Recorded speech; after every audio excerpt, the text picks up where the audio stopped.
This guy is named Kang Jioma. He looks like a basic normal dude, but the truth is, he actually got reincarnated into this world that's literally his favorite game, and he's about to take the entrance exam for the Nobles Academy. Everyone here is loaded, and he is just broke. Right on the first day when he went to register his sword, the professor completely lost it. The guy had to be one of the seniors pulling a major prank, but the kid didn't back down. These are his swords. He is poor and his family can't afford the tuition. The professor then spotted the green badge on the uniform. It was a student who got in through a special admission test, and the prof got all tarried over the kid's hustle. The other rich students were definitely not feeling it. When they heard someone was poor and got in with a special admission, they started griping that the place was smelling. Despite the super hostile vibe, Jioma wasn't fazed. In his past life, he never managed to live a chill life. So, this time he's going to make it happen. He is young and good looking, and even though he awakened a rare ability, it has a weird catch. He can only use swords under 30 centimeters. Talk about being handicapped. When he tested his awakened ability, the power was so intense he felt lightning shoot out of the sword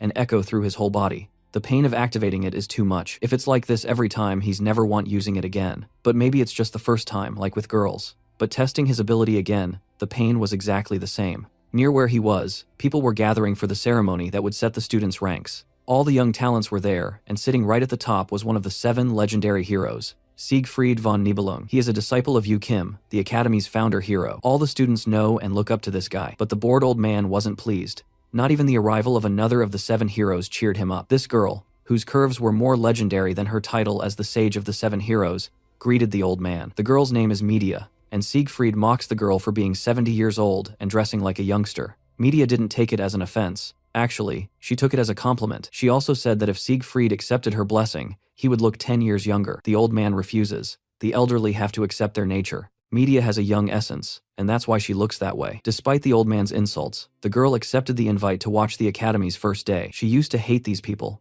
but accepted it anyway. The reason is, she is curious to see Siegfried's granddaughter. All the gathered students looked like a sea of colors with their dyed hair. Jioma was the only one with black hair, and the jokes about him not being a noble didn't stop. People forgot all about him when a girl showed up. Her blue hair and attractive aura made the guys turn totally red. Siegfried's granddaughter, the Sword Emperor. The girl is named Abel von Nibelung, and she's the main heroine of this game. The exam was about to kick off. One of the ancient heroes created a place in the academy called the subspace. In this place, everyone can be injured and eliminated, but when they return to reality, nothing happens to their bodies. That's why any method of combat is allowed, even the lethal ones. Siegfried and Media say it's an academy tradition. The students who survive the longest get the best rank. The 2 old people were interested in the special student, but the other students were now focused on the student with very special attributes. Jioma could have been one of the guys to join the herd chasing after Abel, but he knows the real deal about this girl and her miraculous blessing. While everyone follows their pheromones, he heads the opposite way. He's even reading a book on how to have a peaceful life in this world. He also remembers that to fight here, he will have to use that darned ability. When it was announced that everyone would be sent to the subspace, all of them were hyped except Jioma. But when it happened, he was determined. After 7 minutes, several students were sent back, leaving everyone shaken by how painful the eliminations were. Media watched closely and noted that Abel took first place. Most people felt this was expected given her famous family. She was very excited to see the performance of Siegfried's granddaughter, but Siegfried himself did not see it the same way. He pointed out that she hadn't broken the academy record, which he had held for a long time. Just as the old man was about to leave, a heavy, overwhelming feeling hit him like a sharp pain in the stomach. Everyone in the arena felt it.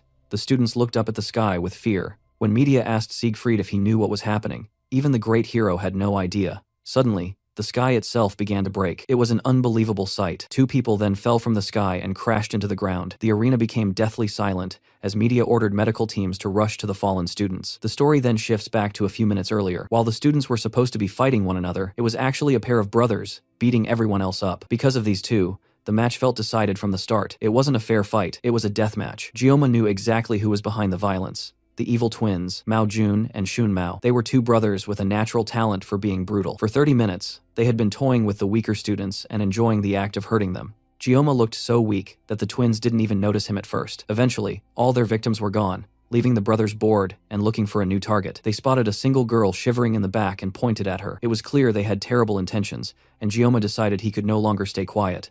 As Shun Mao walked toward the terrified girl and made a creepy comment about her being his taste, Jioma reached his breaking point. Jioma yelled from the back, catching the twins' attention. He had stepped in without thinking, and now the 2 boys who had ignored him before were staring him down. They saw his special admission name tag and laughed, calling him worthless. They decided to kill him quickly so they could go back to the girl. Facing them both head-on, Jioma wondered what to do. His painless blessing only lasted for 30 seconds, which wasn't nearly enough time to beat them. He realized he had only one choice left: and the answer was in his bag of sashimi knives. However, he knew that as soon as he held a blade, his blessing would activate, and that unimaginable pain would return. He had wanted a safe, quiet life, but not even half a day had passed before he was in danger. When he reached into his bag and pulled out a knife, causing both brothers burst out laughing, Shunmao decides not to waste any more time and launches forward to take Gyoma out. This isn't a situation where Gyoma can be picky, but he has a desperate plan. Use his painless blessing for 30 seconds to cancel out the pain from the sword god blessing. All he has to do is hold on. He activates his painless blessing right before drawing the sashimi knife, and once again, the blessing of the sword god flares to life just as Shunmao descends on him with a wicked smile. There's only one way for Gyoma to survive this. If he can't cut through this situation, he will die. But can a sashimi knife really cut through a person? He remembers asking his old master, an ex-gangster, why gangsters in movies always use them. His master told him it was just movie nonsense. He said, "You can't slash a person like a piece of fish, not even if a god comes down. But the blessing is clear. If he wills it, then he can cut it." Trusting the blessing over his master, Gyoma thrusts his knife towards the large man jumping at him, and in an instant, Shunmao is sliced clean in half. The other students and the remaining brother, Mao Jun, stare in absolute shock. The quiet, gloomy kid just did the impossible with a simple kitchen knife. Shunmao's body falls to the ground in 2 pieces. His brother screams. He desperately forces his brain to remember that this is subspace, that Shunmao isn't really dead. But that doesn't change what he just saw. Mao Jin tells himself that his brother must have been careless. Now, as the remaining twin, he has to pick up the slack. He looks at his brother's fallen body and takes the power gauntlet for himself. With the gauntlet equipped on both hands, its true power awakens. Mao Jun's defense is boosted. His jumping power increases by 200% and his fists hit like a truck. He's confident that not even an S-rank weapon can pierce his defense now. But Gyoma isn't even paying attention to him. He's just focused on the countdown, tracking the seconds he has left before his blessing ends. Mao Jun sees an opening and rushes in for a sucker punch while Gyoma is distracted, and then in a single instant, it's all over. Mao Jun is on the ground, covered in his own blood and barely alive while Gyoma finishes his countdown. The moment it hits 0, the painless blessing ends and the full agony of the sword god blessing slams into him at once. He screams, still clutching the knife, and finally collapses. Sometime later, Gyoma wakes up in a white room, probably some kind of clinic. Before he can even get up, 2 people walk in. He's never met them, but he knows exactly who they are. 2 of the legendary 7-star heroes, the strongest of humanity, Siegfried, and the Academy's director, Medea Poison. He can't help but wonder why 2 of the most powerful people in the world are here to see him. Medea asks for his name, but Siegfried gets straight to the point, his hand resting anxiously on his sword. He demands to know what on earth Gyoma did. He explains that during the fight, they both felt a powerful sensation that was clearly caused by him. The hostility is so thick, you could cut it with a knife. Realizing he's being targeted by the strongest man alive, Gyoma makes a smart move. He first apologizes, saying that his actions went too far, and tells them he's ready to accept any punishment. As the 2 stare each other down, Medea is forced to step in before a fight breaks out. She tells Siegfried to stop scaring the kid, and then reveals something shocking. While Gyoma was unconscious, Siegfried actually cleaned his clogged meridians. Gyoma can't believe the Swordmaster would do that for him. But now that he checks, his body definitely feels a lot lighter. Medea then explains that they reviewed the video and concluded he was just defending a female student in trouble. She can't help but drool a little, calling Gyoma the handsome prince she's been dreaming of, forcing Siegfried to pull her back. The main point, she says, is that she won't give him any grief over his actions. Better yet, the twins had a terrible reputation anyway, and after what Gyoma did, they've both decided to withdraw from the school. That's a huge relief for him, but that isn't all. The real reason they came to see him was to congratulate him for being the top scorer in the whole school. And just like that, Gyoma's dream of a peaceful and safe life has officially become impossible. Later, back in Medea's office, the 2 heroes regroup. She's complaining about something she's never seen in her 2 decades as head of the academy. A student earned the top spot among all the new candidates and then rejected the offer to join the highest class in the school, the star class. They tried to ask him to reconsider, but Gyoma still doesn't want it. Medea asks Siegfried if he's upset that Gamma took the top rank instead of his granddaughter. After all, he saw the video and his potential, but Siegfried doesn't agree. He sees this as nothing more than an immature child challenging the system. He says the subspace has the will of the founding hero. If the subspace recognizes Gyoma as number 1, then the academy itself has chosen him as the top pupil, and that won't change. Siegfried also has his own personal thoughts. He sees Gyoma as someone completely strange. If his skills were outstanding, or if his physical abilities were great, or even if he had a little bit of experience, it would make sense. But Siegfried could tell that he had none of that, and yet, as he saw in the video replay, there was a great essence of skill in how Gyoma moved. It represented the ultimate form of swordsmanship, something he has been pursuing his whole life. When he was unblocking Gyoma's acupoints, he sensed how feeble his body was, that he had not yet received any physical training. But it also appeared that something was stored inside him that even the strongest human cannot comprehend. Because of that, He's feeling incredibly competitive towards someone the same age as his granddaughter. Medea, on the other hand, is more focused on the fact that he's quite attractive. She's still smitten that he revealed his skills to save a woman in danger. She jokes that if she were just 10 years younger, she would go after him for sure. Lost in thought, Siegfried stays quiet until she asks him what's on his mind. He doesn't answer and eventually asks her what she thinks students call people like her. Interested, the school administrator tells him to go on. His answer is definitely not what she wants to hear, and she ends up exploding in anger. Meanwhile, Gioma goes to attend his first class. He had rejected going to the star class, so the best they could downgrade him to was wolf class. Any lower, and the elders would have thrown a tantrum. He originally wanted to be in tiger class, but Medea practically begged him to go to wolf class. In exchange, she promised to keep it a secret that he is the top student in the school. He originally wanted to complete his studies securely in a lower class rather than battling it out in a higher one. Wolf class is a bit high level, but it's still within the range of what he would have expected. Gioma pushes through the large doors and enters his new classroom. For a moment, all the students look at him with mild curiosity. Then, they notice he is a special admission student, and just like that,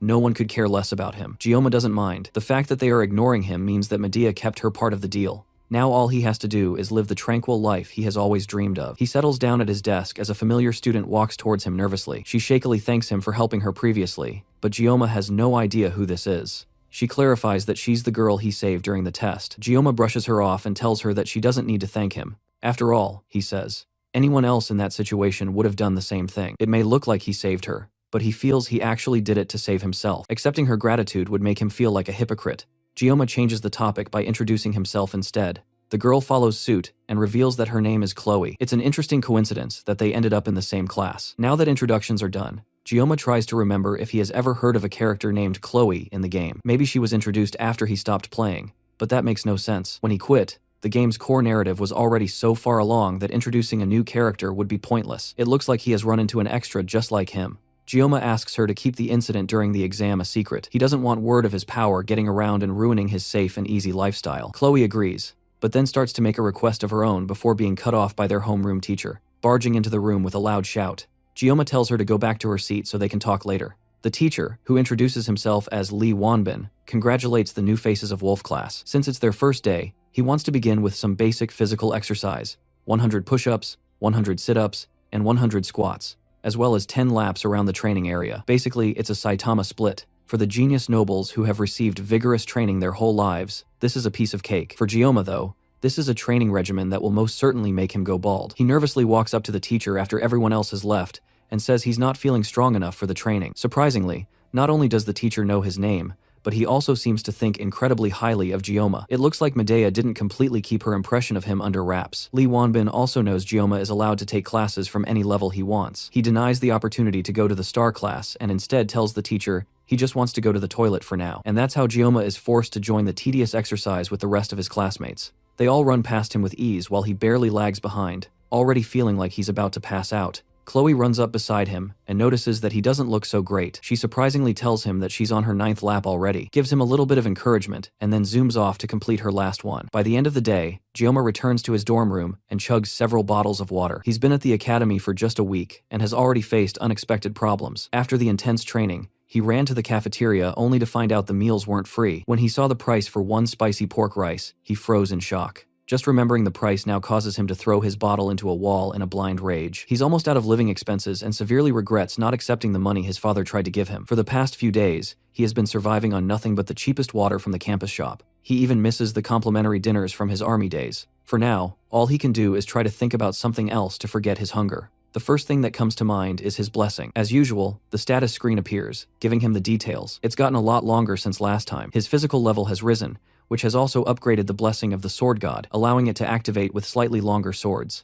Now he checks himself out in the mirror, and sure enough, it looks like he has made good physical progress. It's probably because the sword master activated his pressure points. It almost feels like his body has evolved. However, the sword god's blessing still hasn't spread beyond the length of a sashimi knife. If he keeps improving, maybe one day he'll be able to use a small sword. His hands even start to itch when he's not carrying a blade now, probably a result of the blessing. There's a knock on the door. He opens it to see Chloe. She hasn't seen him in the cafeteria and came to check if he's alright. He lies that he doesn't normally consume food made by others, but his internal self practically salivates at the thought of food. Chloe looks disappointed, telling him she was hoping they could have dinner together. Before she can even finish her thought, Gioma is dressed up and calling for her to follow him to buy ingredients. Later that evening, the two have a great meal cooked by Gioma. Chloe is genuinely impressed. Since Chloe grew up near a beach and loves fish, and Gioma's expertise is cooking fish, it's a perfect match. The itch in his hands to grab a knife also hadn't left him, so this is a great time to refresh his skills by slicing some sashimi. The problem is the sword God's blessing. He can't hold a simple kitchen knife without it activating. He asks Chloe if she owns a larger knife, saying it would be awkward to use his own weapons to cook. She heads into her room and comes back with a large sword. Definitely way too large for a simple fish. With no other choice, he is forced to use his blessing. The painless blessing will last for 30 seconds, so he just has to make sure he's fast enough. He was once called the greatest swordsman in his country, and cutting fish has always been his specialty. Now, it's time for him to prove it. He flawlessly slices the fish and manages to finish in 21 seconds, leaving 9 seconds of the painless blessing to spare. The whole thing was done so well that he would call it a masterpiece. Chloe asks how he's so good at cooking, and he confesses that he once worked part-time at a Japanese restaurant. Since she's a noble, she doesn't understand what a part-time job is, and it makes it clear that they are from different social positions. Now that the meal is done, Chloe offers to wash the dishes since he cooked all the food for them, and he moves over to the other side of the room to give her space to clean. For the first time in almost a week, he's full and he can't help but hum in joy. That humming is broken as Chloe accidentally drops a plate behind him. It's most likely because she has never had to clean dishes before, and dropping plates is something that he used to do when he was her age. As he stares out the window and ignores the breaking of plates behind him, a book tumbles off of Chloe's study desk.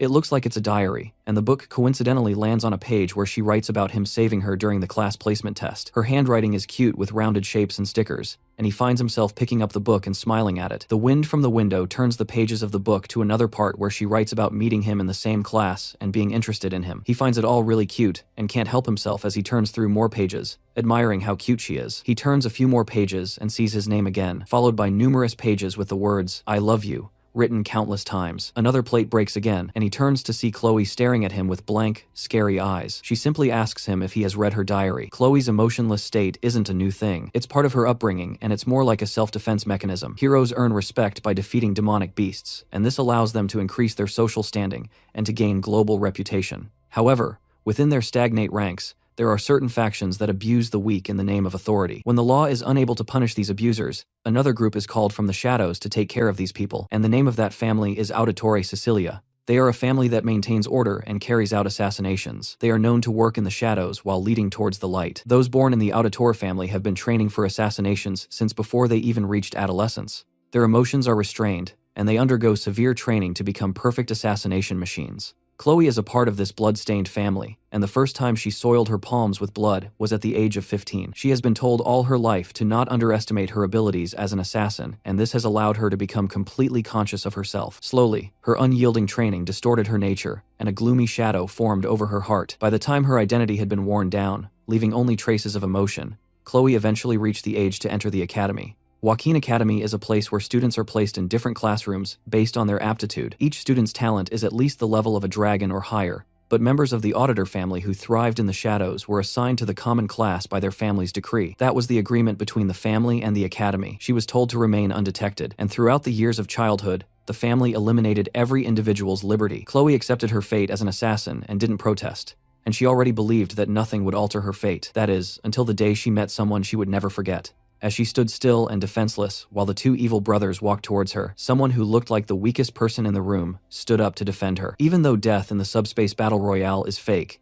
and there is no real risk of dying, this boy still tried to save her. Chloe had quietly accepted death and was waiting for her predestined fate. She had long since given up on meaningless struggles, and she was trained to act in a meek and unnoticeable manner. But somehow, thanks to the boy's intervention, it's like the sun had broken through the clouds in her mind, and she watched as the boy used his sword not to assassinate, but in self-defense and to protect her. Right as she saw him fighting for her, she remembered a children's fairy tale she read aloud under her pillow in secret. The tale told of a princess imprisoned in a castle that was rescued by a prince. As the memories of the fairy tale came to her mind, her chest tingles and her cheeks became red. This unidentifiable feeling in her was most certainly love. Now Gioma has committed the ultimate sin by looking into the private thoughts of this girl. As she stares him down, he tries to, but he knows deep down that he is screwed. He tries to figure out exactly how he got into this situation. Was it when he took the pure sentiments of a teenage girl, or maybe the moment he foolishly followed her because she offered to feed him? No matter how he found himself staring at death itself in the form of a teenage girl, his first priority should be getting out of here. He changes the topic.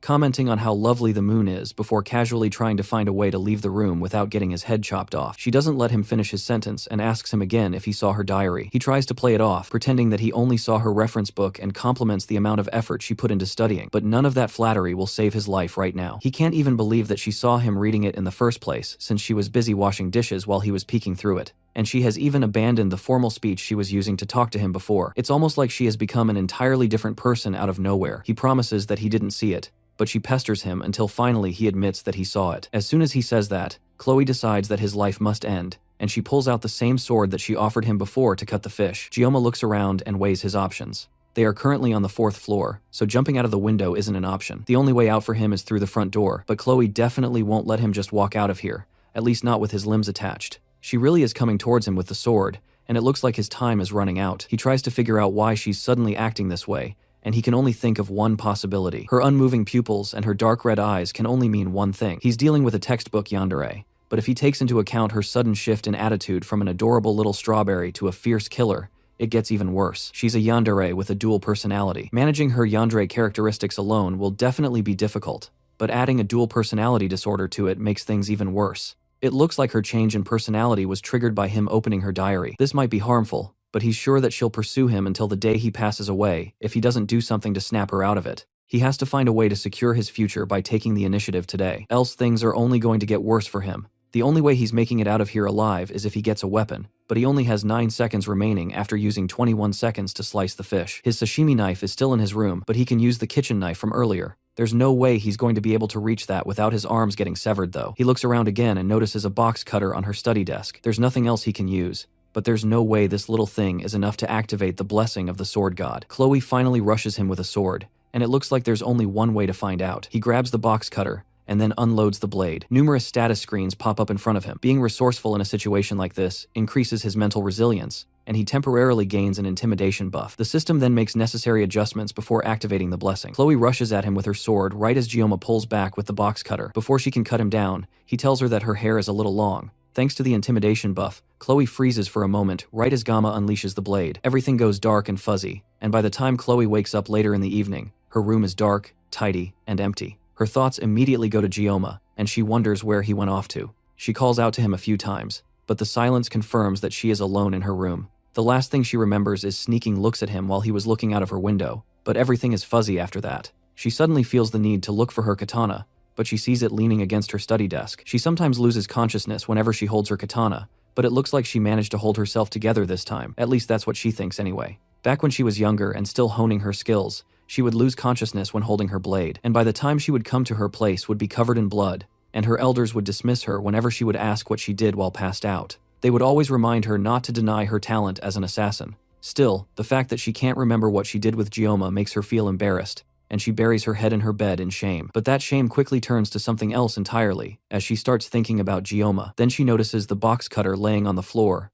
and also that her hair looks shorter. Inside her trash bin, she also sees some of her hair neatly cleaned up. That's when she realizes that he must have helped her cut her hair, and she opens up her journal to write about her love for him a little more. Gioma, on the other hand, isn't nearly as lovesick as Chloe is at the moment. In fact, right now, he can barely believe that he's even alive. Behind an inconspicuous wall at the far side of the college, he throws up the food that he was just praising Chloe for feeding him. He barely managed to go past the first 5 seconds after the 9 seconds of his painless blessing ended. And even then, he still feels incredibly sick, and after throwing up his only good meal in over a week, Gioma sits on a bench and contemplates what to do next. Now he's hungry again and feeling even worse than he did before Chloe came to visit. His mind drifts to Chloe again, and he starts to wonder who exactly she is. Her swordsmanship is clearly honed to cut off an opponent's life with a single strike, or at least subdue them. The way Chloe wields her sword, it's like she is persistently aiming for the vital spots, almost as if her technique is specialized in assassination. If she had caught him off guard, Gioma certainly wouldn't have survived. He felt like his life was being threatened, so he instinctively aimed for her neck. Fortunately, the knife was too short, so he only managed to cut her hair. Before he left, he cleaned up the mess,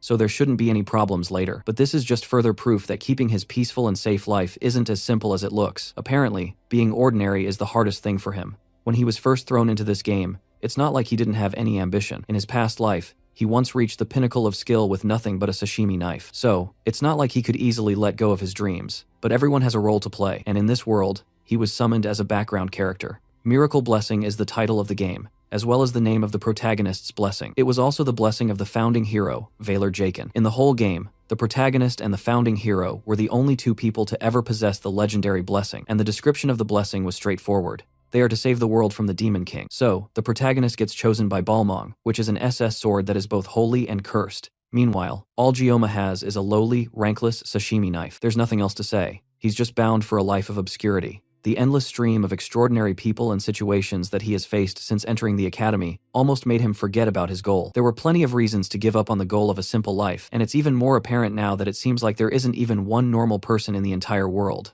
Since he has played the game before, he has a rough grasp of the key characters in the game, but his knowledge of the world itself is limited. It's already been a week since he joined the academy at this point, which means that the protagonist should have already awakened his blessing and begun the late admission process. This is when the game story actually begins, and Gyoma knows the general plot, but he never played it to the end. For the first time, he actually regrets quitting the game halfway through. But still, since he knows the canon route up to the first half of the story, that already gives him a big advantage. All he has to do is stick to the canon route no matter what. If he starts meddling in everything, then he'll end up losing the only advantage that he has. From his memory, he knows that the storyline takes a sudden dark turn around the second semester of the third year, which is when the demons realize that the hero has awakened, and they launch an attack on the academy led by a legion commander. As the fight escalates, the demons and the humans spiral into an all-out war, and from there, the game story turns into a typical fantasy novel. Back when he was playing it, he just wanted to emulate the carefree, simple, youthful life that he never experienced as a teenager. So, he deleted the game without a second thought. The problem is that now he's part of the world that is destined for war, and there's a very real possibility that he might die. He still has 3 years before then, though, and he needs to stop running from reality so he can focus on what's possible. He won't let himself die, and he will focus on growing stronger so he can survive. Besides, cliché games like this one always have happy endings where the protagonist manages to save the world. All he needs is enough strength to protect himself, so he can't let himself be some helpless weakling that gets killed off. He just needs to train enough to protect himself while keeping as low a profile as possible. To do that, he will have to minimize his use of the blessing of the sword god, because just the few times he has had to rely on it has put immense strain on his body. It's a powerful ability, but it comes with way too many drawbacks for his liking. Thinking about the blessing once again activates a status window that gives him information about it. Weirdly enough though, there are new entries to the information that he didn't notice before. The 3 new entries are a body, mind, and armament grade, and the numbers beside them seem to be levels. They all reflect how much he has grown, and each one will lessen the strain of his blessing on his body. There's also one more called synchronization, but he has no idea what it means, and its description is just some question marks. He tries tapping on it, but access to it is denied, because he has not met the relevant conditions. That's another puzzle to add to this mysterious blessing, but it's not important right now. His main priority at the moment should be improving his body and finding a new weapon. He can't depend on the 30 seconds of the painless blessing forever.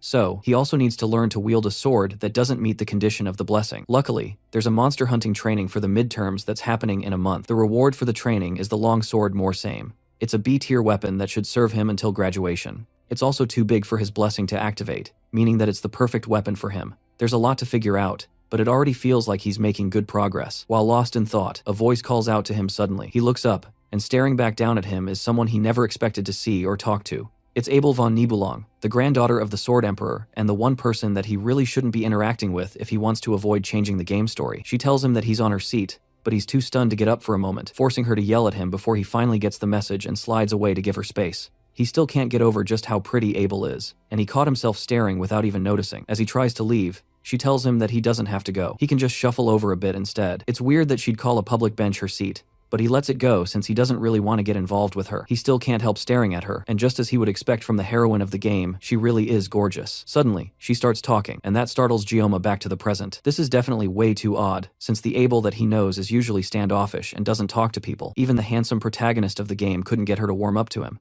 She continues talking, asking him if he also uses a blade as his weapon, and he sheepishly answers her before asking how she knows. She tells him that her grandpa once told her that swordsmen have a different look in their eyes. Then she shows him her sword and asks if he wants to hold it. He's still feeling a bit odd about the whole thing, so he declines the offer, but that just makes her pout in annoyance. It looks like he hurt her feelings, but he just can't get used to her talking to him. Then she asks him if he knows her. Gyoma is surprised at first, but that's an odd question for her to ask. There's no one in the school who doesn't know who she is. He answers her in a blank way, saying that he sort of knows her, but then she tells him that she doesn't know him. She considers that a bit unfair, the fact that he knows her, but she has no clue who he is. Gyoma doesn't agree since they have only just met, so it's not important if they know each other's names, but she tells him that he could be a spy sent by the Demon King who's sneaking into the academy dressed as a student. It's quite suspicious that he's out here alone this late at night. Gioma then throws the question back at her and asks her why she's out so late at night. It's obvious though from her clothes and weapon that she just finished training and working out. She tells him that she did breathing exercises and then points at him as she talks, unintentionally, giving Gioma a full view of the scars on her hands. She hurriedly hides her hands,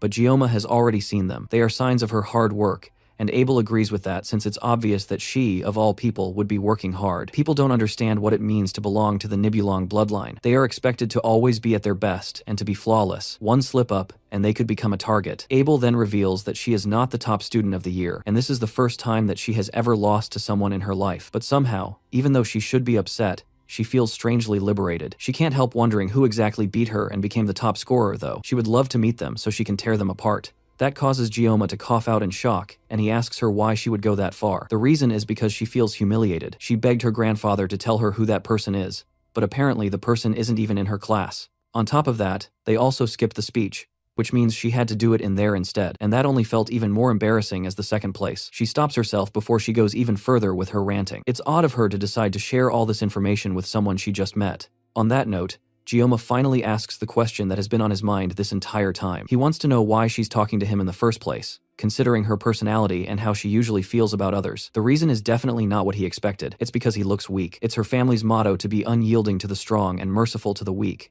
and all her classmates are already unbearable enough, so she doesn't have any friends. That would explain why she's so cold to the protagonist in the game. With that done, Abel gives a little stretch, then prepares to leave. As she gets up, she pauses for a moment, and then asks him if he really isn't going to tell her his name. Just like before, Gioma refuses, with no room for negotiation. Time continues to pass, and to Gioma's surprise, he continues his academy life without any trouble. Chloe seems to have made some new friends apart from him, and she has settled into the class just fine, and Gioma has been keeping himself busy by avoiding her ever since the incident in her room. Sometimes when their eyes meet, her new friends look at him with disdain because of his status as a special entrant, but Gioma has managed to stop caring about people that look down on him for being a special entrant. After all, he's not the only special entrant in their class anyways. Although there aren't many of them in the class, they have all been really good at avoiding each other. There's definitely some kind of inferiority complex at play, but Gioma is sure that things would be so much worse if he was placed in a higher tier class. By now, the students in the Star and Dragon classes have most likely split into factions and become wrapped up in petty power struggles. Even back when he played the game,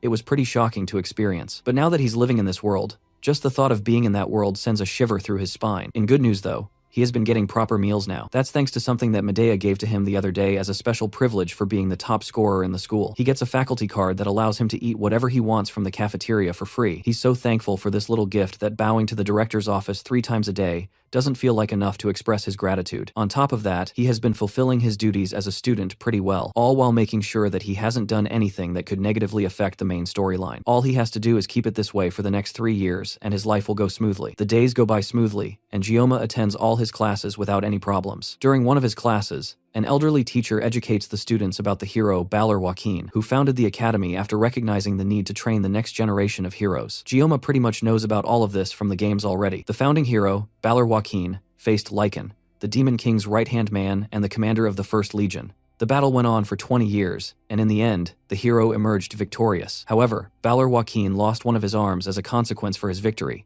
and as a result, he could no longer fight. The war was filled with carnage and bloodshed, and although the hero won the battle, there was no clear winner of the war on either side, and just like that, the first human-demon war ended in a truce. In order to train the next generation, Joaquin founded the academy, and a non-aggression pact was signed between the two races. That pact is the reason that there have been 700 years of peace that still stands till today. The students are sure that they won't see any war in their lifetime, but Gioma is the only one that knows that the peace will be broken. Everyone is so used to the calm at this point, and it's no surprise. The only person he would want to warn about the impending doom would be Medea, but doing so would also alter the canon route, and he has no idea what that would lead to. Despite constantly complaining about wanting to leave her position as an academy director, Medea was one of the first to notice that something was about to happen, thanks to her blessing of perception. In order to protect her students, she was the first among the 7 stars to step onto the front lines. But Gioma never played the game to that point. However, he did learn of her fate from reading the game's fandom wiki. Medea was the first of the 7 stars to fall in battle against the Demon King's army. Knowing this makes it hard to keep the war a secret, but he wishes that he never knew in the first place.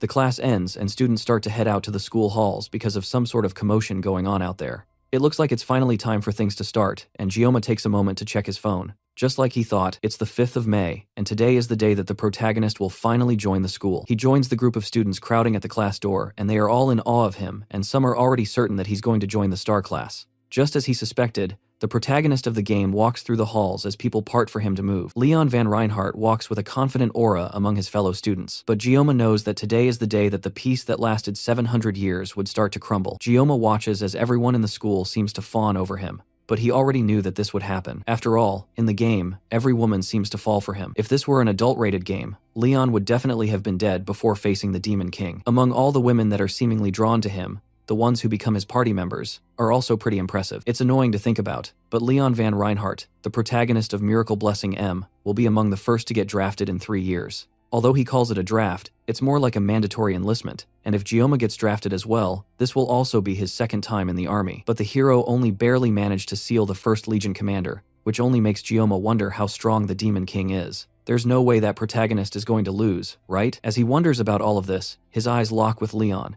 and the protagonist smiles charmingly at him, almost as if he's reassuring Gioma without knowing what he's thinking. He's the protagonist after all. There's no way he won't be able to handle these kinds of threats. Gioma turns to walk away from the scene, but suddenly someone calls him from behind. It's Chloe, and she meekly asks if she did something wrong. He'd love to tell her that she almost cut off his head, but they will be spending the next year together, and it would suck if he made things awkward between them. He lies that there's no problem between them in hopes of keeping things civil so he doesn't end up making any unnecessary enemies. Chloe at least seems relieved, and she's back to acting cute just like he remembers, which is so different from the murderous psychopath he faced that day. Despite her being unconscious, he could tell that her swordsmanship is filled with sorrow. It's as if it was a blade pleasing to be saved, and yet, the killing intent radiating from the edge is so intense that it made his skin crawl. If the purpose of her swordsmanship is simply for killing, then she's probably more dangerous than the Mao siblings. He's snapped from his thoughts when she asks to treat him to dinner again tonight. She wants to treat him, but she warns that she's not as good at cooking as he is. The mention of having dinner with her again brings those thoughts of her bloodlust back to mind,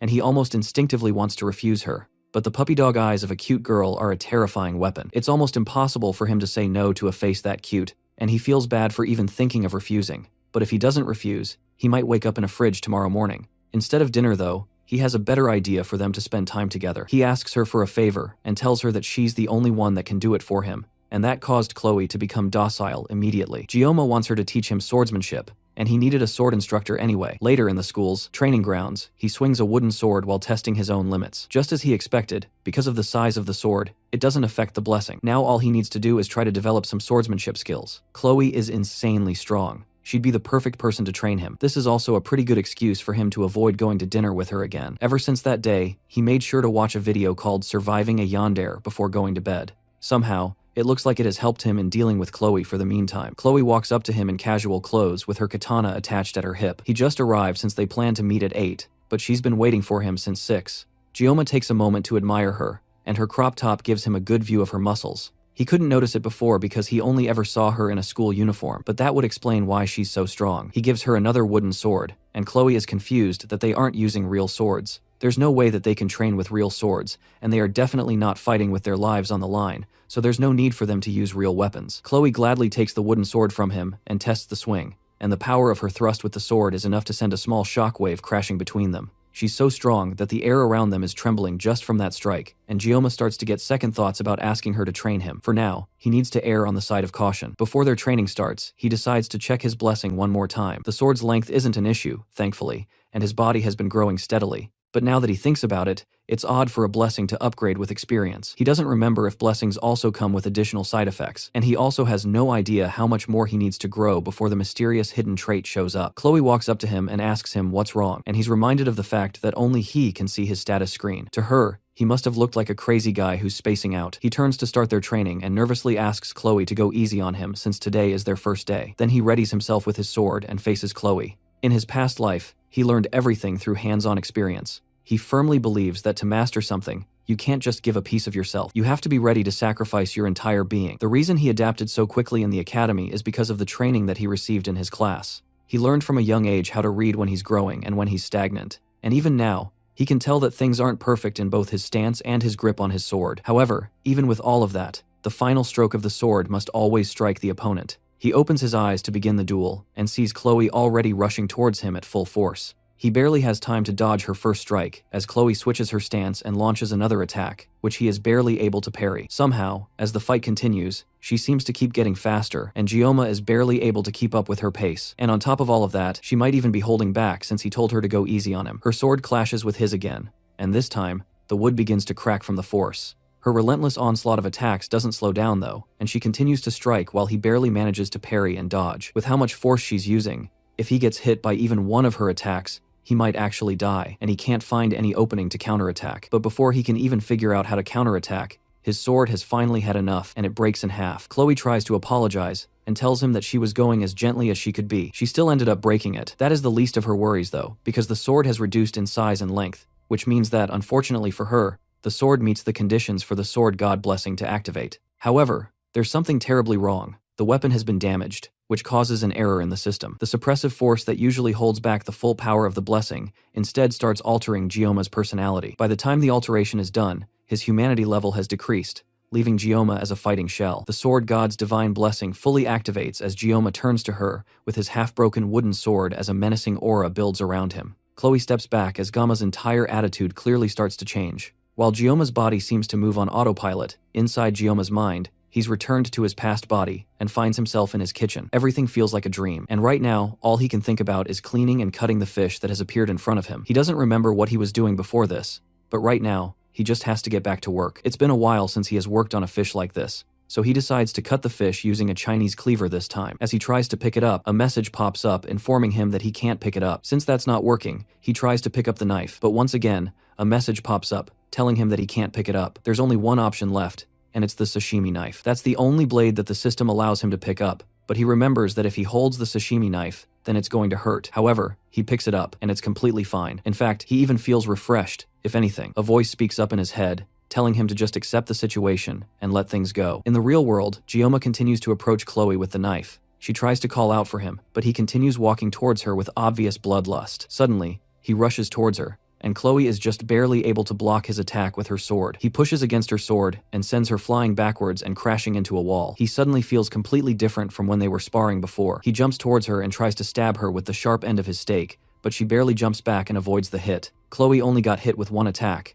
but she can barely move. She can't figure out how Gioma became this way all of a sudden, but she has to find a way to stop the spar before he ends up accidentally killing her. She tries to ask him again to stop, but Gioma doesn't respond and launches at her again. He's moving so fast that there's no way she's going to be able to avoid it at her current state. All she can do is continue begging him to stop, and eventually, she shouts out his name right as the sword strikes down straight towards her head. Back in Gioma's dream world, he wonders why the fish he has been trying to cut is avoiding him. The fish also seems to be making a lot of ois while bouncing around, and he can just barely tell what it's saying. It sounds like it's calling out someone's name. The sound becomes less fuzzy until he can just barely hear the fish calling out for someone named Gioma. Chef Kim's mind starts to clear, and eventually he realizes that he is Gioma, and the fish is calling for him. He's just barely able to realize what's right as he is about to stab Chloe with the broken sword. Just before the wood can pierce her skin, Gioma throws the sword, slamming it into a wall. Just before he accidentally kills his friend, Chloe opens her eyes and sees Gama holding her and smiling down at her because he's no longer holding the sword. The blessing has ended, and he's back to his senses. Chloe nervously asks if he is alright,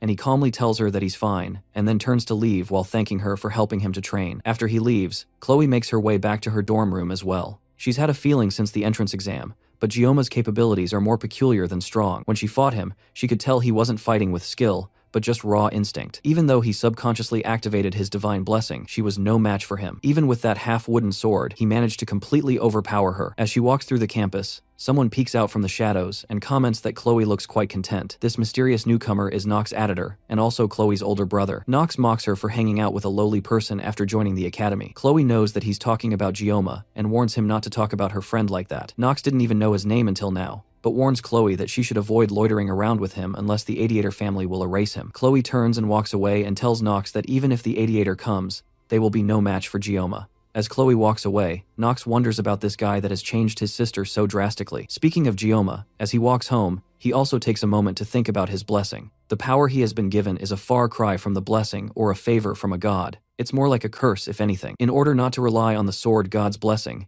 he tried to find new weapons. And yet that power chased after him and even took control of his body, as if mocking his efforts to not rely on it. When he fought Chloe, he felt no pain, and instead, he felt pleasure, as if he was intoxicated. Just like a curse, the blessing toyed around with him like a puppet, and it whispered sweet words into his ear, telling him to slash, cut, and destroy. Because of that, he gave up his body right until Chloe's screams dragged him out of his daze. Thanks to that, he suddenly remembered his own name, and he returned to reality. Thanks to that, he regained consciousness just long enough to throw the wooden sword away, because he felt like he would lose more of himself forever if he didn't get rid of it as fast as possible. It's funny to think that Chloe, a yandere, who almost killed him not too long ago, is now the girl that managed to pull him out of his daze. He was pissed off that she broke the sword in the first place, but in the end, he felt a deep sense of gratitude. That's why he didn't make a fuss when he returned to reality. He was terrified of activating the sword god's blessing again, but today proves that he can't just ignore this issue for the rest of his life. This gift is something he has to deal with for the rest of his life, and it's the reason that his wish to live life normally will most likely never be fulfilled. As he practically crawls his way back to his room,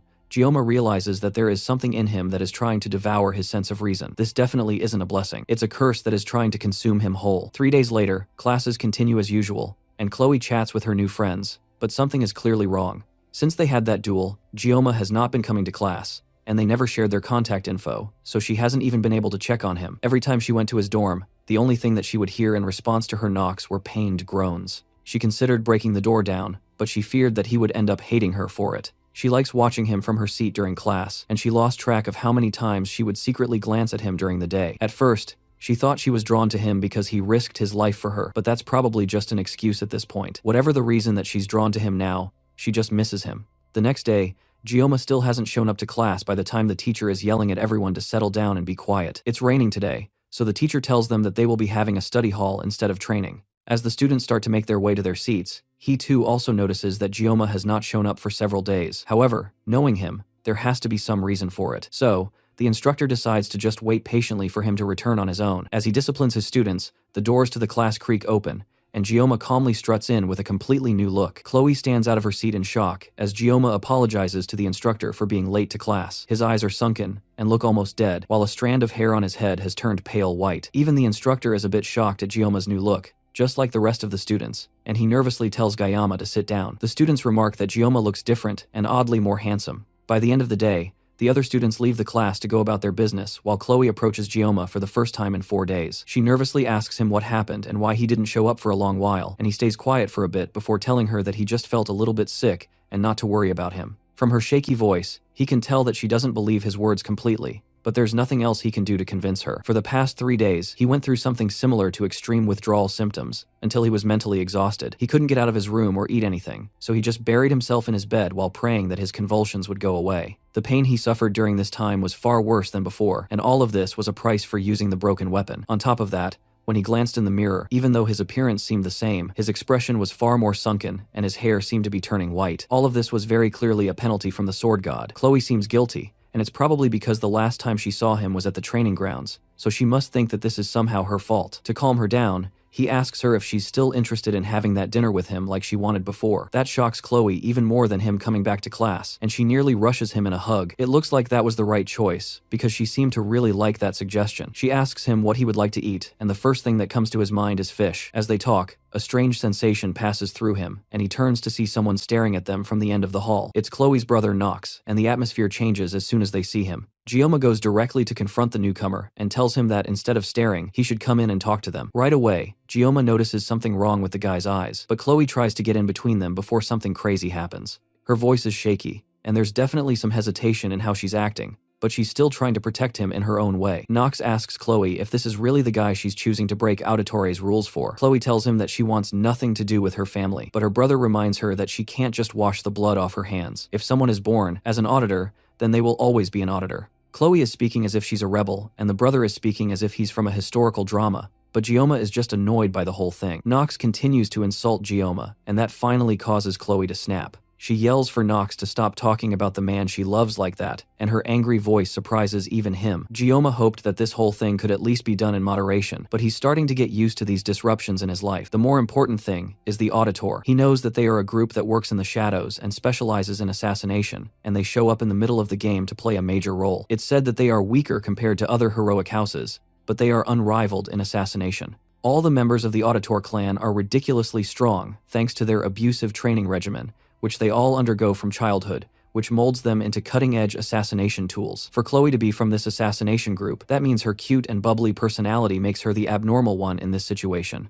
Unlike her brother, Nox has an expression that shows that he's used to killing, and although Gioma has nothing against that, it looks like Chloe wants to lead a normal life instead. Just like his blessing of the sword god, the environment of the auditor is something that Chloe had no say in being a part of. She's destined to live a life as an emotionless murderer, and that's almost unfortunate to think about. Gioma doesn't think he's a hero, and he has no intention of ever becoming one. But even if he can't save the world, he can at least try to save the life of one girl. He steps between Chloe and her brother and confronts Nox directly. In the end, he tried escaping the sword god's blessing, but he couldn't. So instead, he'll take a step forward and embrace this curse. After all, the name Gioma means sword demon. With that, he walks past the two assassin siblings and tells Nox to follow him. Meanwhile, Lee Wonbin sits in his office with thoughts of his student running through his mind. When Gioma came to class that morning, it was very obvious that something had happened to him. His expression was void of emotion, and he looked deeply troubled. As he's thinking to himself, one of his fellow instructors walks into the room cheerfully, while also remarking on the man's baldness. Before they can keep talking, Lee Wonbin gets a call from the administrators,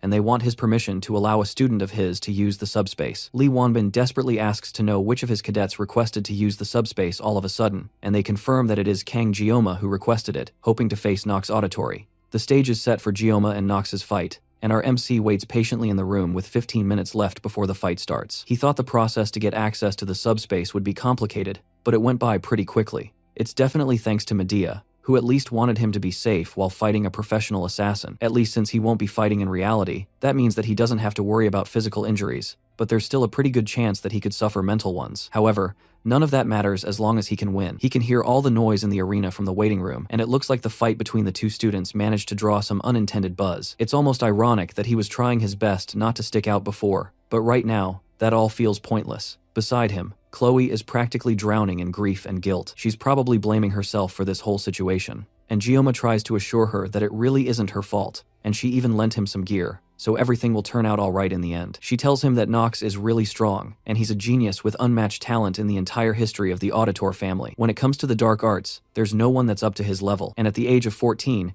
he was already dubbed the pinnacle of the dark arts. That's a pretty cringy name, but it does show how strong he is. Gioma stares down at the rose-colored blade in his hand as he remembers the decisions that led him up to this point. His old teacher always used to tell him that he is destined to wield a blade for his whole life. He never expected that he would still be running around with a sashimi knife even in his next reincarnation. An announcement comes over the speaker informing the students that the subspace battle is about to begin. He gets up to leave the locker room, but not before reassuring Chloe one more time that he is going to win. He steps out into the arena and is immediately bombarded by the excited cheering of his fellow students. Gioma feels like he's one of those gladiators from the Roman Empire, with how intense the atmosphere has become. Over in the distance, he can also see that the entire star class is attending as well, including the main cast of characters from the game. Nox walks into the AS well and immediately calls his attention. It looks like the assassin is insulted that Gioma would dare come to challenge him with a girly kitchen knife. This guy's killing intent is no good, and it would be best that Gioma tries his best to avoid provoking him. So, naturally, Gioma taunts him even more by telling him that a true master never blames their equipment. Nox pulls out his blade, an S-rank sword called the Two Hungrian Blades. On top of the powerful equipment, he also has one of the best auras in the game, the Blessing of the Crow. However, Gioma has also come prepared with dual discount-grade kitchen knives. Truly, this will be a fight for the ages. The subspace barrier is deployed, and before it is even fully active, the two students leap at each other. Gioma activates the Painless Blessing as he uncovers the two knives, which activates the Sword God's Blessing. The people in the stands watch in awe as they can barely see anything going on in the arena. This was supposed to be an easy match where a special admission student would get demolished by an accomplished assassin, but with how fast the two of them are going, the students can't even keep track of what's going on. The students from Star Class are also surprised by how interesting this fight has suddenly gotten, especially Abel, who can't believe that the person she labeled as weak has such fighting prowess. Their swords continue to clash, and Gioma is effortlessly dodging all of Nox's attacks. The assassin gets frustrated and launches another attack that's so fast it creates 3 after images of him. Somehow though, despite the attacks hitting Gioma head-on, he still manages to come out of it unscathed. The students watching are praising Nox's strength and speed, and they see this battle as Gioma running away from every attack. But Abel knows the truth that no one else can see. Only those who can clearly see the match will understand what's happening. Somehow, Gioma is perfectly dodging every single one of Nox's attacks, almost like he's not even trying to fight. Meanwhile, Nox is getting even more agitated since he even used his Blessing of the Crow, thinking that it would be enough to annihilate him. But Gioma somehow managed to everything like it was nothing. Now that Nox has seen for himself how skilled Gioma is, he decides to be more cautious and aim for a powerful strike that can slice through a wide area in just one go. Gioma suddenly drops the sashimi knife that he brought with him and holds the rosy blade that was given to him by Chloe. Just looking at the confidence in his stance makes Nox even angrier, and he doesn't think a nobody like Gioma should have the nerve to act like a big shot. As Gioma charges his attack, Nox also activates a powerful attack aimed to our MC with a single strike. Before he can even move though, Gioma goes on the offensive, and in a flash, the match is decided. Gioma wanted to live a comfortable life, and to achieve that, he stuck to the rules and tried not to stand out as much as possible. Now, he has given his body up to the sword god with the sole aim of cutting Nox up so cleanly that he wouldn't even be able to see if he was cut at all. The whole crowd falls deadly silent as Nox's arm, still holding one of his blades, flies through the air and falls limply to the ground. This is the beginning of Kang Gioma's origin, and it's the moment he says goodbye to his peaceful future. Gioma turns around and finishes the job, slicing Nox cleanly into pieces and officially ending the battle. The subspace barrier gets turned off, and the crowd is still in stunned silence, and Nox tries to catch his breath with his arms on the floor. Gioma puts his blade back in its hilt as the announcer declares him the winner of the match. Gioma isn't shocked that the crowd can't even bring themselves to cheer. He showed incredible power out of nowhere, all with a knife that was made for gutting fish. Despite the strength that he has, he still feels that cutting a person is just way too unpleasant. The only consolation they have is that both the Mao brothers and Nox were in the subspace when they fought, so he wasn't really killing people. Nox still tries to catch his breath on the ground, and Gioma can't help but admire the man. He's just as strong as Chloe described, and he has an incredible battle sense that has been honed through experience. However, anyone would be able to sense his intentions through his killing intent. The announcer repeats that Kang Gioma won the duel, and it looks like this is enough to snap everyone out of their daze, and the arena is filled with cheering and shock that a first-year special admission student took down a sophomore. Gioma's peaceful, unassuming life is officially over. But this is the path he chose. Now that things have come to this, he just has to endure it with sheer will and grit. Even by the next day, people are still talking about the duel between the first and second year. In the star class, Abel stares out the window as she thinks about the student that has completely filled her mind recently. Because of the duel, his name follows her everywhere she goes now, and it's almost as if he's the only one everyone is talking about. When she saw it, she couldn't believe it either. But at that moment, he had such incredible swordsmanship, while only using 2 kitchen knives. Watching his mastery of the blade has made her feel almost hopelessly naive for thinking that she was skilled at using a sword. In fact, he was so good that she's sure that he was the top student her grandfather was keeping as a secret from her. That makes her even more frustrated since she talked to him as if he was weak when he was actually stronger than her. Her loud annoyance is enough to wake up her seat partner, Rachel. She apologizes to her friend, but Rachel can immediately tell that something is seriously bothering Abel. The blue-haired girl tries to play it off by saying that she's frustrated because she hasn't been able to work out recently, but Rachel can immediately see through all of that. She tries some guesses to see what might be bothering Abel, and hits the nail on the head when she mentions that it might be boy trouble. Rachel breaks out in uninhibited laughter at the thought that Lady Abel would be interested in romance. All the while, Abel tries to convince her friend that it really isn't what she thinks it is. Rachel ignores her and shifts her focus to figuring out what man has gotten her dear friend so flustered. She runs through the list of options, starting with Leon, the class star with a handsome face. But Abel is so deadpan at the mention of that idea that it's obviously not him. Then that leaves only one option, the special student from the duel yesterday that shocked the entire school with his strength. Again, Abel freezes and isn't able to outright deny it, which is all the information that Rachel needs. Immediately, she grabs Rachel's hand and drags her to the Tiger class to meet the boy that has been on everyone's mind. The two of them barge into Tiger class with Abel, reluctantly following along with her friend. Everyone in the class freezes in shock as the 2 school beauties make their way through the class. Rachel stands on a target, but someone tries to come and scold her for suddenly leaping on another student's seat. She's able to completely confuse him by showing off how pretty she is, and Abel can only hold her head in embarrassment at her friend's actions. Eventually, she finds Gioma sleeping on his desk while Chloe fawns over him. Rachel at first mistakes Chloe for his girlfriend, but that doesn't matter to her, and it only makes this whole thing more fun. She walks up to Gioma and blows air lovingly into his ear, which shocks both Abel and Chloe. Then, as he slowly wakes up, she sits down on his desk with a flirty look on her face and asks him for his name. Gioma already knows who she is though, and he's not excited to see another one of the game's heroines in front of him all of a sudden. She leans her finger closer and pokes Gioma on the face, complimenting his looks, while he just stares at her, shocked. He has no idea what's going on, but his intuition is screaming at him that this entire situation is dangerous. Suddenly, the hand that Rachel was about to use to poke Gioma is grabbed by a very angry-looking Chloe. Chloe demands to know what Rachel thinks she's doing, but her anger and murderous intent only amuse Rachel. It looks like Gioma's danger instincts were warning him about Chloe. Her personality has completely flipped as she spawns a box cutter from the yonder pocket dimension. If a knife fight breaks out in the classroom, it could spark some serious problems for him down the line. This is a combination he has never seen in the game before, and he can only wonder why this is happening all of a sudden. Abel comes in and tries to drag her friend out of the situation, especially since this isn't even their classroom. But Rachel won't budge. She claims that she's only here to say hello, and then, As if to pour salt in the wound, she places a hand on Chloe's head and tells her that she's not supposed to interrupt when adults are talking. That only makes Chloe even more angry, and she opens up the box cutter and prepares to strike. Gioma and Abel watch in shock as Chloe tries to stab Rachel, but her hand is easily grabbed by the much stronger girl. At this point, she's just pointlessly provoking Chloe into a fight, and Abel yells at her once again to stop what she's doing before something bad happens. Rachel frowns and quickly tosses Chloe away like paper, but Chloe is able to catch herself before falling, causing all the boys in class to scream out in joy at the building catfight. Gioma is more annoyed than anything at the weird build-up happening in front of him. Then Rachel activates her blessing that's built from the foundation of her clan, the clan of the Spear Saint. In her clan, they believe that skills are useless when faced with overwhelming strength, and they believe that brute force triumphs over all else. That's the same motto that Rachel Demora, the niece of the Spear Saint, believes in as well. She bluntly asks Gioma if Chloe is her girlfriend, and our MC doesn't hesitate in saying no, and that causes Chloe's aggression to momentarily turn to him. He clarifies that she's just a friend, and Rachel seems to get even more interested in the whole ordeal. Meanwhile, Gioma is still trying to figure out just what in the world this whole situation is about. Now that he's more awake and has a chance to look around, he finally notices Abel, who looks just as frazzled as he was not too long ago. He cuts straight to the point and asks why the two of them came looking for him, and Rachel says it's because Abel was interested in him and wanted to see his face. Abel yells that her accusations are definitely not true, and it's Rachel that practically dragged her there. Rachel thought that Abel genuinely wanted to see him because she followed her to the Tiger class.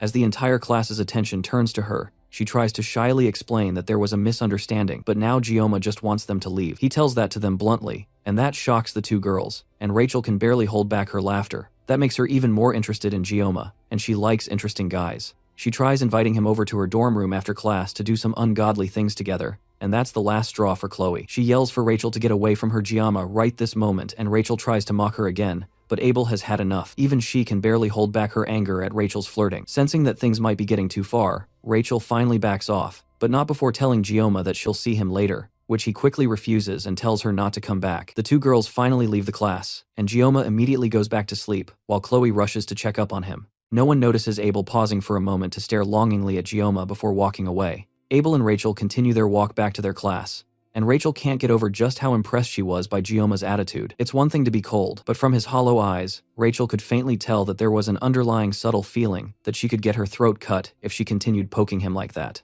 She was just curious about him, but he went far beyond her expectations and actually gave her chills. From the little she could see, she can already tell that he's easily a step above all the style with no substance students that are all over the star class. Her clan pulls no punches when it comes to getting betrothed to the most outstanding warriors, and in a way, he just might be a precious resource that she wouldn't want to let go of. Rachel turns around suddenly and apologizes to Abel. Abel, on the other hand, feels like she should apologize to the students of Tiger class for the scene she made, but that's not what Rachel meant. She's apologizing about Kang Gioma because going forward, she's not going to yield now that she's interested in him. Elsewhere in the school's clinic, Nox pulls himself angrily through the halls with only the thought of killing Gamma in his mind. He has lived his entire life without knowing defeat, constantly being called the auditor genius.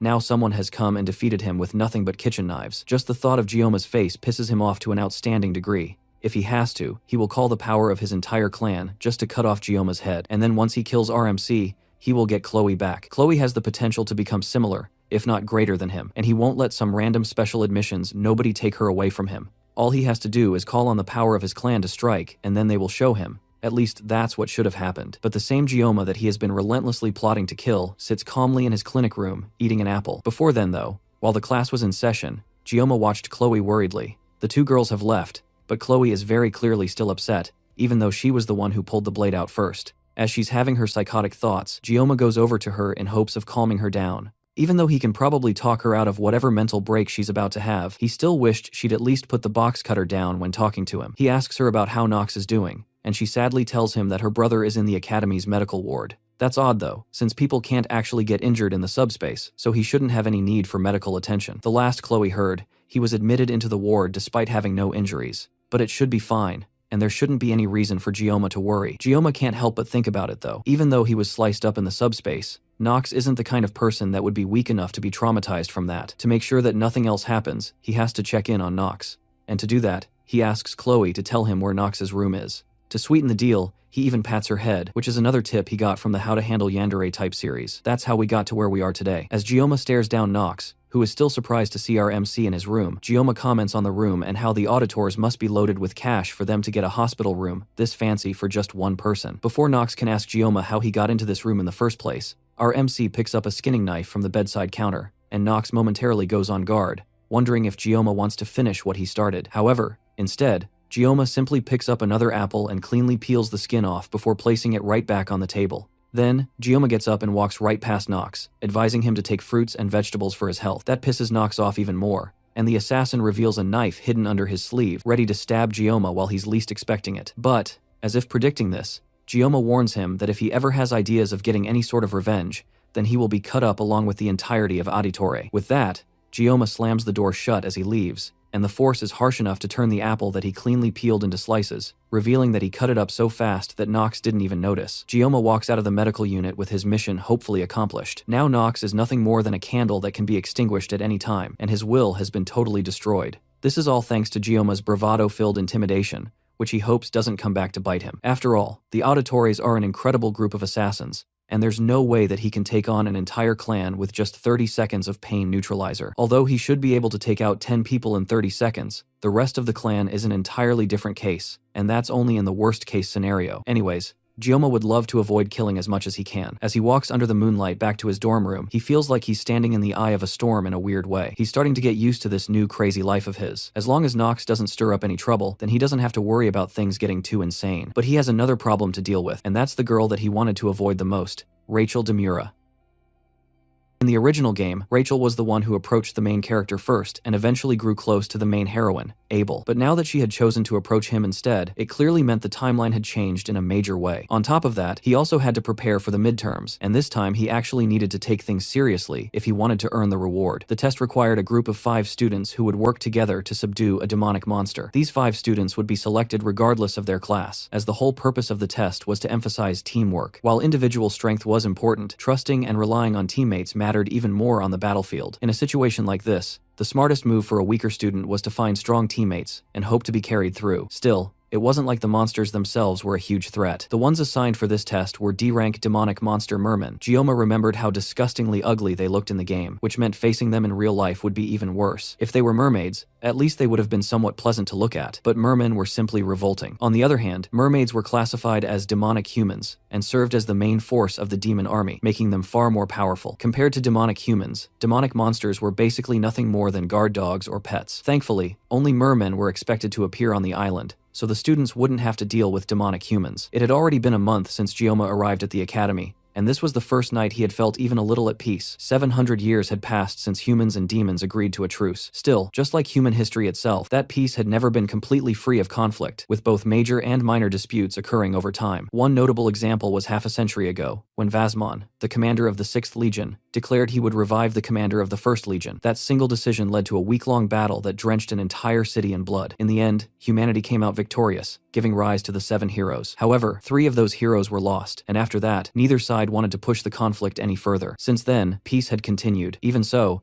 Gioma couldn't help but question whether this was truly peace. The more he thought about it, the more terrifying it seemed that someone had managed to seal the 1st Legion commander alone 700 years ago, which meant that person must have been an absolute monster. In contrast, it had taken 7 people to defeat the 6th Legion commander, and even then, lives were lost. And now, with only 3 years left before the second human-demon war begins, the situation felt even heavier. This time, the Demon King himself would be involved. The thought of that future was terrifying, but worrying about it wouldn't change anything. Right now, Gioma needed to focus on the upcoming midterms. His first task was to form a team, but that was easier said than done since he didn't have any friends. However, he was currently the most famous student in the academy, and he figured he could use that to his advantage to solve this problem. There was no way he could stay unnoticed for the next 3 years anyway. Because of that, Gioma decided to change his approach. He would stop trying to live quietly and instead aim to live comfortably while making the most of his situation. With that in mind, he prepared himself to do everything he could to gather people and form his group. A week passed, yet nothing changed, and he still found himself completely alone without a single person inviting him into their group. In the end, it seemed like everyone was simply too scared of him. When he turned to look around the class, the only other person sitting alone just like him was Chloe. Maybe she had been pushed aside after the incident with her brother and his defeat, or maybe it was because of how she reacted when Rachel showed up. Whatever the reason, he walked up to her and asked if she still hadn't found anyone to team up with. Just like him, she was still alone, and that honestly made him worry a bit. bit. He was already used to being by himself, but she at least used to have friends, and now they were all gone. Still, she calmly said she would be fine, as long as she had him. Taking that as enough, he offered to team up with her so they could find 3 more members together. With Chloe's abilities, she was basically a massive advantage, since he could only fight for 30 seconds, while she was like having 30 soldiers packed into one small, cute figure. That brief moment of peace shattered when Rachel suddenly burst into the classroom calling out for Gioma. He didn't even try to hide the annoyance on his face at seeing her again, and Chloe didn't hide her bloodlust either, already pulling out a box cutter like she was ready to go wild. Rachel, completely ignoring the tension, kept bothering him, and even leaned over his desk before asking if he had found a group yet. Since she clearly wasn't paying attention to anything else, he just answered her honestly, and hearing that he didn't have a group worked perfectly in her favor as she immediately invited him to join hers. The offer felt suspicious right away, because someone like her would obviously have plenty of strong students lining up to join, so there was no reason for her to specifically come to him. But she casually explained that he just seemed more fun to team up with than anyone else in her class. He told her he had already teamed up with Chloe, but that didn't bother her either, since her group still had 2 empty spots. Even then, he couldn't shake off the feeling that this was risky for her, since teaming up like this could affect her grades if things went wrong during the island test. He looked over at Chloe, and after a moment, she reluctantly nodded, agreeing to join. With nothing stopping him anymore, he accepted the offer, and Rachel instantly pulled out her phone to text someone while warning him that he couldn't back out now. Curious, he asked about the rest of the group members, and the moment she mentioned Leon, his mood dropped instantly. Not just any Leon, protagonist of this world. The one person he least wanted to get involved with. At that point, he couldn't help but wonder what kind of sins he must have committed in his past life to end up with such terrible luck. Sure, he had spent 30 years handling a knife, but that was just part of his job. Somehow, despite trying to stay low-key, he kept getting dragged into situations with the heroines, and even worse, into the main storyline itself. Being around the heroines wasn't exactly a bad thing since they were easy on the eyes, but Leon Van Reinhardt was a completely different problem. As the main character, interacting with him could twist the entire plot in unpredictable ways. Right now, Gioma had no idea how things would unfold, but he was already convinced that somehow it would all end up being his fault. He even thought about trying to switch groups, but Rachel had already submitted his name in the application before even asking him properly. For the first time in his life, he seriously felt like cutting someone down, and unfortunately, that someone was a girl. On top of that,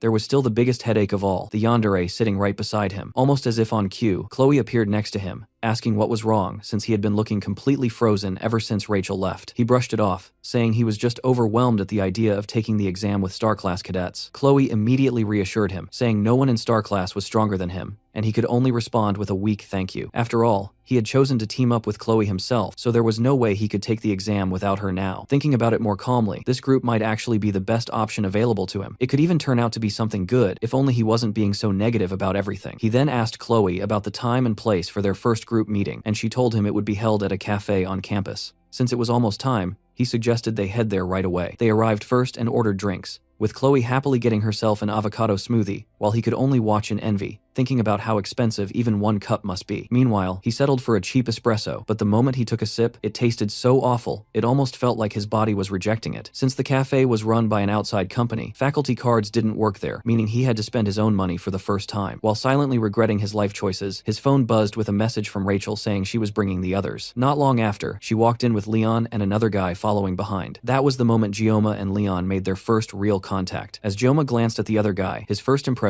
was that the guy looked like some kind of delinquent. Leon was the first to step forward and introduce himself, extending his hand confidently. Gioma accepted the handshake, and Leon immediately complimented him on his performance in the subspace battle a few days ago. Just from the way he spoke, Gioma could tell he carried both intelligence and elegance naturally. After that, everyone sat down, and Rachel suggested they all introduce themselves properly. Leon went first, presenting himself as the leader of the group and a Star Class student. Somehow, he had already taken the position of leader, and he genuinely seemed eager to work together with everyone. Rachel went next, but since everyone already knew her, she quickly passed the turn to the guy beside her. He introduced himself as Speed Weapon, also a Star Class student, keeping it short and direct, though Gioma couldn't help but focus more on how strange his name sounded. Then Chloe introduced herself as a Wolf Class student who joined the group thanks to Gioma, but Rachel teased her for calling him Gioma-kun, which led to a brief tense stare between them before Chloe calmed herself down with a sigh and finished speaking. Finally, Gioma gave his own introduction, which was even shorter than Speed Weapon's, simply stating his name and class without adding anything else. Leon pulled out a laptop to officially begin the meeting, pressing a button that projected a holographic map of the exam area. The location was called Scapoli Island, and they would be transported there through a subspace gate to a specific point on the island. However, only the entry would involve subspace, meaning once they arrived, everything would be completely real, and they could actually get injured by the demonic beasts. Their assigned zone was the northeastern coast, where 3 different groups, including theirs, would be hunting mermen. Since the number of mermen mermen in the area was limited, the goal of the exam was simple: hunt as many as possible within that limit. After explaining everything, Leon wrapped up the presentation and asked if anyone had questions. Speed Weapon spoke first, asking if there were any dangers on the island besides the mermen. Leon explained that the instructors had already thoroughly checked the area beforehand, ensuring that no other monsters or demons would be present. Then Chloe asked whether groups could ambush or fight each other, which visibly shocked everyone else at the table. Leon calmly clarified that the exam was strictly about eliminating demonic beasts, and any conflict between groups would result in immediate disqualification. It was obvious that Chloe's question came from her assassin instincts. With no further questions, Leon ended the meeting and told everyone to focus on preparing for the midterms, adding that they would meet again the next day for another discussion. One by one, the others left the cafe, leaving only Gioma and Leon behind. The silence between them felt awkward, and Gioma quickly tried to leave, but Leon suddenly called out to him and asked where he came from. The question caught Gioma off guard, making him pause as he tried to process it. He had heard something similar before, but coming from Leon, it felt completely different. Leon looked unusually serious while asking, and Gioma couldn't read his intentions at all. What made it even stranger was that Leon had waited until everyone else had left before asking. After a long silence, Leon apologized for bringing up such a question out of nowhere, and admitted that he couldn't shake the feeling that Gioma was similar to him. Even though the world's official language was Korean, because of the game's origin, that didn't mean other cultures didn't exist, and anyone could tell just by looking that Gioma was Korean. So Leon asking where he came from and claiming similarity only made things more confusing. Gioma stayed silent, struggling to make sense of the situation, and eventually Leon told him to forget the question entirely before standing up to leave, but Gioma stopped him and reflexively threw the same question back, asking where Leon came from. He regretted it instantly, but at the same time, he knew he wouldn't be able to rest without hearing the answer. Leon calmly took his hand and simply said he was from Germany before leaving without another word. Left alone, Gioma couldn't stop wondering what had just happened. When Leon first asked that question, it made him consider the possibility that the main character of the game might also be someone from another world. It sounded crazy, but it was still a real possibility. After all, there was no rule saying only one person could be transported into the game, and taking over the main character's role was far more likely than ending up as a side character. His gaze drifted toward the knife on the table, and an idea struck him. Whenever the blessing of the sword god activated, his senses became unusually sharp. Maybe triggering it would give him some kind of answer. He picked up the knife, removed its cover, and just as he hoped, a message formed in his mind, confirming that Leon truly belonged to this world. The voice he heard felt similar to the one he experienced when fighting Chloe while activating the blessing. However, just thinking too deeply about it caused a migraine that even bypassed his painless blessing. Still, one thing was certain: the Leon he had just met was exactly the same Leon from the game, something no actor could replicate so perfectly. Even so, Leon's sudden question about his origin and the claim that they were similar kept bothering him. To look for answers, he checked a wiki page, but there was no information about Leon in this world at all. Everything was starting to feel off, and Gioma decided that this would be the last time he involved himself with Leon. If something like this happened again, he would just go to Medea for help, ignoring whatever attempts she made to drag him along. At the same time, he found it surprising how calm he had remained despite everything happening around him. Maybe his blessings were influencing him more than he realized. He opened his status screen, and as usual, things seemed to be progressing steadily. His mental fortitude and armament remained unchanged, but his physical fortitude had increased thanks to his training. His armament would likely improve as well once he obtained Murasame from the midterm exam. The only thing he couldn't figure out was his assimilation rate. It had increased significantly and seemed close to unlocking something new, possibly connected to everything he had done so far. Not knowing what it was still annoyed him, especially since there was no one he could ask about it. However, at the bottom of the status screen, something new caught his attention. His blessing of painlessness had extended by 10 seconds, meaning he could now use it for a total of 40 seconds. After all the effort he had put in, it finally felt like his hard work was paying off. As the days passed and the group continued meeting to plan their strategy for the exam, Gioma kept training, steadily sharpening his abilities. At last, the day of the exam arrived, and all the groups gathered in front of the subspace gate. The moment Gioma looked at it, he could tell this one felt completely different from the training ground subspace. Soon, the rest of his team showed up as well, and they all seemed just as excited as he was. During their earlier meetings, they had already assigned roles to each member. Rachel would take the front as the main damage dealer, while Leon stayed in the center as the leader to coordinate everyone. Speed Weapon would position himself behind Leon as support. Chloe would fight alongside Rachel as a secondary damage dealer, and Gioma would cover the rear, forming a well-balanced team. Taking a moment, Gioma looked over their equipment and couldn't help but feel impressed by how powerful everything was. Rachel was carrying an S-rank weapon known as the Vermilion Phoenix Halberd. Leon, even without bowman, still wielded a strong sword. Then there was Speed Weapon, whose gear turned out to be a recorder, which made Gioma wonder if the support role also included providing background music. Rachel quickly clarified that the recorder was actually one of the rare S-rank armaments capable of healing. Even Gioma knew how absurdly difficult it was to obtain healing-type S-rank equipment, making it incredibly valuable. Curious, he stepped closer to examine it, catching Speed Weapon slightly off guard. Their conversation was interrupted when an announcement came through the speakers, declaring the start of the first-year midterms. Soon after, the Wolf class instructor, Lee Wanbin, approached the students. Since everyone already understood the rules, he kept things short, reminding them not to hesitate to retreat if things became dangerous, as risking their lives for extra credit wasn't worth it. If anyone got injured or wanted to surrender, they could simply call for the assigned instructor. With that, he encouraged them to do their best and not let nerves get the better of them. Noticing Chloe looking uneasy, Gioma asked what was bothering her. She admitted that she was worried about the possibility of mermaids appearing on the island. Gioma reassured her once again that the instructors had already confirmed the area was clear, but even so, she couldn't shake her anxiety. Growing up in Sicily, she had often heard stories about mermaids causing massive destruction. Although humans now had a truce with demonic beings, making such encounters rare outside of dungeons, the fact that these rumors still persisted made her uneasy, especially since the exact conditions for mermaid appearances were still unclear.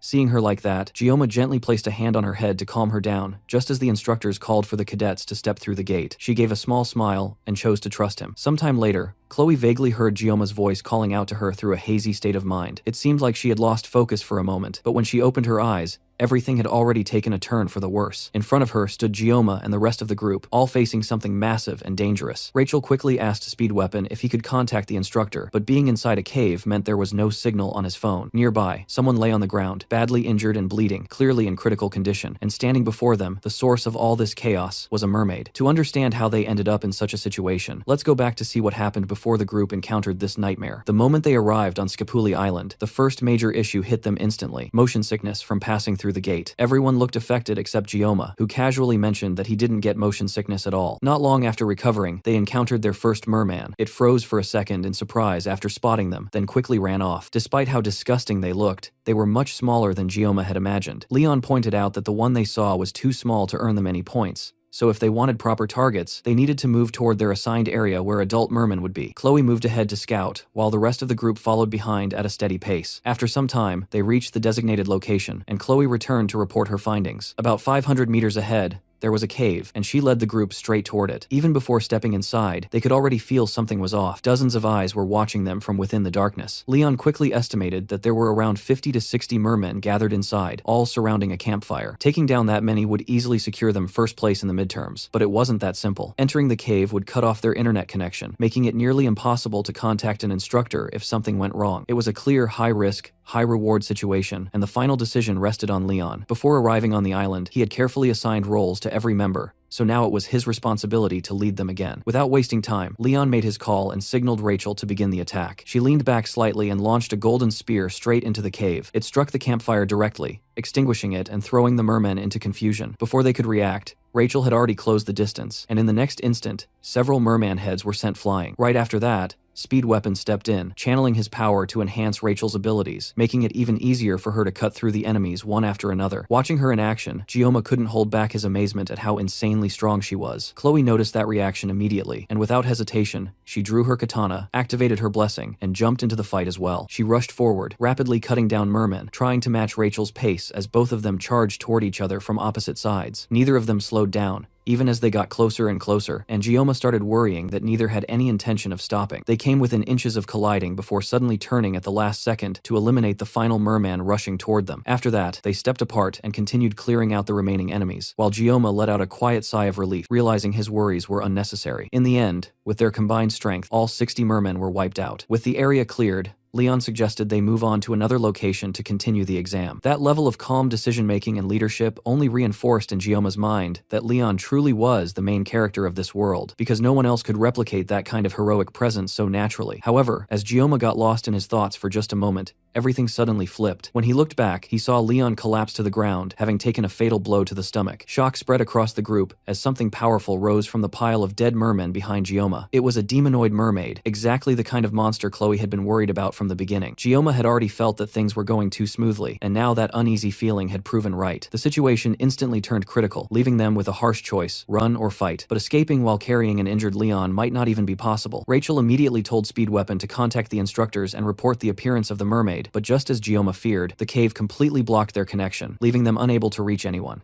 Panic began to spread among the group, and strangely, Gioma was the only one who remained calm. With Leon out of action, someone had to take control, and Gioma stepped forward to fill that role. He quickly started giving orders, telling Rachel to keep the mermaid occupied no matter what. Then he instructed Speed Weapon to pour as much healing as possible into Leon. Finally, he called out to Chloe, who seemed momentarily frozen, and ordered her to evacuate the other cadets and inform the instructors about what had happened. It took her a second to process everything, but she eventually snapped out of it and moved to carry out his command. With everyone assigned their roles, Gioma stepped forward to face the mermaid himself, shocking the others. He told Rachel and Speed Weapon to handle the remaining mermen, leaving the mermaid to him. After all, dealing with fish like that had always been his specialty. Demons possess a distinct power that is comparable to the blessings used by humans, and that power is called magic. It is strong enough to defeat the protagonist in a single strike, clearly showing the overwhelming difference in strength between demons and humans. Even though Gioma has the blessing of the sword god, that alone does not guarantee that he will survive this fight. In the original game, defeating a demon that uses magic without forming a party was simply impossible, and yet, right now, he is about to face a boss alone that would normally require a full raid team. In simple terms, Gioma is completely screwed, but there is no way for him to back out at this point. Chloe will need about 10 minutes to find help and return, but Gioma only has 40 seconds to take down this oversized fish before he ends up in a worse situation than the main character. At the same time, Rachel continues struggling to keep the mermen away, while Speed Weapon concentrates all of his power on healing Leon. The wound on Leon is deep, yet it is still recovering regardless. Even with such a difficult situation unfolding, Speed Weapon cannot stop focusing on Gioma. Just the sight of the mermaid makes his bones tremble, and yet Gioma is willingly choosing to fight it alone.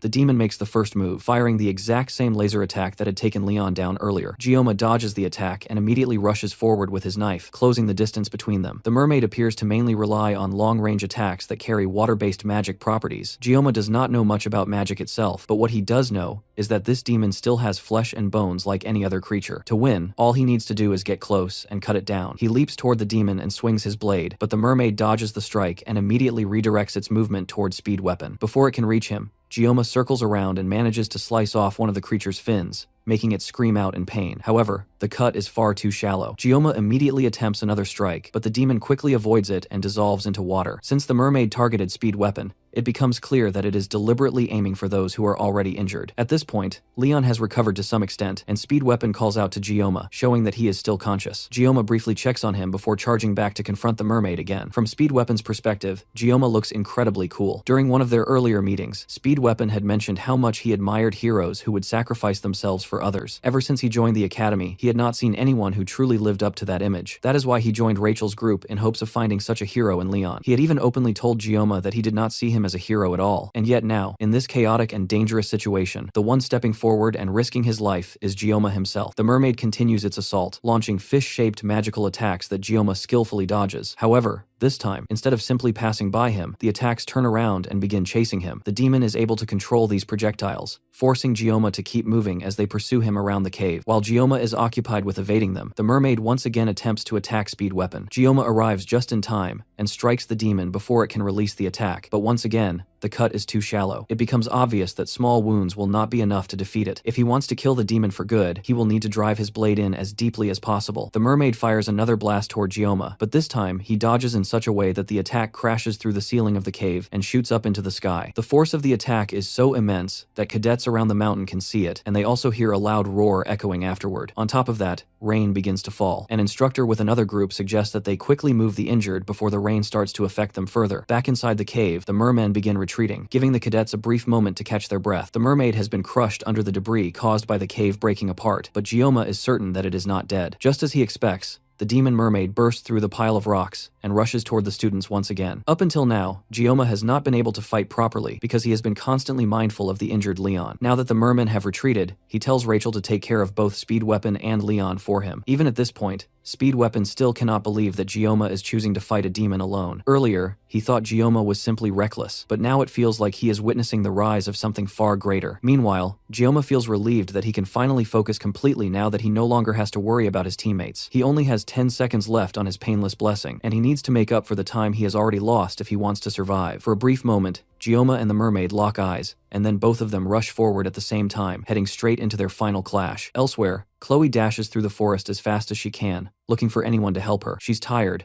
but she knows she can't stop running unless everyone she left behind will be in danger. Her body hurts incredibly bad, but the more she feels like stopping, the more she thinks about Gioma and the fact that he's in the cave fighting that monster on his own for their sake. Gioma really is the strongest person she has ever met in her life. He clearly doesn't like fighting and tries to avoid drawing his blade whenever possible. The only time he stands to fight is when there is really no other choice. Since Gioma made the best decision fighting that mermaid, she knows she has to do her best to get help, but she can't help feeling that if she was just a little stronger, then maybe she would have been able to help him somehow. Behind her, a loud blast tears the side of the cave apart, and she knows that it's the sound of Gioma and the mermaid fighting. In her worry, she trips off a vine and almost falls, but manages to catch herself on the ground and keeps running. She can't stop or fall until she has found someone to help. As she continues to run, she senses something ahead of her. She can't send it clearly since her head is in a mess, but her first thought is that they must be mermen. She draws her sword to defend herself and unleashes a blow towards the closest one to her, but surprisingly, the merman blocks with their sword. That's because it isn't a merman, it's Abel. As soon as she realizes that she has finally found another person, Chloe stops moving and collapses to the ground. Abel's teammates get suspicious and start to suspect that there is some sort of ambush in the area. Meanwhile, Chloe weakly tries to tell them that they should go and help Gioma. Luckily for her, Abel remembers her face from when she and Rachel went to Gioma's class. Back in the cave, Speed Weapon is left in complete awe at what he's witnessing. He wonders if there will ever be a day as astonishing as this ever again. The way Gioma fights seems like a skilled swordsman handling a live fish on a chopping board with skill. At this point, this whole thing is beyond just fighting a demonoid. Gioma is completely overwhelming it. This scene unfolding right is definitely something that will be etched in his memory for the rest of his life. Even Rachel, who's the successor of the Spear clan and grew up among strong people, clearly hasn't seen this caliber of skill before. Despite that, she's the first to push him out of the way when a stray attack comes towards them. Speed Weapon nearly forgot where he was because of how intense the sight was. Gioma's opponent is a demon that uses magic. A blade against magic isn't a good matchup to begin with, even if our MC has the upper hand right now. If the demon uses magic that can't be countered, then Gioma will be in danger. As soon as Speed Weapon has that thought, as if on K, the mermaid raises its hands in the air and calls a different magic attack called Needle Squall. The rain around them starts to crystallize and freeze, and everything halts for a moment. Then the mermaid drops its hand, and all the sharp crystallized raindrops fall towards Gioma. He dodges some and parries the rest, but they are too hard for his knife. The blade starts to break apart as he fights with it. Instead of keeping the blade aside, Gioma tosses it at the mermaid. It cuts straight through the mermaid's side, leaving a gaping hole in its waist. Gioma then follows up with a final attack, cutting through the mermaid's flesh with one powerful slash. Except the mermaid managed to dodge, and instead used the body of a merman to distract Gioma. Then it charges up a massive attack right in front of our MC. This one is way too close, and there is no possible way he can dodge it. Just before the attack hits and he starts to panic, his mind is suddenly teleported to a clear space. In that space, he sees a red line that indicates where he should cut, and he hears a voice telling him that if he can slice it, it will cut. Instead of dodging the attack, Gioma readjusts his grip on the knife and cuts through the magic instead. The cut causes a massive shockwave to push through the area, and by the time the smoke clears, Gioma stands over the lifeless body of the mermaid. The demon makes a few sounds in death, and Gioma kicks it away down into the pool that it came out from. Rachel and Speed Weapons stare at the scene in front of them in shock. Somehow, a freshman defeated a demonoid alone. Suddenly, Gioma falls to his knees and starts coughing up blood. Rachel is the first to react, and she rushes over to him while Speed Weapon checks on Leon. Thankfully, the protagonist is fine, but there are other sounds behind them, and Speed Weapon turns around thinking that the mermen that ran away have returned. Instead, it's Abel and her team carrying an unconscious and injured Chloe. The first thing Abel notices is Rachel, who caresses an unconscious Gioma. The sight makes her angry for some reason, but she ignores it to look around. The rest of the team look like they all have one foot in the grave, and yet Leon seems completely fine. She informs them that she has contacted the academy, and they will be arriving in an hour to aid them. Now that help is on the way, she wants to know just what exactly happened. She asks Speed Weapon to explain, but he's more frustrated by the academy and the instructors who claimed that they thoroughly checked the island. He doesn't believe that they will believe him anyways, but he starts to tell them what he witnessed. Speed Weapon gives Abel a basic rundown of what happened and how Gioma defeated the mermaid alone. Just like Speed Weapon predicted, she can barely believe it. The tales that her grandfather told her when she was younger were more realistic than this. And yet, as ridiculous as the story is, the evidence around them proves that it's the truth. Why would they lie about this anyways? And yet Abel still can't accept it. She's a descendant of the acclaimed hero Balor Joaquin and his disciple Aaron Nibulong. Those are the roots that she has in her, and it has given her a special attribute since birth. Her bloodline has always been filled with promise and potential, and she put in incredible effort to make sure that she wouldn't be overshadowed by her roots. And yet,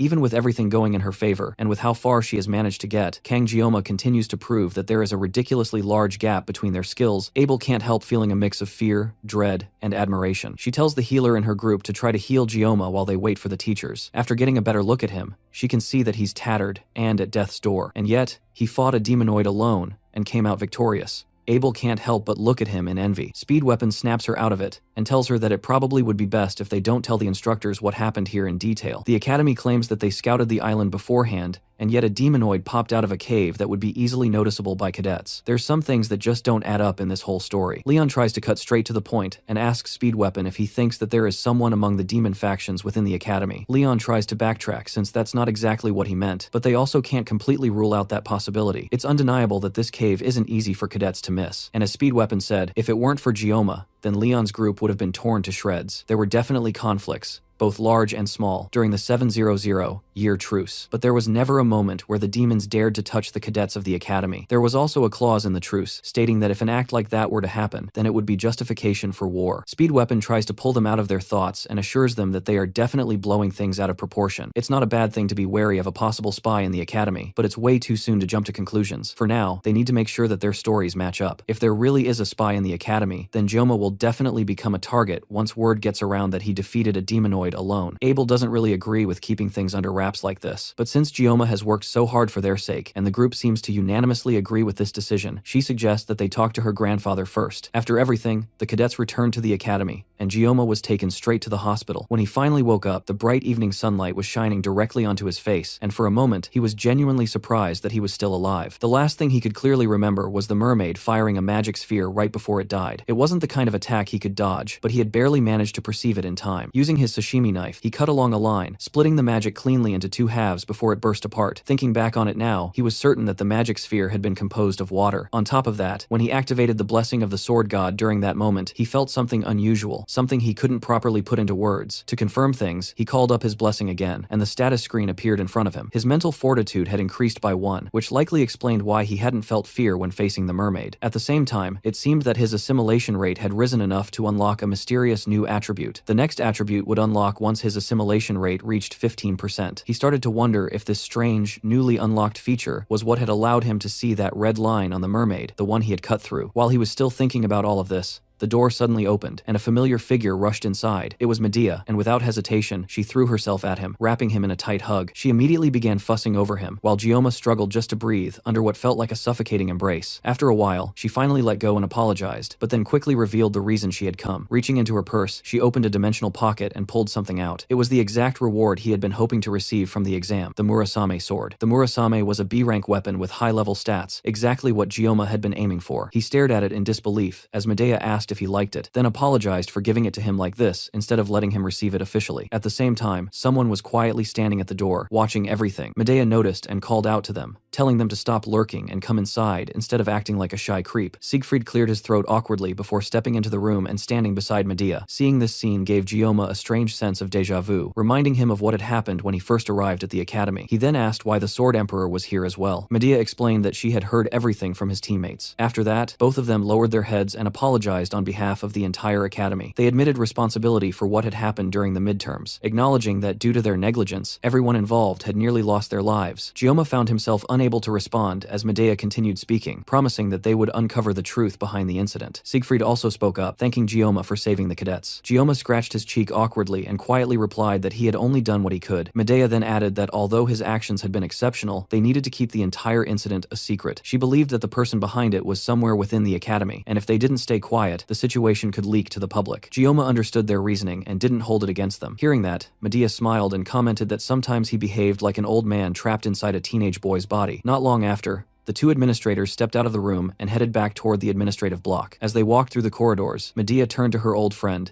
and asked if he still remembered the day they first met after enrolling in the Academy. Siegfried acted as if he didn't remember anything at all, and Medea responded with a faint smile. To her, it felt like those moments had happened just yesterday, yet in reality, 60 years had already passed since then. Even so, that span of time didn't even make up a tenth of Joaquin Academy's long history. When they had first enrolled, the Academy was already ancient, overflowing with a deep and rich past. Over the centuries, there had been both major and minor incidents, but for 700 years, the Academy had continued to nurture and protect its cadets. All of a sudden, the mood shifted, and Medea's aura flared out, causing the nearby windows to crack and shatter. Before the midterms began, She had received reports confirming that multiple preliminary surveys of the island had been completed. Although it was rare, Scopely Island was known as a place where mermaids had been sighted before. Because of that, she had taken every possible precaution to ensure that nothing would happen to her precious students. And yet, despite all that preparation, something this disastrous had still occurred under her supervision. Siegfried gently placed a hand on her shoulder to calm her down, and she quickly regained control, showing an apologetic expression. Then, almost instantly, her mood flipped as she slipped into an excited fangirl-like state while thinking about Gioma. The fact that he had managed to defeat a mermaid all by himself amazed her, and she eagerly asked Siegfried what he thought about it. Siegfried, however, had witnessed countless examples of natural talent throughout his life. He had seen many individuals praised as the chosen ones of their generation, only for them to eventually lose their way. In families of heroes that were obsessed with honor and glory, the word genius was thrown around far too easily. Even the smallest hint of potential was enough for a child to be labeled a genius simply because of their lineage. Because of that, Siegfried had forbidden the use of that word, even when it came to describing his own granddaughter,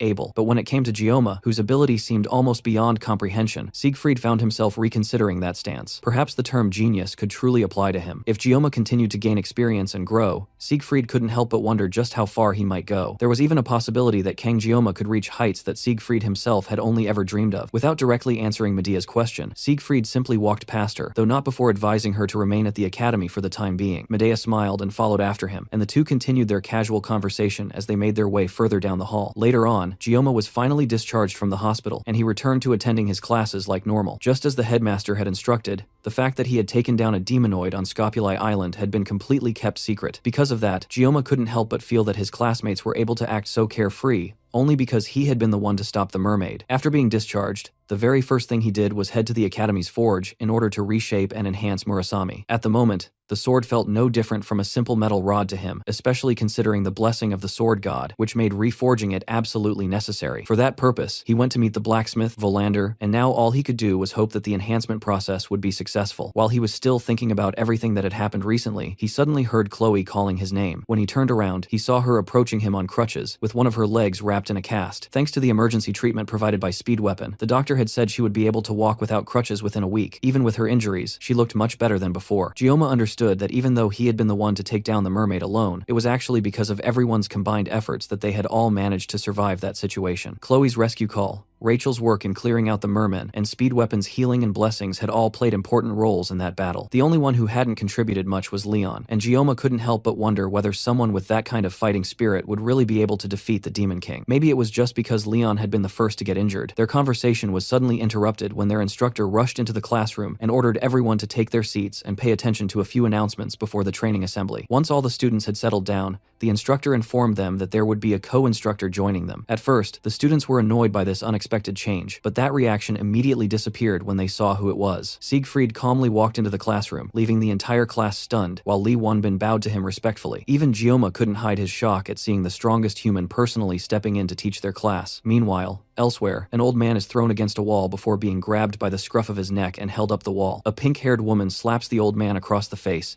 sending him flying to the ground. He apologizes to the woman named Instructor Kim while he struggles to control her breathing. This woman, that is mercilessly beating up this man, is the 5th Demon Corps commander, and she is not pleased at all. She asks him why he didn't cooperate with her when he had the chance, and the man tries to apologize, but that only gets him another smack to the face. It's clear that the purple-haired instructor is tired of apologies. The goal of this whole scheme was to bring Leon back from the exams half dead. He may be a hero candidate, but there's no way he could take out a mermaid alone. But now, because of the old man's incompetence, Leon is now comfortable at the academy. Instructor Kim gives the elder another kick to the face, but immediately regrets it when she sees that she got blood on her shoes. She still can't believe that a full demonoid was taken down by a bunch of first years. But looking at the new students that joined the academy this year, she can't say that she is surprised. The elder speaks up and clarifies that taking on the mermaid was done by just one cadet. Instructor Kim first thinks he's talking about Leon, but he clarifies that it's the academy's top student, Kang Gioma. The Demon Corps commander recognizes the name of the special admissions student, and that tells her everything she needs to know. It looks like there's new prey for her to hunt now. Wolf class once again goes on their daily training, with the exception of Chloe, who is still in a cast and crutches. Gioma can't help being jealous of her getting to rest, and he's forced to run for his life with his fellow students. And to make it worse, there's now an older man breathing down his neck after every lap, and he's surprisingly fast and nimble for his age. Siegfried runs up close to Gioma and urges him to run faster, even thinking that he might still be hurt from the midterms. It's weird for the Sword Emperor himself to be running around with first-year students, much less with a special admissions student. Siegfried is a man that will later inherit the title of Sword Saint and become one of the greatest forces of humanity. Not only that, but but during the Second Demon War, he will also become Leon's swordsmanship master, and he's a character whose importance rapidly increases in the latter half of the story. So why is someone who's this important training with Wolf class? The main story has clearly started to go off track, and now it's pretty much falling apart. Come to think of it, Leon never ended up receiving the Sword Saint title, and that ended up being a pretty big issue in his past life. But Leon can inherit the Sword Saint family, because he's not part of the Nibelung bloodline, so it doesn't matter. That doesn't make this situation any less uncomfortable for Gyoma though, especially considering the jealous glares his classmates keep shooting him. With how close Siegfried is to Gyoma, it almost looks like they are running together. Siegfried also takes moments to try and educate Gyoma, telling him that the foundation of any warrior comes from their physical strength and endurance. No matter how talented or outstanding someone is, it's completely worthless if their body cannot support it. Once he gets Gyoma motivated, he runs ahead, expecting his student to keep up with him. After their running laps are done, it's time for field training. For this training, personal weapons are strictly prohibited. Instead, the students will have to use one of the weapons provided by the school and learn to master it. Siegfried dumps a variety of weapons on the ground. The rest of the students are surprised by this sudden condition that their teacher has given them. One of them asks why it wouldn't be better to just use the weapons passed down by their families. That's because the basics are more important than anything else. The more a person relies on high-grade weapons, the more they will start to neglect their training. And it's easy to mistake the power of a weapon for one's own strength. At the end of the day, a master can never blame their equipment. Those words resonate with Gyoma specifically, and he nods his head in agreement. With no more room for idle chit-chat, the Sword Emperor tells the student to pick up the weapons and master the basics with them. Cadets who can handle ordinary weapons skillfully also have a high probability of receiving a high score in the class, which will affect their promotion evaluation at the end of the year. That additional bit of information gets the rest of the students excited, and they rush to pick up any weapon they can find. Gyoma naturally goes towards the sashimi knife laying unnoticed on the floor. As soon as he picks it up, he notices Siegfried's eyes watching him. The students gather together again after picking up their weapons, and Siegfried tells them that they will spend the day getting accustomed to their new weapons by performing one-on-one training between the cadets without a subspace. To make sure that the students don't go overboard with their training, Siegfried suggests that he gives a demonstration of proper sparring. Lee Wonbin prepares himself to spar against the Sword Emperor, but him shivering in fear makes it obvious that he's not prepared for this. In his whole life, this has to be the biggest crisis he has ever faced. However, Siegfried has a different idea in mind. He calls for Gyoma to come forward for the spar. Siegfried is also holding one of the novice weapons from the pile of old tools, but in his hands, the piece of junk looks especially sharp. The other students are still jealous and confused by the fact that the Sword Emperor himself is calling Gyoma out personally. Gyoma comes out, and before they start, he asks Gyoma if his bones have healed. Once he gets a positive answer, he tells Gyoma to pick up his sword. This is just a sparring match, but Gyoma thinks that this is way too much. If he crosses swords with the Sword Emperor, it's clear that this won't end easily. If this gets out of hand, at least one of them will lose a hand, and if they are unlucky,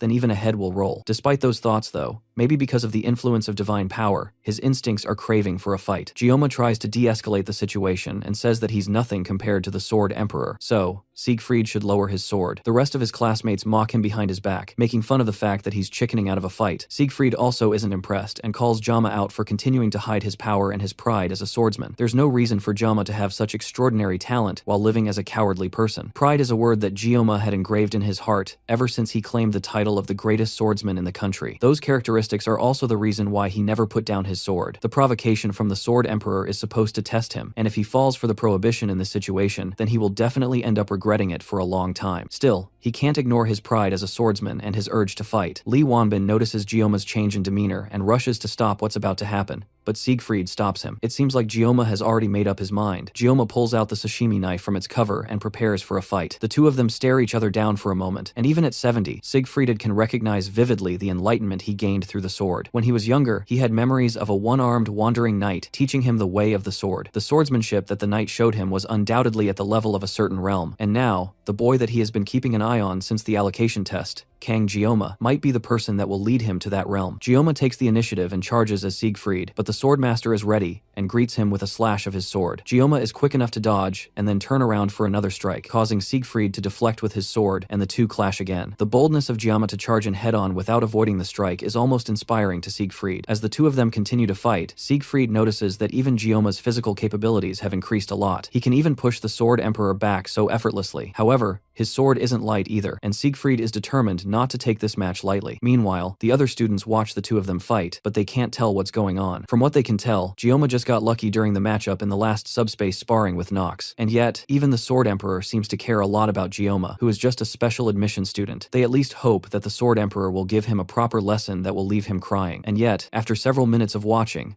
The two of them are just standing there, staring at each other. Lee Wanbin knows what's really happening though. They aren't just standing still. They have reached a level that the Wolf class instructor doubted was even possible. Before the spar, he warned Siegfried that if the headmaster found out about this, then things might get out of hand. On top of that, the other cadets could also be affected, but Siegfried assured him that he has no intentions of crossing real swords with Gyoma. The older man already knows that our MC has the power to cross into a special place. The place is called the Mental Realm. To enter this place and withstand a battle with Siegfried, Gyoma must be on an entirely different level than they even gave him credit for. A duel in the Mental Realm is an intense battle of wits, and Siegfried can tell just from the short time they have crossed swords that Gyoma is growing at an impressive rate. If that's the case, the Sword Emperor might have to take things to another level as well. He activates a powerful blessing called the Sword Spirit Protection, and even outside the mental realm, the students can feel the intense pressure coming from the two of them. The blue light coming from Siegfried's sword is definitely some sort of aura. It looks like the battle was so intense that the two of them broke out of the mental realm and returned to reality. Things are starting to get out of hand, and if Lee Wanbin doesn't do something to stop this, then there will definitely be bloodshed. Before he can stop them though, Gyoma and Siegfried take off and launch at each other, but a loud cry stops them both in their tracks. Medea arrives before they can cross swords again. An appearance causes the ground beneath her to break apart with her anger. The fight ends, and Siegfried is taken back to Medea's office for a proper scolding. He apologizes, but the headmaster is clearly not taking any weak words from him. She yells at him for going way too crazy and trying to pick a fight with a student after she went through so much trouble to get him a spot as an instructor in the school. In that moment, Siegfried lost his self-control and exerted his aura to the fullest. He would probably have gotten an even greater scolding, but as soon as Medea arrived in situation, he turned around to her and apologized. In over 50 years that they have known each other, Medea has never heard him say sorry, and yet he said that today, not just once, but twice. That's the only reason she's calmly trying to listen to him right now. She directly asks him why he would unleash the Sword Spirit's blessing on a student. If Medea hadn't arrived when she didn't, things would have gotten deadly. Siegfried tells her that if he hadn't released the blessing, then he wouldn't have been able to gain the upper hand against Gyoma. That stops Medea in her tracks. For someone with as much pride as Siegfried to admit that, things must be truly incomprehensible. She knows about the innate talent of Kong Jama, but she also knows better than anyone just how strong Siegfried truly is. Then he reveals that Gyoma has already reached the mental realm. Siegfried, for comparison, only managed to master it at the age of nearly 30. The fact that a 17-year-old has done it is more than Medea can believe. Siegfried doesn't know either, but there's no denying what he experienced. All this new information is way too much for Medea to understand, but she remembered what she saw after she stopped the fight and went to check on Gyoma. The moment she ran up to him, any semblance of dignity as an educator or one of the 7 stars vanished. In that moment, the only emotion she felt towards Gyoma was fear. A fear similar to the feeling she had when she met the 6th Division commander, Vasmon. She can't figure out why she would have such an eerie feeling towards one of her own students, but it does give more credibility to the crazy thing Siegfried is telling her. She then asks Siegfried directly if he lost, and the normally calm and quiet man becomes irate in a second. He yells that even if Gyoma's talent is innate, there's no way that it would compare to his. And on top of that, he even says that he wasn't fully armed at the time, which is the reason why things went the way they did. Medea calls him out for breaking his own rule of blaming his equipment. And can equipment really be an excuse when facing off against a student? The way he's overreacting just makes him look ridiculous. Her words make him so angry that he tries to activate the Sword Spirit's blessing right there, but a firm slap from Medea pulls him out of it. Elsewhere, Gyoma wakes up from a dream in which he relived his fight with Siegfried. Everything in that memory had ended well, but the Sword Emperor himself was quite hot-headed, and if Medea hadn't stepped in at the right time, the situation could have turned seriously dangerous. At the same time, the mental realm itself was an incredibly strange phenomenon to experience. It was something that could only be accessed when a person achieved complete mastery and understanding of their weapon. The mental realm functioned as an active space that could be entered only when certain conditions were fulfilled, and only peak-level masters who had devoted their entire lives to honing a single weapon were capable of reaching it. Because of that, even in the world of Miracle's Blessing, fewer than 10 heroes could freely access the mental realm. Even Leon, the protagonist who possessed all the qualities of a hero, needed 3 full years of private training just to step into it for the first time, and that was around the point where Gyoma had originally stopped playing the game. And yet, Gyoma had managed to enter it almost instantly. He considered that it might be because of his sashimi knife. Including his past life, he had been using that knife for over 20 years. On top of that, every time he activated the Sword God's Blessing, he would enter a state of concentration that went beyond normal perception. The connection between his current life and his past life began to intertwine, allowing him to break through difficult situations. Based on everything he had experienced so far, avoiding problems only made things worse. Instead of being passively carried along by events, it would be better for him to face what he could handle and solve things step by step. Now that he had gained the ability to control the mental realm freely, he figured he could attempt combat training without relying entirely on the Sword God's Blessing. With that thought, he got out of bed and slowly drew out his sashimi knife. After focusing for a moment, he re-entered the mental realm. But in the very next instant, the entire realm shattered, and a massive hand reached out from the void toward him. It extended downward, and a single finger touched his shoulder, instantly pulling him out of the trance, while at the same time filling the hand holding the knife with a powerful aura. However, whatever force that was, it proved to be too overwhelming for the weapon, and the sashimi knife couldn't withstand it, breaking apart and disintegrating. Elsewhere, in a dimly lit room, several elders were engaged in a heated argument. The same old man who had previously spoken with the Demon Corps commander was now confronting the other elders of the academy. His main objective was to convince them to investigate Gyoma, suspecting that he might be a candidate for the hero. However, the others disagreed, as it was already widely accepted that Leon was the chosen hero candidate. The old man argued back, saying that Leon was still incomplete and couldn't even properly manifest his blessing, whereas Gyoma had already demonstrated clear ability, starting from when he defeated the Genius Twins during the class placement exam. Furthermore, Medea was deliberately suppressing information about him under the excuse of protecting the student, which only made everything about Gyoma seem even more suspicious. Because of all this, he insisted that an investigation was necessary. He also brought up how the 7 stars had been interfering too much in their authority, especially after Medea, one of the 7 stars, became the academy director, which had significantly weakened the elders' influence. After Basman's defeat, public attention had shifted entirely toward the 7 stars, leaving the elders to be seen as nothing more than outdated figures. If a new hero were to emerge, it would only further diminish their standing. The other elders began to agree, realizing that maintaining their power might require the existence of a public enemy. In the end, they unanimously decided that the hero who could threaten the Demon King must be eliminated. The man pushing this agenda had become an elder because of the purple-haired instructor, which was why he was going to such lengths to persuade the others through sheer force. He knew that if he failed here, Kim, the 5th Division commander of the Demon King's forces, would make him regret it in the worst possible way. After continuing his arguments, the elders finally reached a conclusion. Kang Gyoma needed to be investigated and ultimately eliminated, and to carry out that plan,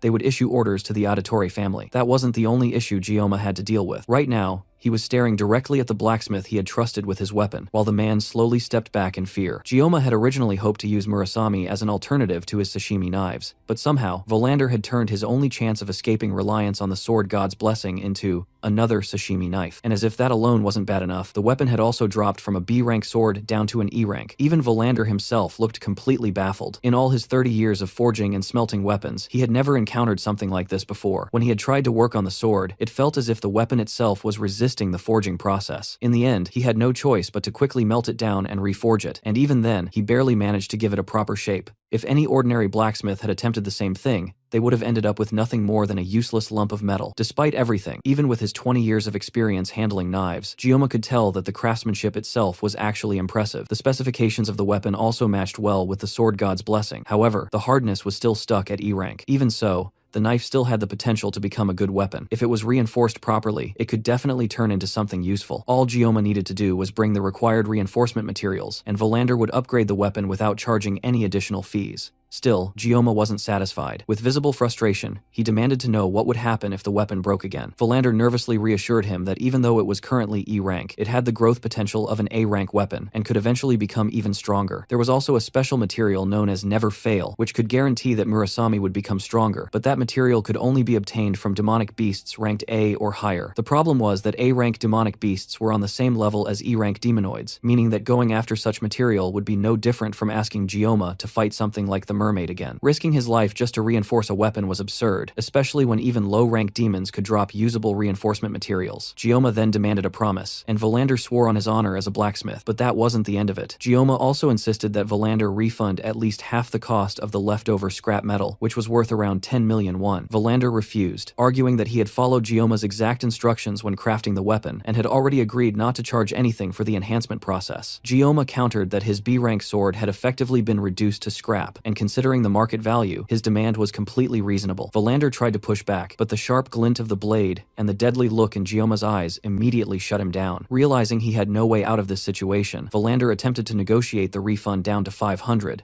but Gyoma raised it to 1,000 instead. Even that amount was far too much for Volander, but Gyoma refused to budge any further. At this point, it was clear that Gyoma was fully prepared to extract value in other ways if needed. Faced with the choice between losing money or something far worse, Volander finally gave in and agreed to the price. Gyoma heads to a lone bench on campus to take another look at his blessing. After obtaining a new weapon, his armament has increased, and additional options have become available. The biggest reason that he hesitated to use the sword god's blessing is because of the excruciating pain, but his new stats have reduced the pain by 1 level. It can be further leveled up, which means that leveling up his pain reduction should be his biggest priority. He tested it earlier, and although the pain is still unbearable, it went from feeling like he was about to die to feeling like he can barely breathe. Still, If just one level reduces the pain this much, then constant leveling means that he might one day be able to use the sword God's blessing without pain. It seems like armament increases when he obtains new weapons or enhances them. Now that the midterms are over, weapon enhancement should be his top priority to increase his levels. If he keeps growing at this rate, then he might finally be able to understand this power, or maybe he'll even figure out who threw him into this world. As he's eating lunch on the bench, someone sneaks up on him, causing him to startle out of his thoughts. It's Chloe, and it looks like her healing is going along smoothly. She even took off her cast, and Gioma asks her if her body is alright now. She still needs crutches to move around, but she already feels stronger than before. As they are talking, Gioma notices a crumb of rice on her face and reaches over to clean it up. The brief contact is enough to cause her to fall over from pure joy. But from the ground, she notices the murasame on the bench that Gioma was sitting on. This is the first weapon she has seen him with that isn't just some kind of kitchen utensil. So,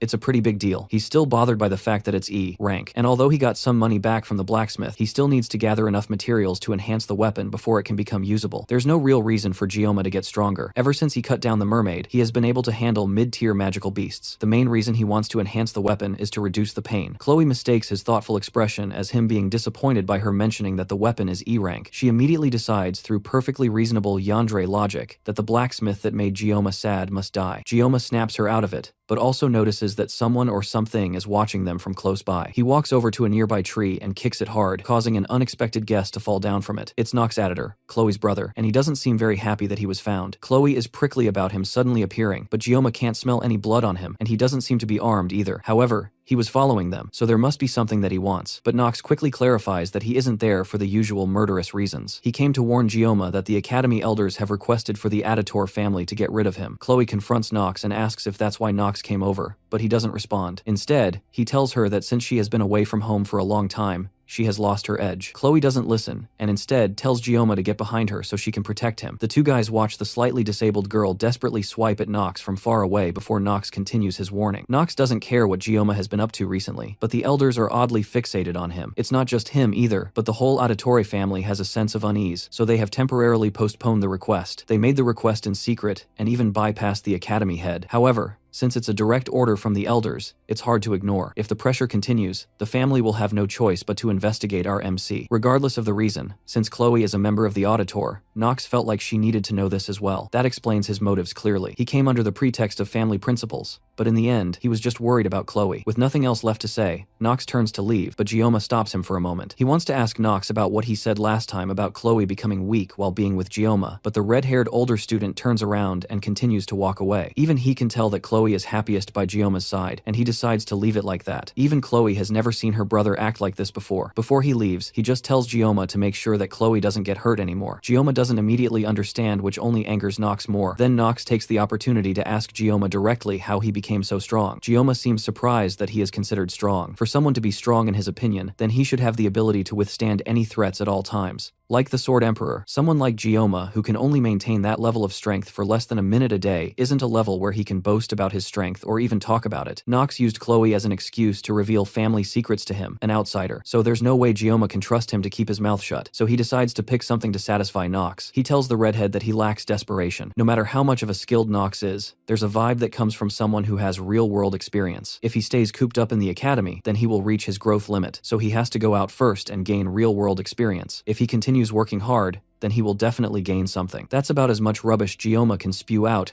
without sounding like he's lying through his teeth. So, he quickly gets up and walks away before Nox can ask any more questions. Back in class, the students were being taught about history and the nature of blessings. However, Gioma wasn't paying attention to the lecture at all, as his thoughts were completely occupied with the information that the Academy elders were targeting him. The elders of the Academy were descendants of 5 of Balor Joaquin's 7 disciples, a group that held immense influence not only within the Academy, but across the entire world. In the game, their role had always been to interfere with the protagonist for the sake of maintaining their own power and security, which was why players referred to them as the corrupt remnants. That was exactly what didn't make sense to Gioma. They were supposed to be targeting the main character, so why had their attention suddenly shifted toward him instead? He began writing down possible reasons that could explain why they would go after him. When he reviewed everything he had done since enrolling in the academy, he realized that he had indeed caused quite a bit of disruption. At this point, it almost felt like he was deliberately trying to stand out, even though that wasn't his intention. Still, none of his actions actions seemed significant enough to justify being targeted by the elders. One particular event stood out in his mind: the demonic mermaid he had fought on Scopuli Island. It was clear that the mermaid hadn't been targeting him at all, but rather Leon, who had been seen as an obstacle. Even though Medea had done her best to keep the entire incident hidden, the fact that Gioma had defeated the mermaid must have still reached the ears of the highest-ranking figures in noble society. And since the attack had been directed at Leon, who was considered a candidate for the hero, it implied something far more dangerous. It meant that someone among the elders, or possibly all of them, were collaborating with the demons. They hadn't just tried to interfere with Leon either, they had attempted to kill him. All of this pointed to the fact that they were willing to sacrifice both the Academy and humanity itself just to preserve their own authority. The entire situation was completely rotten to the core. Gioma knew that he could storm into the elders' chambers right now and cut them all down without hesitation, but he also understood that it wasn't the right time to act yet. However, when the time comes, Gioma will definitely cut them all down.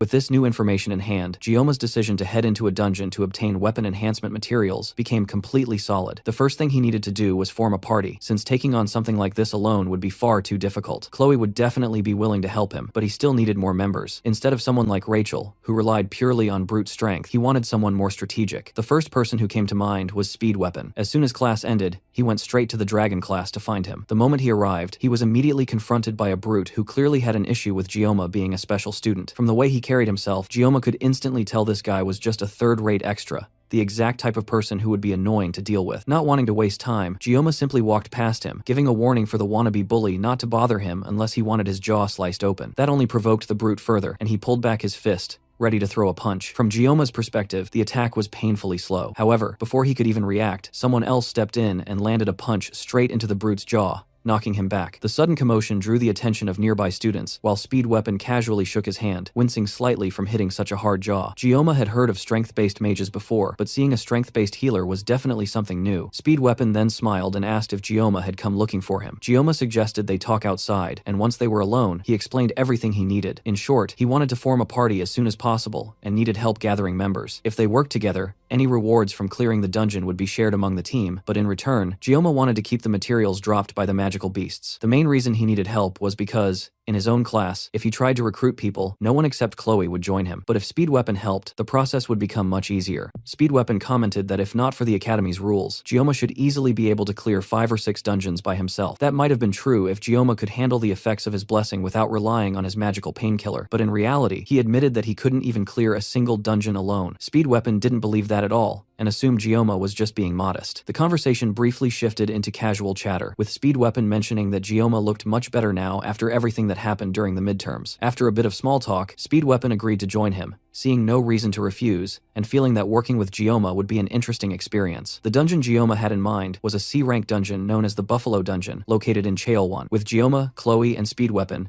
they now had a party of 3, meaning they only needed 1 more member. Gioma immediately made it clear that he would prefer not to include Rachel or Leon, though in any case, they likely wouldn't be interested. Rachel had gone into seclusion ever since Gioma was hospitalized and had been focusing on training at the Academy grounds. Leon, meanwhile, was busy preparing for upper-grade dungeon raids alongside 2nd and 3rd year students. While that worked in Gioma's favor, it still left the final team member undecided. Speed Weapon said that one person did come to mind, but considering their habits, they were probably asleep already. Hearing that left Gioma confused, especially since it was still the middle of the day. However, Speed Weapon acted like it was completely normal, and explained that this was just how that person usually behaved. He then told Gioma that he would introduce them, but before that, they needed to stop by a convenience store to pick something up. Later that night, they headed toward a place that looked like an old, luxurious house. The building had a clear Japanese-style design, and Gioma had no idea that the Academy even had something like this. Even during his time playing the Miracle's Blessing game, he had never come across this location. In his previous life, he had worked as a Japanese cuisine chef, yet ironically, he had never actually visited Japan, even though it had always been something he wanted to do. They walked through the courtyard and eventually reached the back, where they found the person Speed Weapon had been talking about. Just as he had predicted, she was fast asleep. He walked up and tried to wake her, but it clearly wasn't working at all. So instead, he leaned closer and whispered something into her ear, saying that he had brought it. Gioma had no idea what it was, but whatever it was, it instantly woke her up. Right after that, Speed Weapon pointed at Gioma and told her that what she wanted was with him. Without wasting even a second, she dashed straight toward Gioma and snatched the bag from his hand. The speed she used to grab it caused her to spin mid-air before landing right on top of him. Gioma was left completely stunned as the girl lay on his chest, casually eating the treats that he and Speed Weapon had bought from the convenience store. While he was still trying to process what had just happened, she asked him, without even moving from his chest, if he had any more yangang, the Korean dessert made from bean paste. Hearing that word triggered a memory from Gioma's past life. Back then, After living a life consumed entirely by work, the Miracle's Blessing game had been his escape from a world surrounded by men. Like any gacha addict, he had spent a ridiculous amount of money, sitting there full of hope, praying that his favorite heroine would end up on his side. The one who made him empty his wallet was none other than Abel von Nibelung, and just like most gacha addicts, he had been deeply disappointed when he realized she would never truly side with him and would more likely treat him coldly. Instead, a standard yet equally rare character had appeared on his screen, asking him if he had any Yangang. Her name was Saki Ryozo, and despite her stunning appearance, it only reinforced his belief that gacha games were a scam. The Miracle's Blessing game revolved around the protagonist Leon, and featured multiple heroines, with Abel von Nibelung, who is officially recognized by the developers as the main heroine. Each heroine had her own charm and abilities, but the central story focused on Leon and Abel, overcoming hardships together and developing their relationship. Even Gioma, in his previous life, as someone addicted to spending money on gacha, had been completely drawn in by Abel's charm, pouring a huge amount of money into trying to obtain her. Because of that, the other heroines gradually became less important to him. Among them, the one who faded from his attention the fastest was actually the very first 5-star character he had obtained, and just like back then, she had now suddenly appeared in front of him, standing in front of him and asking for her favorite snack. When he didn't respond immediately, Ryozo turned away in disappointment and called him foolish. Despite her lazy and carefree demeanor, Ryozo was actually a top-tier DPS among ranged attackers. She was also a skill-based character, completely different from Leon. On top of that, since she barely influenced the main storyline, her joining the party wouldn't disrupt anything. From Gioma's perspective, recruiting her should be completely fine. Meanwhile, Speed Weapon nervously held up another piece of candy, which she immediately snatched from his hand before telling him to just say what he wanted from her. Getting straight to the point, Speed Weapon explained that Gioma had approached him earlier that afternoon and was trying to form a party for a Buffalo Dungeon raid scheduled for the following week. Ryozo looked at Gioma curiously for a moment, then walked up to him and asked if he was the one who had fought the upperclassmen during the subspace training. Gioma didn't answer right away, and the two of them locked eyes briefly before she turned away. Since dungeon performance directly affected their grades, there wasn't really a reason for her to refuse, but from her perspective, Gioma lacked the kind of determination she wanted to see. It was somewhat ironic for her to judge someone like that while she was still half asleep, but she made it clear that she didn't want to work with someone who seemed so unmotivated. Speed Weapon tried to defend Gioma by bringing up the fight that had happened recently, but Ryozo still wasn't convinced. At one point, Speed Weapon almost let slip what had happened during the midterms with the mermaid, but he quickly caught himself before she could get curious about it. Instead, he turned the conversation around and pointed out how she herself was mindlessly obsessed with Yangang. Gioma simply watched the two of them argue, unimpressed. In his view, a party member could be greedy or rude, but not both at the same time. There was no reason for him to waste his time trying to convince her. He turned around and called for Speed Weapon to follow him, deciding that they didn't need someone with such an uncooperative attitude dragging the team down. At that moment, Ryozo coldly questioned whether the dungeon raid really meant so little to him, leading to another brief stare down between them. Then, without any warning, Gioma pulled out a knife hidden at his waist and threw it toward one of her archery targets, without even looking. The blade struck perfectly at the center. Before Ryozo could even react, he threw another knife, which hit the first one precisely at its handle. Seeing that, Ryozo dropped down in shock, and Gioma simply asked her if she was interested in joining their party now. The next day, Ryozo was already waiting in their meeting room before anyone else arrived. She greeted Speed Weapon and Chloe as they walked in first, and then, a bit nervously, she greeted Gioma when he took his seat. Without wasting time, they moved straight to the main topic. The permits for clearing the dungeon had already been prepared, so now it was time to discuss their approach. Speed Weapon stepped forward and began explaining the dungeon details. The Buffalo Dungeon contained C-rank demonoid buffaloes, commonly referred to as water buffaloes. These creatures were known for charging from a distance before engaging in close combat. However, they had a clear weakness against ranged attacks. Overall, it was considered a straightforward dungeon to clear, but the Academy enforced one strict rule for any students attempting it. They must never open the stone gate located at the center. There were rumors that the gate had some kind of seal placed on it, though that remained unconfirmed. The Academy's permit also explicitly required that the gate remain closed, giving them no reason to disobey. Gioma agreed that they should never open it, though the nervous tone in his voice hinted that he knew more than he was letting on. Ryozo immediately picked up on that and asked if he knew what was behind the gate. He lied, saying he didn't know and that they shouldn't touch it. In reality, he was fully aware that a hidden boss was sealed behind that door and that it could only be opened under specific conditions. For now, the system itself kept it locked. Setting aside the risks of accidentally opening it, the potential efficiency was unmatched. He shifted his attention to Ryozo, who was happily eating another piece of yangang. She clearly loved that snack, and when questioned, she casually justified it by saying that the brain needed sugar. As the conversation continued, Gioma sensed something ominous in the atmosphere. That feeling was separate from Chloe, who looked ready to kill any girl that even glanced in Gioma's direction. But Gioma knew that whatever he was sensing would definitely show itself when the time came. Later that same day, they set off toward Gamyeol-do Chair 1, where the dungeon was located. When Gioma had been discharged from the army, he had sworn never to return to that city. Yet now he was willingly leading a group back there. Their bus came to a stop at a checkpoint, where the driver had to inform the armed guards that that they were students from Joaquin Academy. It became clear that civilian access to the dungeon zone was restricted. Back in the meeting room, Gioma had already felt like the Academy elders were watching him, and now he couldn't shake the feeling that something bad might come out of this trip. Speed Weapon snapped him out of his thoughts by offering him some eggs. Gioma refused, and Speed Weapon jokingly asked if he was getting nervous over a mere C-rank dungeon. He then offered some to Ryozo, but she immediately declined. She continued staring out the window, not really paying attention to the group, though for a brief moment, Gioma felt her gaze shift toward him. Between the elders and his teammates, it felt like everyone had their eyes on him. Eventually, the bus arrived at a place where ancient demons had once nested, though now it had been reduced to a simple farming dungeon. Speed Weapon noticed the amount of luggage Gioma had brought and asked about it, only to find out that it was filled entirely with kitchen knives. As they approached the dungeon, Chloe stepped forward to take point as usual, and the group confidently moved ahead. Just like at the border, the guards stationed at the dungeon entrance verified that they were from Joaquin Academy and had them sign a visitor log. One of the guards seemed particularly interested as he watched Gioma write his name. Before the man could say anything, Speed Weapon called Gioma over, and the large mechanical door opened to let them inside. As the door shut behind them, Gioma glanced back one last time and noticed the guard still watching from outside. Inside, the dungeon walls were covered with small signatures and drawings left behind by previous students, giving the place an oddly tourist-like atmosphere rather than that of a dangerous dungeon. Suddenly, he felt someone tug on his arm. Turning around, he saw Ryozo looking exhausted and out of breath. She asked if he had something sweet to help her feel better, and Gioma reached into his pocket to give her a piece of candy. However, candy wasn't what she wanted,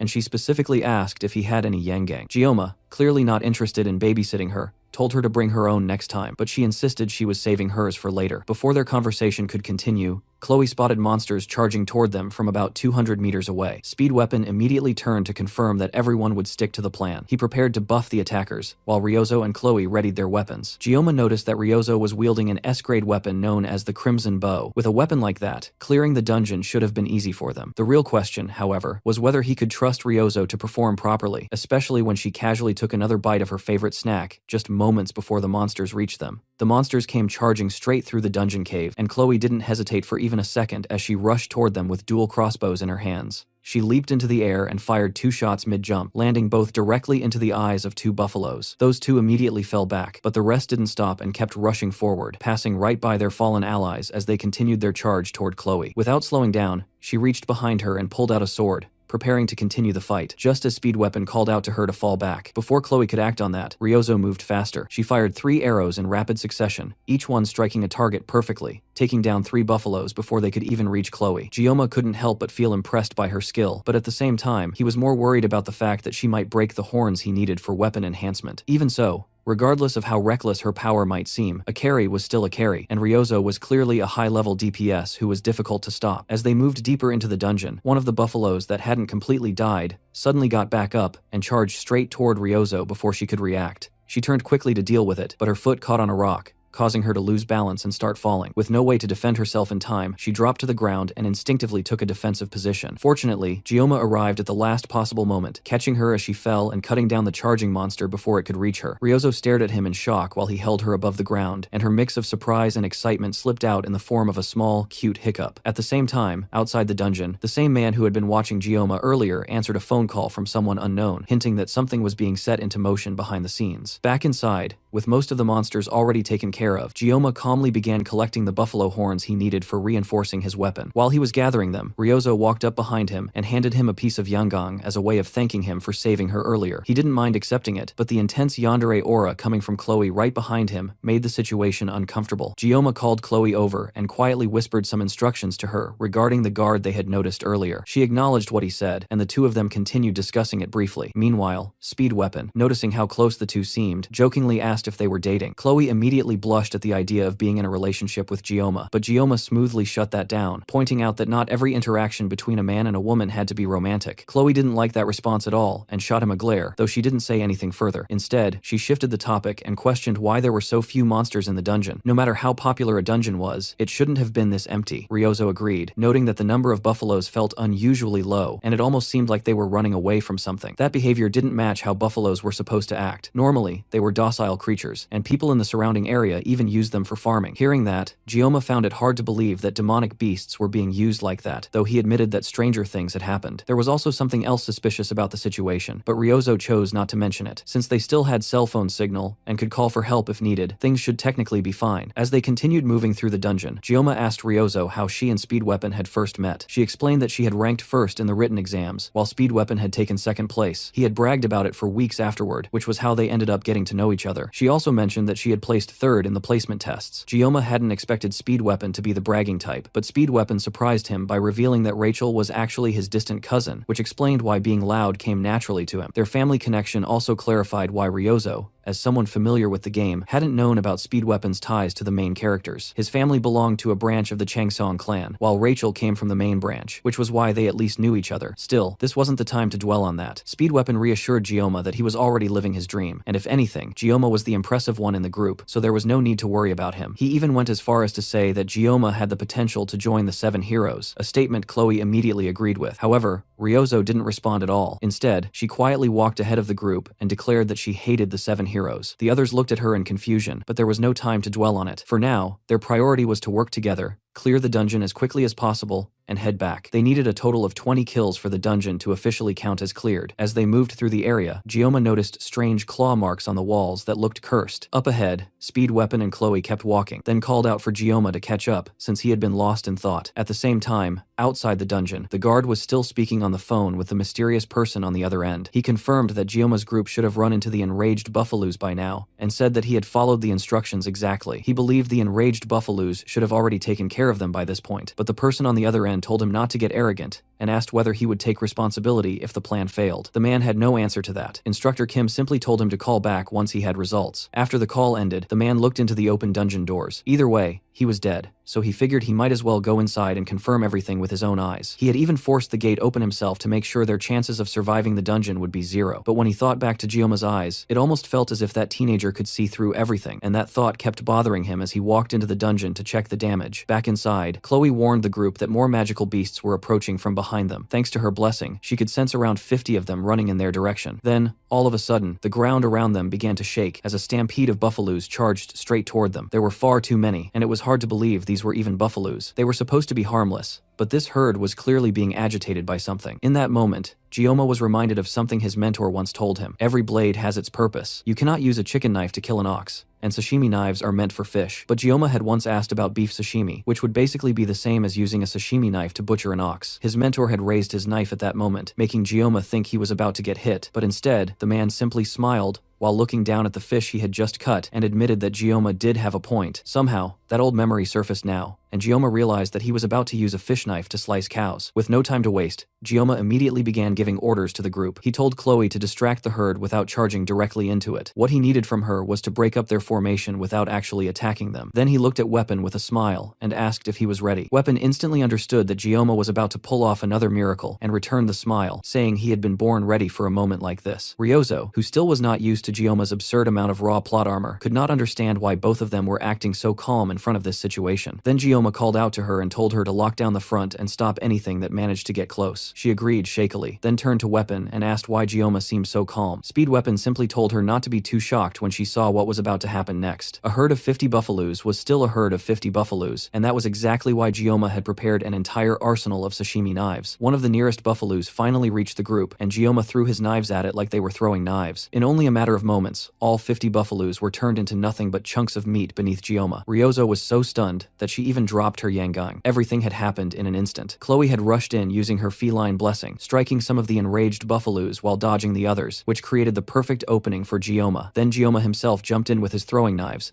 slicing through dozens of them without stopping. But then the roar of one of the buffaloes made him stagger and freeze for a moment. The remaining buffaloes took that chance and piled onto him. At one point, Ryozo actually began to worry, thinking Gioma might be getting overwhelmed under the sheer number of beasts on top of him. But in the very next instant, the mass of buffaloes covering him exploded away in flying slices of flesh, and when it was over, the only ones left standing were Gioma and his team. After putting on that unbelievable display of skill, Gioma simply sheathed his knife and began gathering all the horns into his bag to use later. Thanks to his painless blessing lasting 40 seconds now, Cutting down the buffaloes had been easy work. As Chloe walked over to congratulate him on another job well done, Gioma remembered that he would not have been able to pull this off without the help of his party. While they talked casually, Ryozo kept staring at Gioma in complete shock. Speed Weapon told her that she should not be this surprised since he had already warned her about Gioma's skill, though even he admitted that he still could not fully believe what he had just seen. As they looked at Gioma and Chloe standing over the pile of corpses, both Weapon and Ryozo found themselves wondering what kind of monster Gioma really was. After that, the group resumed moving toward the dungeon entrance. The clear condition for the dungeon had only been 20 buffaloes, yet Gioma had practically soloed enough to clear it twice over. Even then, Gioma still tried to claim that he had not done anything during the midterms. Speed Weapon almost brought up his fight with the mermaid to counter that, but then immediately remembered that people were not supposed to know about that incident. Since Ryozo was right there with them, he quickly changed the subject, and the group kept heading toward the exit. But as they walked, Chloe noticed that the area had become strangely quiet. Soon, they arrived in front of something that looked like a pillar, and Gioma recognized it as the one gate they were absolutely not supposed to open. The group stared at it for a moment, and then, without warning, the gate began to open on its own, while the chains sealing it started breaking apart and falling away. Meanwhile, deeper inside the dungeon, the same guard stood frozen in shock as he stared at the massive pile of buffalo corpses scattered across the corridor. He couldn't comprehend how a group of first-year students had managed to kill that many buffaloes on their own. The only thought running through his head was the crushing weight of his 20 billion won debt from Shier-Won land. A few days earlier, a woman claiming to be an instructor from Joaquin Academy had approached him with a proposal. If he followed her instructions, she would erase his debt entirely. Her plan was simple but cruel. She gave him a demon stone and ordered him to use it to control the buffaloes, drive them into a frenzy when Kang Gioma appeared, and finally open the stone gate deep inside the dungeon to ensure their deaths. At first, he hesitated because it meant sacrificing students, but the temptation of clearing such an enormous debt was too strong to resist. He accepted the stone, already imagining a future free from all his burdens, while the woman told him she would contact him again, and that he should answer every unknown number. With the promise of his debt disappearing, he no longer cared about the fate of a few students. Now that the stone gate had been opened, he believed there was no way they could survive. At the same time, Gioma and his team passed through the open stone gate, trying to understand where they had ended up. Everything finally started making sense. The dungeon had felt far too easy, and now it was clear why. They had walked straight into a trap, all because Gioma ignored his instincts. The gate was only supposed to open when the giant's demon stone was brought into the dungeon. That stone was a mid-game quest item, and the fragments they had encountered earlier were actually pieces of the giant's mana stone. However, Gioma hadn't expected that those fragments alone would be enough to open the gate. If events followed the game's storyline, the reward hidden here would be incredible. But before thinking about rewards, survival came first. Looking ahead, he noticed something carved into the second gate, a single red line etched into the supposedly indestructible stone. Normally, that would be his way out. However, he had already used up all 40 seconds of his painless blessing during the earlier fight. Even so, he believed that Murasame might last just long enough for him to slash the gate and escape before it broke. Just as he was about to act, a massive presence filled the area, forcing everyone to stop and turn around. Standing before them was a gigantic buffalo, far more powerful than anything they had encountered so far. The reward for defeating it was the Blessing of Transition, an ability that could transfer and amplify the user's blessing to a chosen target for a single use. The creature guarding this reward was an A-grade demon known as the Inotaros Minotaros, or more commonly, the Buffalo King. One by one, the torches around the chamber ignited on their own, illuminating the Buffalo King, along with two equally imposing buffaloes standing at its sides. These two flanking beasts were clearly far stronger than the ordinary buffaloes they had faced earlier, and the presence of the Buffalo King itself was overwhelming. Even if Gioma managed to cut open the gate and create an escape route, once the Buffalo King fully awakened, there was no way they would get out unscathed. Unlike the midterms, where he had prior knowledge of the mermaid, this situation was different. Still, he had fought minotaurs before. At full strength, he could handle 3 of them alone, but now he had already exhausted his painless blessing. That meant he had to approach this fight strategically. He asked Speed Weapon if he could provide a pain reduction buff for 2 minutes. If that support stopped even for a second during the fight, Gioma knew he would be taken down instantly. He assigned Chloe and Ryozo to deal with the smaller enemies, while he took responsibility for the Buffalo King himself. With the plan decided, the group braced themselves as the Buffalo King let out a terrifying roar and awakened. Gioma activated the blessing of the Sword God,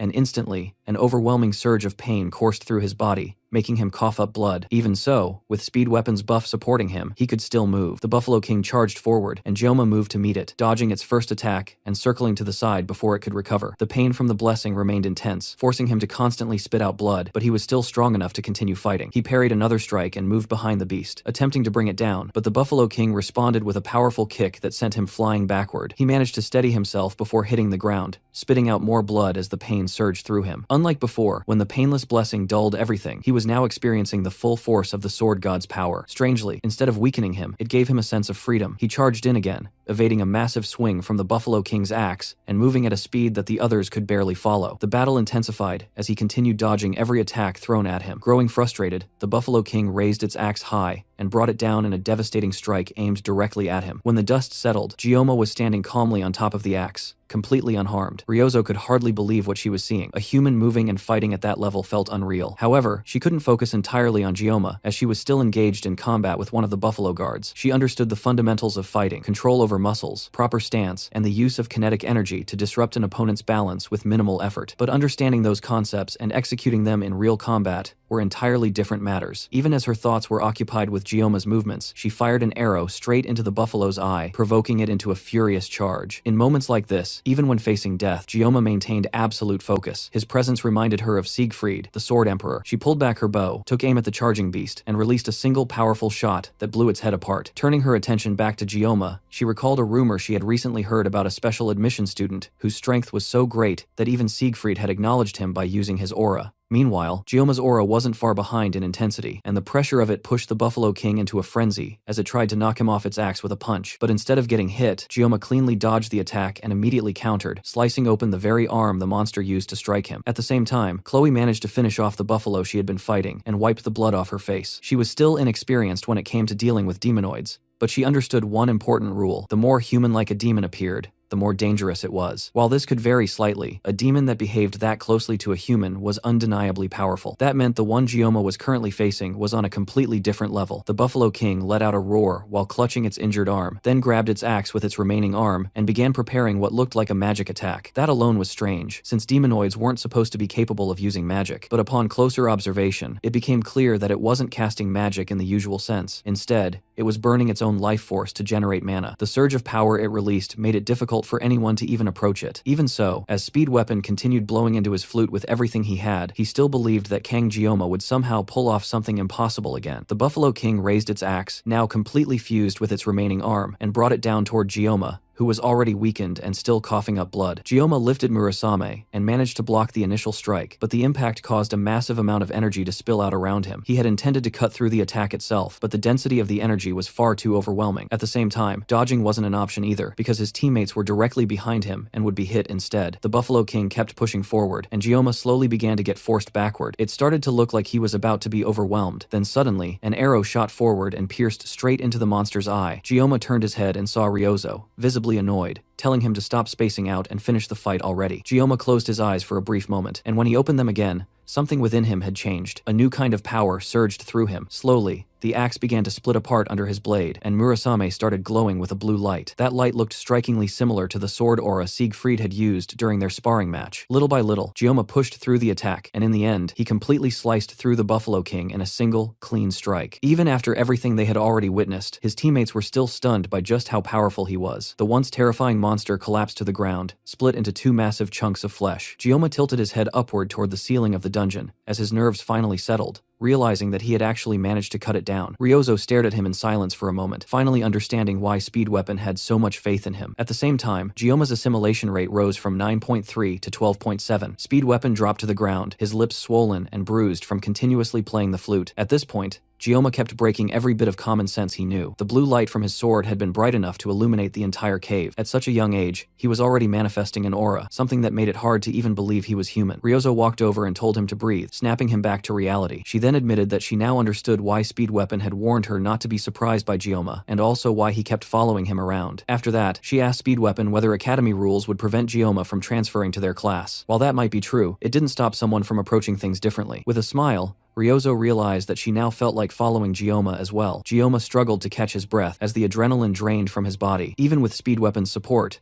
the strain on his body couldn't be avoided. Still, the fact that he had managed to fight without relying on the painless blessing showed clear progress. Suddenly, Chloe rushed into him, colliding with him as she broke down in tears and anxiously asked if he was okay. He tried to calm her, since her weight pressing against him was making his already serious injuries worse. She quickly stepped back, blushing, while Gyoma silently questioned his own life choices. At that moment, a status window appeared in front of him, informing him that he had obtained a new blessing. Originally, This blessing was meant to belong to Leon, and it was ranked as a spirit-level blessing, the rarest type in existence. Its true potential could only be realized when paired with another ability. The blessing of transition allowed the user to transfer one of their blessings to another living being, or even an object, but it required direct physical contact with the target. It was also a crucial ability for controlling Bolmon, a dual-natured sword that Leon would acquire later in the story. Now that Gioma had obtained such a powerful blessing, there was no reason for him not to make full use of it. Then, Gioma noticed someone watching them from beyond the now open stone doors. He immediately asked Chloe if she remembered the favor he had mentioned earlier. In the very next instant, Chloe launched herself forward and crashed into the man before he could even attempt to escape. Without hesitation, she drove a knife into his thigh, pinning him in place and completely immobilizing him. Speed Weapon and Ryozo were both confused by what was happening, but Gioma calmly walked over to the man and explained that he had already asked Chloe to handle this earlier. The man tried to act innocent, asking what he had done to deserve such treatment, but by now, the situation was becoming clear to the others. The rampaging buffalo herd and the opened stone gate were both connected to him. It was highly suspicious that there were no surveillance cameras inside the dungeon, yet he had shown up at the perfect moment. It was obvious that he had been targeting them, though the reason was still unclear. Ryozo quickly realized that there was no way a single staff member could have orchestrated all of this alone. Since he refused to talk at first, both Gioma and Ryozo threatened him directly, making it clear that his life was on the line if he kept silent. Faced with certain death, the man finally broke and confessed. A few days earlier, an academy instructor had approached him and offered to erase his gambling debt in exchange for helping eliminate this group of students. Hearing that, Speed Weapon was furious that someone would betray students over something like a gambling debt. The man tried to justify himself, but that only made Speed Weapon even angrier. Ryozo stepped in and stopped him from attacking the already injured man, then asked for details about the instructor. The man described her as a tall woman with purple hair and eyes. Based on that description, Ryozo immediately suspected that it was likely her class's assistant instructor, since her sharp eyes made her stand out. Speed Weapon then realized that she was probably also the one responsible for the incident during the midterms. When Ryozo asked about it, Gioma finally revealed that during the midterms, they had encountered a demonoid mermaid. That explained why Leon had ended up hospitalized. He had fought a demon. Now that the truth was out, Speed Weapon no longer needed to keep it hidden, and openly stated that Gioma had taken down the mermaid by himself. After witnessing everything Gioma had done today, Ryozo didn't even question it. While they were still talking, Gioma quietly stopped the recording on his phone. He had already gathered all the information he needed from the staff member, meaning the man had no further use. Chloe pulled her blade out of his thigh, making him scream in pain. A dungeon that should never have opened had opened anyway, making this the perfect situation for someone to disappear without a trace. As Gioma turned to leave, he casually instructed the group's assassin to deal with the trash. Chloe didn't hesitate at all, her eyes shifting into that yandere state as the man's screams were cut short almost instantly. As Gioma walked out of the dungeon, he mentally challenged the elders of Joaquin Academy, the instructors, and anyone else targeting him to come at him with everything they had. No matter what they tried, he was determined to erase them all. After returning to the academy, he brought back his reward from the dungeon, the Cow King's horn. It was the horn of Minotauros, the boss of the Hidden Buffalo dungeon, and it guaranteed successful weapon enhancement for anything below A rank. He handed it over to the blacksmith and asked him to enhance Murasame using the horn. Volander was stunned to see that Gioma had actually brought back material from an A-grade beast. Even for a student of Joaquin Academy, that was unbelievable. He couldn't help but ask how Gioma managed to defeat the boss alone, but Gioma simply replied that he couldn't have done it without his team. Then he casually placed the damaged Murasame on the table and asked if it could be repaired. Volander, who had been excited just moments ago, was now horrified seeing the condition of the E-rank weapon he had worked so hard on. However, one sharp glare from Gioma was enough to completely change his attitude. With their business concluded, Gioma turned around and walked away, leaving the sword behind for Volander to finish. As he watched Gioma leave, Volander couldn't help but wonder how his life had ended up like this. Out of spite, he even briefly considered making the sword shorter this time, but just before Gioma exited the shop, he turned back and told Volander to use the leftover materials to buy himself a drink. Volander let out a sigh, questioning how someone like this kid had ended up entering his life. Back in Gioma's class, he took a moment to reflect on how much he had improved. There was no doubt that he had gotten significantly stronger, but at the same time, he figured it wouldn't hurt to ask Speed Weapon for more blessings later on. He opened up his blessing screen, and every time he looked at it, it seemed to have grown longer. The most noticeable change was his assimilation rate. Unlike his other stats, which increased gradually, the assimilation rate spiked dramatically after every major battle. Clearing another dungeon would likely boost it again, and it might even unlock something even more interesting for him. However, while his stats were improving rapidly, there was something else happening that concerned him. Ever since his first spar with Chloe, he had started noticing gray hairs appearing. Now, he couldn't help but worry that once his hair fully turned white, he might end up losing it altogether. With so many enemies targeting him recently, he knew he had to stay fully prepared. He couldn't afford to die meaninglessly over something trivial. On top of that, he also needed to properly learn how to use the blessing of transition. Even though he had essentially taken it from Leon,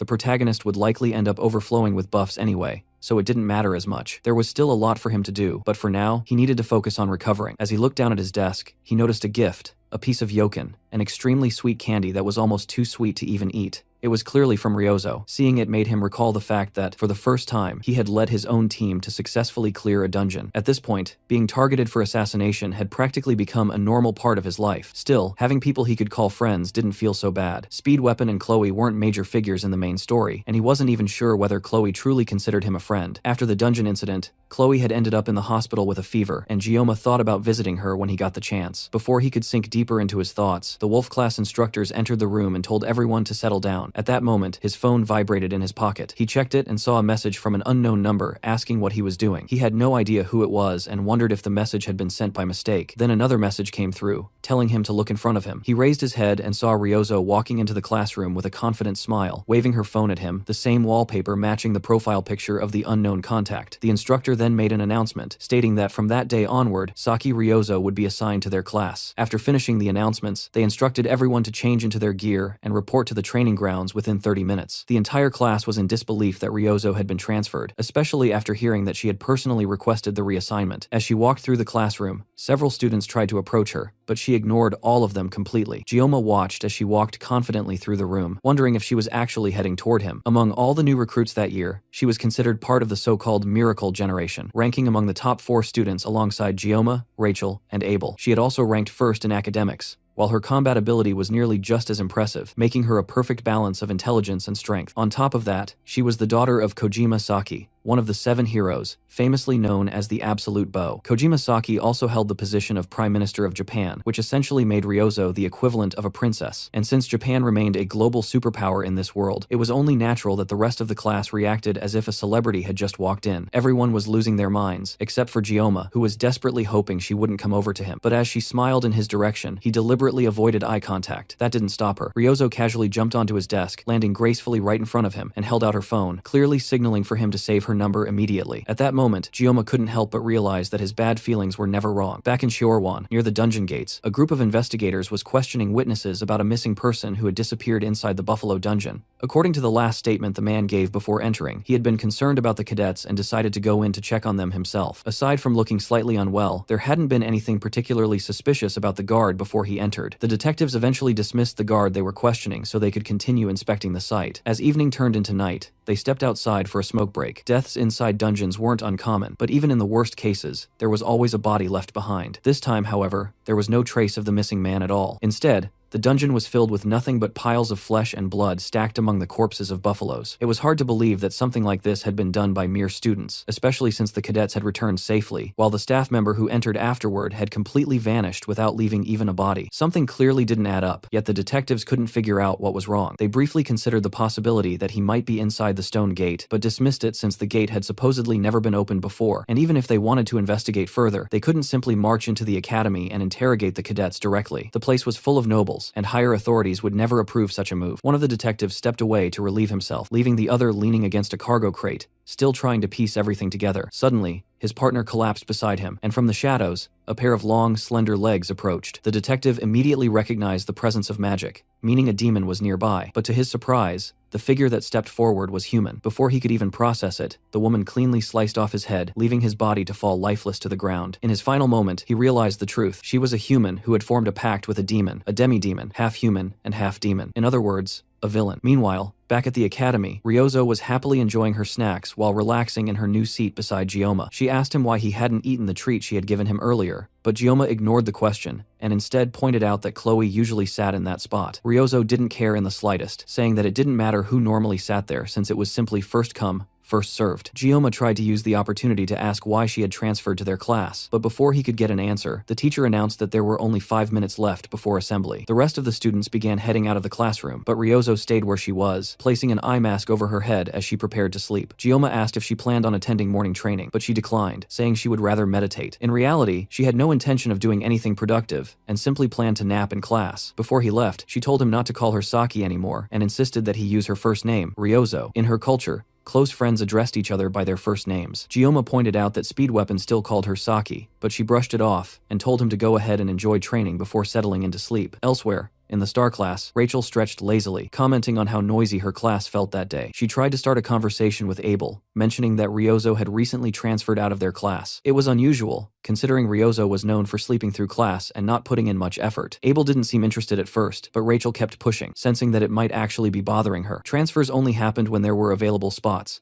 and their class had apparently been short one student that year. It was also impressive that Ryozo had even figured that out, given how she spent most of her time sleeping in the archery hall. Abel questioned why Ryozo's transfer should matter to her at all, and Rachel explained that Ryozo had recently teamed up with Gioma to clear the Buffalo Dungeon. Hearing that, Abel began to understand what Rachel was implying, and her cheeks flushed slightly as Rachel teased her about having a crush on Gioma. Abel denied it immediately, but Rachel pointed out that every time Gioma's name came up, her reaction was noticeably different. There was clearly something there. Abel shook her head and insisted that she had only spoken to Gioma a few times, and that there was absolutely nothing between them. She also asked Rachel to stop spreading such strange rumors. Rachel interpreted that as meaning nothing was happening right now, but that didn't rule out something happening in the future. Then her tone shifted completely, and she told Abel that while she might be able to fool others, lying to herself wasn't a good look. That statement caused Abel to freeze, and Rachel simply told her to think about it. This reminded Abel of a recent conversation she had with her grandfather. He had told her that he would be joining the academy as an instructor. At first, she hated the idea, thinking he was only doing it to keep an eye on her, which she didn't want since she already attracted too much attention. However, Siegfried clarified that he was joining to monitor the first-year students, especially after what had happened during the midterms. He reassured her that they wouldn't run into each other often. Even though Siegfried tried to appear calm, there was a sharp intensity in his eyes that he couldn't hide. The swordmaster, who had always seemed detached, was now actively involving himself. Abel couldn't help but think that the only person capable of causing such a change in him was Kang Gioma, a prodigy who ignored status and broke through the rigid structure of noble society purely through his own strength. His talent defied all logic, and even his background marked him as someone who had advanced rapidly. When Abel had first met him, he had been nothing more than a frail-looking boy who moved around quietly, but now, he had grown into someone sharp and powerful, even surpassing Leon Reinhardt, who was supposed to be the hero candidate. Gioma was walking the path of a true hero more clearly than anyone else, and yet, he never showed off or boasted about his achievements. He simply kept moving forward in silence. If he had ever acted arrogant, she might have disliked him, but instead, he was so different that she couldn't help but acknowledge him. In fact, she even felt a hint of jealousy because Siegfried recognized Gioma, and that made her feel strangely inferior. Rachel's teasing expression snapped Abel out of her thoughts. Abel quickly denied having any feelings for Gioma, and insisted that she didn't even have the time or space to think about him. Rachel smirked and said that was good to hear, because it meant she could pursue Gioma herself without much competition. All she needed to do now was deal with Ryozo, and then there would be no competition left at all. Back in Gioma's class, he sat through a lecture where the teacher explained blessings and how they were ranked. The rank of a blessing depended on the type of spirit residing within it. If it housed a guardian spirit, it was classified as a guardian-level blessing, while the presence of an elemental spirit elevated it to an elemental-level blessing. As the lecture continued, Ryozo briefly lifted her head in her sleep before dropping it back down again, completely unaffected, and it seemed that even the professor couldn't wake her. The class simply continued as usual. It had already been 2 days since Ryozo transferred, yet she still hadn't revealed why she joined the class. The main reason for that was simple. She spent most of her time sleeping, leaving no opportunity to ask.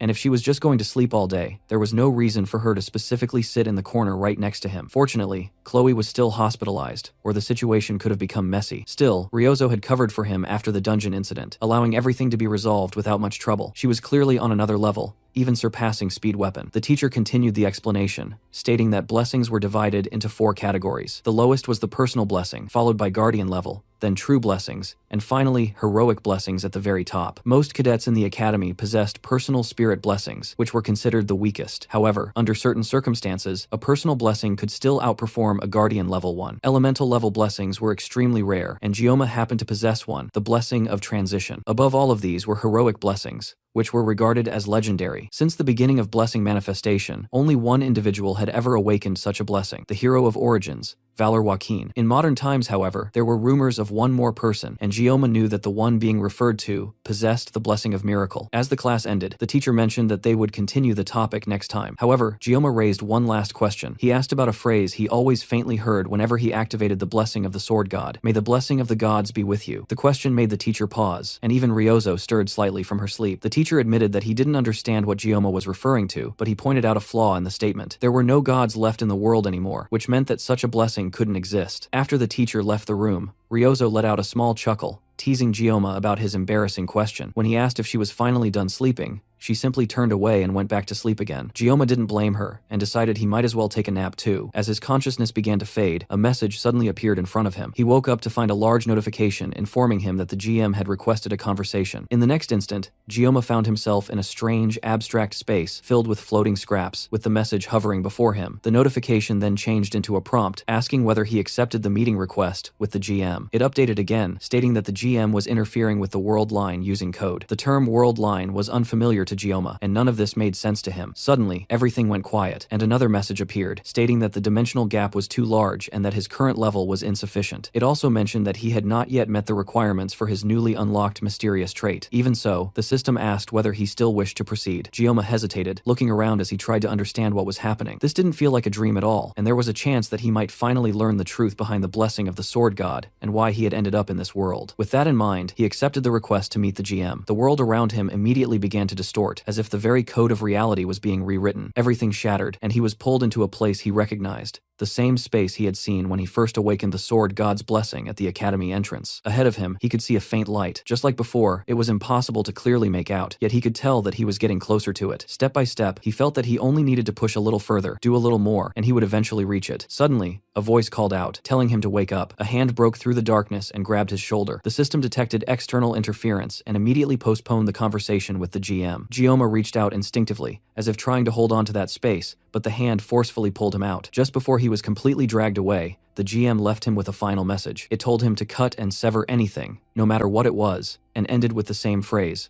wishing that the blessing of the gods would be with him. Suddenly, Gioma was pulled back into reality, as Ryozo shouted at him to wake up. She was always the one being told not to sleep, yet here he was, enjoying a peaceful nap himself. But her complaining abruptly stopped when she noticed something unusual. Gioma was crying, and didn't seem to be paying attention to her at all. Later that day, Gioma sat alone on a bench, his thoughts drifting back to the strange dream he had experienced. Ryozo had seemed genuinely worried when she saw him crying, but now that he tried to recall it, he couldn't even remember what the dream had been about. What bothered him more was the embarrassment of being seen crying, especially by Ryozo of all people. As he sat there thinking, a group of his rather unconventional friends approached him. They had gathered to go over everything they had discovered so far. They were certain that someone within the academy was targeting Gioma, and they needed to deal with it. As Speed Weapon began summarizing their findings, Ryozo cut him off immediately, saying she already knew everything and didn't need a full recap. Gioma had been the one to ask Weapon to explain things clearly, but now it looked like he was regretting it, as the two of them started bickering again. While they argued, Gioma noticed Chloe behind him, quietly coughing. She was wearing a face mask and clearly hadn't fully recovered yet. He asked if she was feeling better, and she said she was, though she was keeping her distance just in case she was still contagious. Turning back to the others, Gioma asked Ryozo if she had discovered anything new since their last discussion. Instead of answering, she got annoyed that he called her Saki again, and immediately corrected him, insisting on being called Ryozo. Gioma instinctively glanced at Chloe, expecting a reaction, but she seemed too unwell or too focused on not spreading her illness to respond as she normally would. To smooth things over, Gioma corrected himself and addressed her as Ryozo, allowing the conversation to return to the issue of the Academy Elders. Speed Weapon pointed out that they needed to organize their thoughts and decide their next steps. They knew the Elders were targeting Gioma, and they also had a description of the suspicious female instructor from the guard. However, none of that actually solved anything, and the Elders' motives were still completely unclear. The Auditore family would likely handle things eventually, but that didn't help them right now. As for the female instructor, Ryozo mentioned that she might have seen someone matching that description while searching through the Academy's internal security system. She had found a person who fit, but strangely, their identity couldn't be confirmed. Gioma was surprised that she could even pull something like that off, but for Ryozo, it was basic in a world filled with advanced technology. Still, the Academy's security system was top tier, so she had to carry out her hacking early in the morning when it was at its weakest. She had already been sleep deprived, and this only made it worse, which explained why she kept dozing off in class. It also explained how she managed to get Gioma's number without him ever giving it to her. In the end, they still hadn't confirmed anything, and it wasn't like they could just walk up to the Elders and threaten them directly. However, Speed Weapon proposed a different idea. He suggested that the four of them form their own club. Clubs in the Academy had freedom of movement and financial support, and they were officially recognized groups. Being part of a club would also grant them an additional layer of protection, which was important since simply being students clearly wasn't enough. With enemies both inside and outside the Academy, a club could act as a safeguard. Gioma was already familiar with the club system from his past life when he played the game. It had been a feature where players could decorate their own space with furniture, invite characters, and increase affection levels. In reality, it had mostly been a way to drain money from dedicated players, often referred to as the housing system. He had never cared about it back then, but now, in this world, it could actually be useful. There were requirements for forming a club though. They needed at least 5 members and had to submit a proposal to the administrative office. Right now, they were 1 member short. As he thought about it, Gyoma realized how strange it was that these people trusted and supported him despite barely knowing him. As people grew older, relationships usually became more calculated, yet these 3 stood by him without hesitation. He genuinely felt grateful for that. Their next step was to decide on a club name. Chloe suggested Assassin's Oath, but the rest of the group found it a bit too edgy. Ryozo proposed picking something random since no one would care anyway, but Speed Weapon quickly shut that idea down. After a moment of silence, Gyoma suggested the name Travel Club. It would give them a reasonable excuse to clear dungeons and travel outside the academy without drawing unnecessary suspicion. The others agreed, and just like that, the Travel Club was formed. Now, they needed a club advisor, and they had to sort everything out before the exams coming up next week. Without an advisor, they couldn't officially establish the club. That was the hardest part, since the advisor had to be at least a professor. Chloe suggested asking the Blessing Studies professor since he was kind and popular, but he was always busy, making it unlikely that he would accept. Out of over 500 staff members, only about 30 were professors, and when limited to those teaching first years, the number dropped to around 10. Even though the academy encouraged clubs, there were still many restrictions. The group then turned to Gyoma, asking if he had anyone in mind. Gyoma thought for a moment and then realized something. The requirement was that the advisor had to be at least professor level or higher. That meant there was one person who qualified beyond that level entirely. When he revealed who he had in mind, the rest of the group could hardly believe that he was serious. For the club to officially exist, the president had to submit the application in person. Since Gyoma was the president, he had no choice but to go to the administrative building himself. The moment he handed over the documents, the woman in charge of processing them looked at him with clear doubt, as if she couldn't even imagine someone like him leading a club. It was honestly hard to believe she was even an academy employee, with how openly she looked down on him, all because he was a special admission student. Gyoma chose to ignore her condescending attitude and calmly told her to process the application as long as it met the requirements. Instead of complying, the woman stood up and loomed over him, making it clear she wasn't going to make things easy. She pointed out that forming a club required a faculty advisor, and from what she could see, Gyoma didn't have a professor willing to take that role. When Gyoma asked her to clarify, her meaning was obvious. She believed that no professor would ever agree to support a club founded by someone with his background. In her eyes, his attempt to create a club was pointless from the start. This kind of attitude didn't surprise Gyoma much. Whatever small amount of goodwill he still had left for the academy was quickly fading. After nearly 20 years working in the service industry, he had dealt with plenty of unpleasant people, and he knew that staying quiet was usually the best way to handle them. Still, that didn't stop him from wanting to punch her right then and there. Instead, he pulled out his phone and called someone who could deal with the situation. He calmly told the person on the other end that he was in the administrative office trying to submit his club registration. The woman immediately snapped at him for daring to take a call in front of her, but the person on the line simply said they were nearby and would arrive shortly. Gyoma ended the call, and the woman seized the chance to scold him even more, going on about how disrespectful he was. Gyoma warned her to just follow proper procedure, since the person he called was already on their way. Too busy yelling, she failed to notice her coworkers lowering their heads and avoiding eye contact. She continued boasting, claiming she was related to a close friend of the headmaster and had the authority to have someone like Gyoma expelled whenever she wanted. That was enough to make Gyoma chuckle. Leaning slightly forward, he told her to lower her voice because it was getting annoying. That pushed her over the edge, and her expression twisted into something completely unhinged, revealing what Gyoma called her true face. At that exact moment, the door burst open, startling everyone in the room. Standing in the broken doorway was an extremely angry headmistress. Gyoma casually told the woman to show respect to his club advisor. The headmistress, Medea, smiled warmly at Gyoma, clearly happy to see him again. He tried to apologize for causing trouble, but she brushed it off, saying she would come running anytime he called for her. Hearing Gioma's name finally made the woman realize who she had been talking to all along, the academy's top freshman. Medea cheerfully told Gyoma to leave the paperwork and focus on preparing for his written exams, assuring him that she would handle everything from here. Once Gyoma left, Medea's demeanor completely changed. Another staff member hurried over with a chair for her, and the woman tried to explain herself, claiming there had been a misunderstanding. Medea didn't even need to use her blessing to understand what had happened. The woman had mocked Gioma's background, and of all people, she chose someone personally selected by both Medea and the Swordmaster. Without saying much, Medea used her blessing to place a resignation letter in front of the woman and told her to start writing it within 5 minutes. With the situation handled, she later messaged Gyoma, telling him that the club application had gone smoothly and that they only needed one more member. As for the woman, Gyoma assumed she had been fired, but he didn't feel even a bit of sympathy for her. Medea also told him to visit her office after class. After that, Gyoma went to see the person who had become both his enemy and ally, the blacksmith Valander. He had come to collect his equipment, and Valander told him to wait for a moment. This time,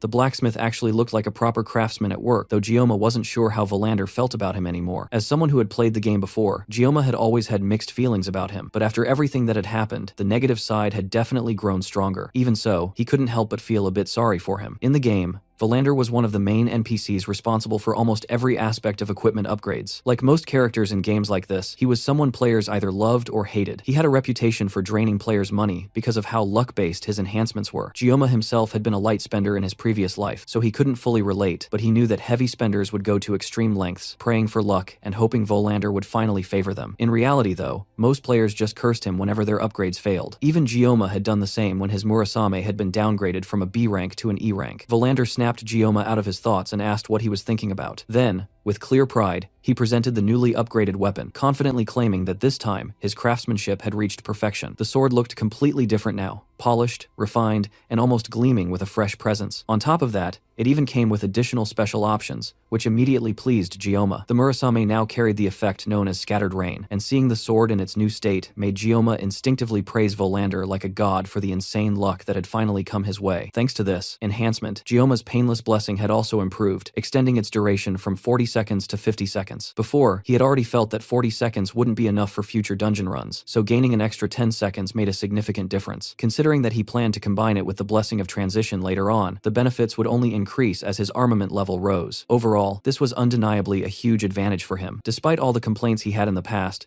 the Painless Blessing was proving to be extremely versatile for a spirit-level ability. The sword had now been upgraded to D grade. After everything that went into it, the result wasn't as high as Gioma had hoped. Since he used materials from an A-grade monster like the Buffalo King, he had expected at least a C-grade result. Still, considering that he would be channeling aura through Murasame frequently, increasing its durability by 2 grades was still a solid improvement. At the very least, it wouldn't shatter mid-combat anymore. While examining his status screen, Gioma noticed a flashing button that seemed to be urging him to press it. He had a bad feeling about it, but pressed it anyway. New information appeared immediately. Because of the successful reinforcement and the weapon's high growth potential, the sword could now gain up to 3 special abilities. However, these abilities required magic stones to activate, and their effects would be random. Magic stones were extremely rare, and Gioma couldn't hide his shock that strengthening his weapon further would now depend on something so difficult to obtain. At the same time, elsewhere, an elder working alongside a demon commander smashed a drinking cup into a mirror. He then continued drinking straight from the bottle before throwing it aside as well. His gaze drifted upward toward a portrait hanging above, showing his father, Limon von Baimhark, one of the 7-star heroes known as the Mad Tiger. 40 years ago, Limon had died in battle during the campaign against the 6th Legion commander, Vasmon. Society had celebrated him as a noble hero, but in reality, his death had triggered chaos within the family. Afterward, numerous relatives attempted to assassinate his son in their greed to take control of the Baimhark family. To survive, he had to harden himself completely, abandoning any sense of softness. Instead of being eliminated, he manipulated those same relatives into destroying each other. In the end, he managed to restore his family's crumbling foundation. By the age of 30, he had risen to become an elder of Joaquin Academy, dedicating himself to guiding humanity while maintaining the dominance of the ruling class. For him, demons served as the perfect justification for that power, giving humanity a constant enemy to rally against. However, there were always unpredictable variables that threatened to disrupt everything. One of those variables was Leon von Reinhardt, a hero candidate born with the potential to defeat the Demon King. Even so, given the overwhelming difference in power between humans and demons, the chances of Leon actually succeeding were almost non-existent. The existence of figures like Lyson, the 1st Legion commander, who had once been sealed by the legendary hero Valor Joaquin, had already set the standard for how powerful true legends were. Then, one day, a woman approached him with an offer to personally deal with the so-called hero candidate. She appeared to be nothing more than an instructor, and at first, he questioned how someone so far beneath him could dare to speak so casually. But the moment their eyes met, he understood the truth. She was the one holding power in that exchange. She was a human who had willingly abandoned her own kind to form a contract with a Legion commander, making her a half-human, half-demon, a villain. Things had already been complicated enough with Leon alone, but now an additional problem had emerged in the form of a low-born special admission student, Kang Gioma, who was disrupting everything even further. Even the Auditore family seemed hesitant to act, claiming they lacked sufficient justification. Frustrated, the elder, Claudia von Baimhardt, finally gave an order, telling his subordinate to summon the Undertakers. The next day in class, Gioma quietly scribbled his thoughts into a notebook, his mind focused almost entirely on one thing, the fact that the Murasame now required magic stones to grow stronger. The gap between weapons with magic stones and those without them was massive. Having a weapon with 3 slots for special abilities was basically hitting the jackpot. The problem was that magic stones only dropped from specific dungeon bosses, and usually from A rank or higher demonic beasts, which were essentially demonoids in everything but name. At this point, It almost felt like Gioma was cursed to keep fighting demonoids if he wanted to get stronger. He even joked to himself that maybe it was because the word demon was part of his name. He glanced over at Ryozo, who was sleeping peacefully with her usual odd eye mask on, and wondered if she had stayed up all night again. It had already been a week since they cleared the dungeon together as a club. The key required to open the stone gate in the Buffalo King's area was also a magic stone, specifically one that came from a colossal beast known as a gigant. Somehow, someone had already managed to kill a gigant and take its stone. Even in the game, gigants were portrayed as monsters so powerful that a single step could shake the earth, and even they were nothing compared to the creatures introduced in later updates, beings that were basically natural disasters given form. Gioma paused for a moment to seriously consider whether it was worth risking his life just to add special abilities to his weapon. Hunting demonic beasts for magic stones was supposed to be Leon's role, not his. While he was deep in thought, Chloe entered the classroom and greeted him. She noticed Ryozo sleeping in the seat she would have preferred, but she didn't comment on it. Gioma asked if she had fully recovered, and she confirmed that she was feeling much better. Even so,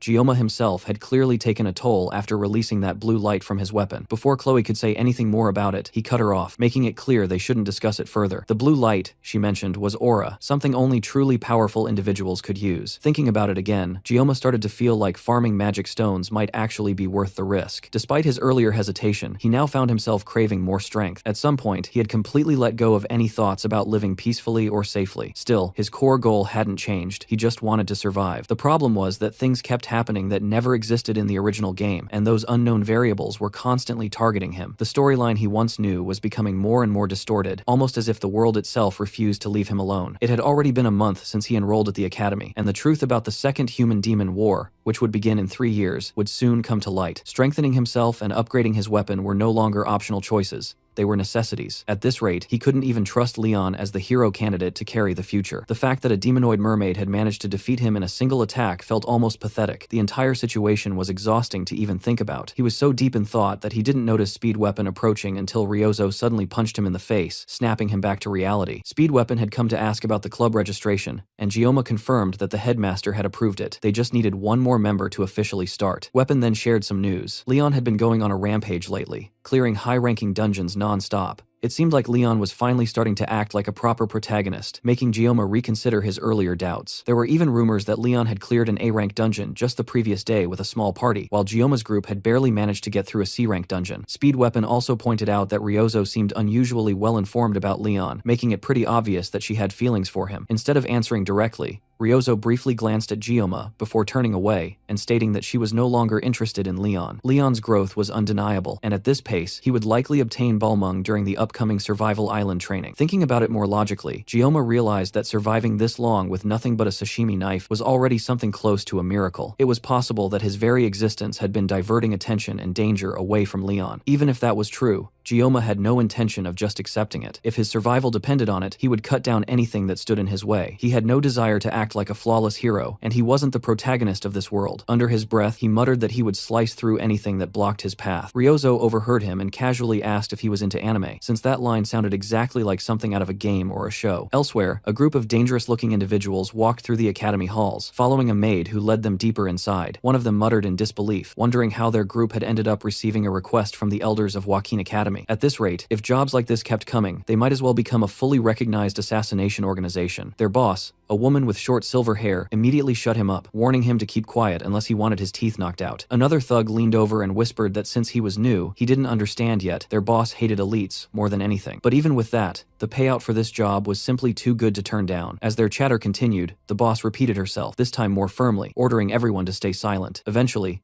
they arrived at the office of the elder who had summoned them. The maid knocked and called out, and after receiving permission, they stepped inside. Leading the group were Zhang Taipeng, the deputy leader, Farik, a low-level grunt, and their boss, Lei Shen. The three of them were members of the Undertaker Syndicate, a mercenary alliance made up of villains. The elder thanked them for making the trip and immediately got to business. He instructed the maid to hand over a file, which contained detailed information about Kang Gioma. One of the men looked confused, questioning why they were being given information about some random student. The elder ignored the question and stated the objective clearly. Their task was to eliminate Gioma during next week's Survival Island training. If they succeeded, they would receive 100 million upfront as agreed, along with an additional bonus upon completion. Lei Shen asked how the body should be disposed of, and the elder responded coldly, telling them to dump him into the ocean surrounding the island and let the sharks and fish take care of the rest. The day of the written exam arrived, and Gioma sat with a sandwich in hand, casually reviewing the material. He had already performed well in the midterms, so he didn't feel the need to go all out this time. However, since the rankings would be publicly displayed, he knew he couldn't afford to slack off either, especially when two of his own club members consistently ranked first and second. He couldn't allow himself to fall behind. While studying, his phone buzzed with a message from Ryozo, reminding him to eat a proper breakfast before the exam. Gyoma replied simply that he had already eaten a sandwich. That immediately triggered a long rant from her about the importance of sugar intake, along with an enthusiastic breakdown of why Yang was the perfect food for situations like this. It honestly felt like she specialized in spouting nonsense first thing in the morning, which made it even more confusing how she managed to top the academic rankings. Gyoma responded by mentioning that his country also had traditional sweets meant for exams, which instantly caught her interest. But before she could go deeper into it, he abruptly ended the conversation by telling her to just eat shit. She began spamming his phone with messages asking what he meant, but Gyoma had already set his phone to silent and ignored everything. He had no intention of dealing with her nonsense any further, and instead focused on preparing for the exam, determined not to lose to the Yang fanatic. That determination didn't last long though, because the reality was that Gyoma wasn't exactly brilliant academically. While Ryozo and Speedweapon argued over correct answers after the exam, Chloe approached him and asked how he did. He casually said he had guessed most of the answers, though in truth, he had barely managed by relying on knowledge from the game. Still, he figured he must have done better than Chloe, at least. He then asked her if she had heard anything from Nox or received any updates. She explained that her brother had called the previous evening, but she had missed it because she had been asleep. The call had come around 7 p.m., and since she had stayed up all night studying, she ended up sleeping through it. Knowing Chloe, Gyoma suspected she might have ignored it intentionally. Since the contact information of the Auditor family was classified, the only way Gyoma could get information was through Chloe, unless Nox reached out directly. There was clearly some awkward tension between the siblings, and Gyoma couldn't help but feel that siblings should normally have a better relationship than that. Meanwhile, Speedweapon loudly complained about how he had studied for days without sleeping, only to still lose to Ryozo in exam rankings again. As he spiraled into frustration, Ryozo casually walked over and sat closer to Gyoma. Curious about what he and Chloe were discussing, she bluntly asked if the two of them were dating. While Chloe immediately started drifting into her own imagination, Gyoma quickly shut that idea down, clarifying that it wasn't anything like that. Ryozo leaned in even closer and questioned why he kept ignoring her messages if he didn't even have a girlfriend. Gyoma defended himself, saying it only happened once and that he wasn't constantly ghosting her. Before the conversation could continue, Chloe interrupted, clearly irritated after hearing that Gyoma and Ryozo had been texting. Gyoma turned toward her as she called his name in an eerily calm tone, only to find her staring at them with a full yandere expression. With an unsettling calmness, she questioned him about why he had been messaging Ryozo at all. Chloe's sudden outburst completely shocked Gyoma. Just a moment ago, she hadn't reacted at all when he and Ryozo were sitting right next to each other, yet now she was losing control over something as simple as a text. Even Speedweapon couldn't understand why her attitude had flipped so abruptly, while Ryozo, instead of being concerned, actually found the situation entertaining. She teased Gyoma, asking him why Chloe was acting like that, but Gyoma immediately warned her to step back before she made things worse for all of them. Ryozo ignored him completely and kept pressing him, repeatedly asking why Chloe was suddenly behaving like that, even though it was obvious she already understood the reason. It was clear that she knew exactly what was going on with Chloe, but she chose to keep provoking the situation for her own amusement, completely unaware of how dangerous Chloe's yandere side was about to become. Chloe had clearly reached her limit watching the two of them interact so casually. She stopped holding back and confronted the issue directly. Gyoma had never even given her his phone number, and yet he was already texting freely with Ryozo. Gyoma tried to explain that Chloe's number was confidential, but she refused to listen. Her focus was entirely on the fact that Gyoma had once promised that he would be her one and only prince. At the same time, Ryozo clung tightly to Gyoma's arm, full of curiosity about what was happening, while Gyoma struggled to explain things under the heavy waves of killing intent coming from Chloe. He bluntly told Ryozo that Chloe was a yandere, but Ryozo pretended not to know what that meant. Speedweapon immediately stepped in, grabbing Ryozo by the face and pulling her away from Gyoma, since he clearly understood how serious the situation actually was. Chloe then pulled out her legendary box cutter, fully entering her yandere state and preparing to cut down everything in front of her. This time was clearly different from before, and Gyoma had no idea how to handle it. He realized that he had been slacking on researching yandere behavior on NeoTube, and now he was completely unprepared to deal with her. Chloe slowly stepped toward him, declaring that from now on, she would make sure he would only ever look at her. Without giving him even a moment to react, she suddenly rushed forward and slashed at him with the box cutter. At that point, even Ryozo understood that the situation had become seriously dangerous. Chloe continued attacking him with repeated slashes while ranting about how Gyoma always made her sad. She accused him of constantly spending time with other girls and flirting with them instead of staying by her side. One of her swings missed Gyoma entirely and instead went straight toward Ryozo, who was standing behind him. Gyoma reacted instantly, knocking Chloe's hand aside before the blade could reach Ryozo. Immediately after that, he forced Chloe down onto a table and pinned her there, standing on top of her to stop her from struggling. Speed Weapon and Ryozo both stared in shock as Gioma tried to calm her down, with Ryozo looking especially irritated at what she was seeing. While holding Chloe down, Gioma tried to get her to talk to him. She kept trying to push him away, but her strength was already fading with him restraining her. Even then, she refused to listen. She pointed out that all this time, he never even wanted to stay in touch, yet now he suddenly wanted to talk. Gioma leaned in closer and told her that he wanted to talk to her face to face instead of through something like a phone. That seemed to calm her slightly. As he leaned in even further, determined to settle everything right there, he thanked her for always thinking about him. That was enough to completely overwhelm Chloe. She entered a full yandere overload state,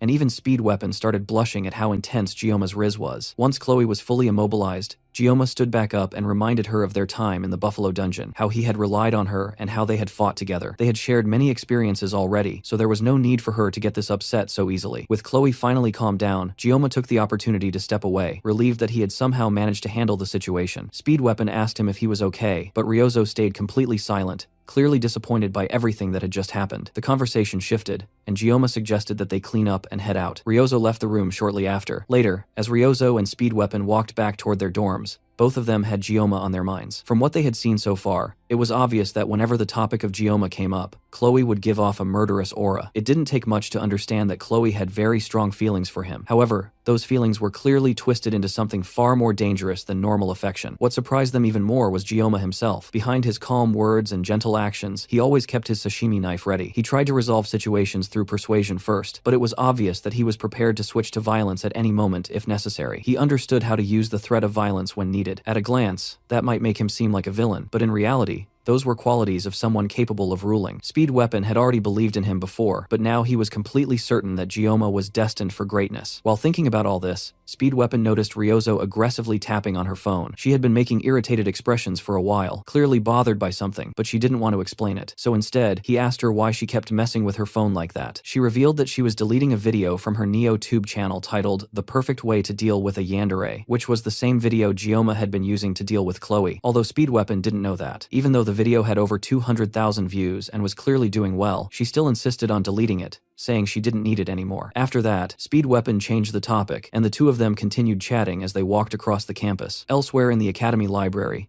Gioma sat among other cadets, flipping through a stack of books. Starting next Wednesday, a deserted island survival training was scheduled to take place on Avalon Island, lasting for 3 days and 2 nights. From the name alone, it sounded like a serious survival camp, yet cadets were only allowed to form teams of 1 to 4 people. The academy had even released an official announcement with all the detailed information to every cadet. Because of that, the whole event felt less like a harsh survival test and more like a school activity, something closer to camping or a structured outing. Gioma was going through multiple survival guidebooks, trying to better understand how to manage himself during the training trip. Since it was labeled as survival training, the academy would be evaluating each cadet's level of self-sufficiency. However, the final outcome of the training wouldn't actually affect their grades. Thinking about it more carefully, even for Gioma, who had experienced everything as a player of the game, this particular training event had left a strong impression on him. It was a major part of the main storyline where the protagonist would acquire the hilt of Balmong, the main weapon tied to the hero. During that same island training event, there would also be an incident that triggered the development of feelings between Abel and Leon. Back when he played the game, Gioma had been deeply invested in that part of the story, but now, things were different. After entering the academy and going through constant danger and life-threatening situations, he had grown cynical about things like romance. With the academy elders targeting him and a mysterious instructor also involved, there was simply too much happening for him to even consider something like love. No matter how beautiful Abel was,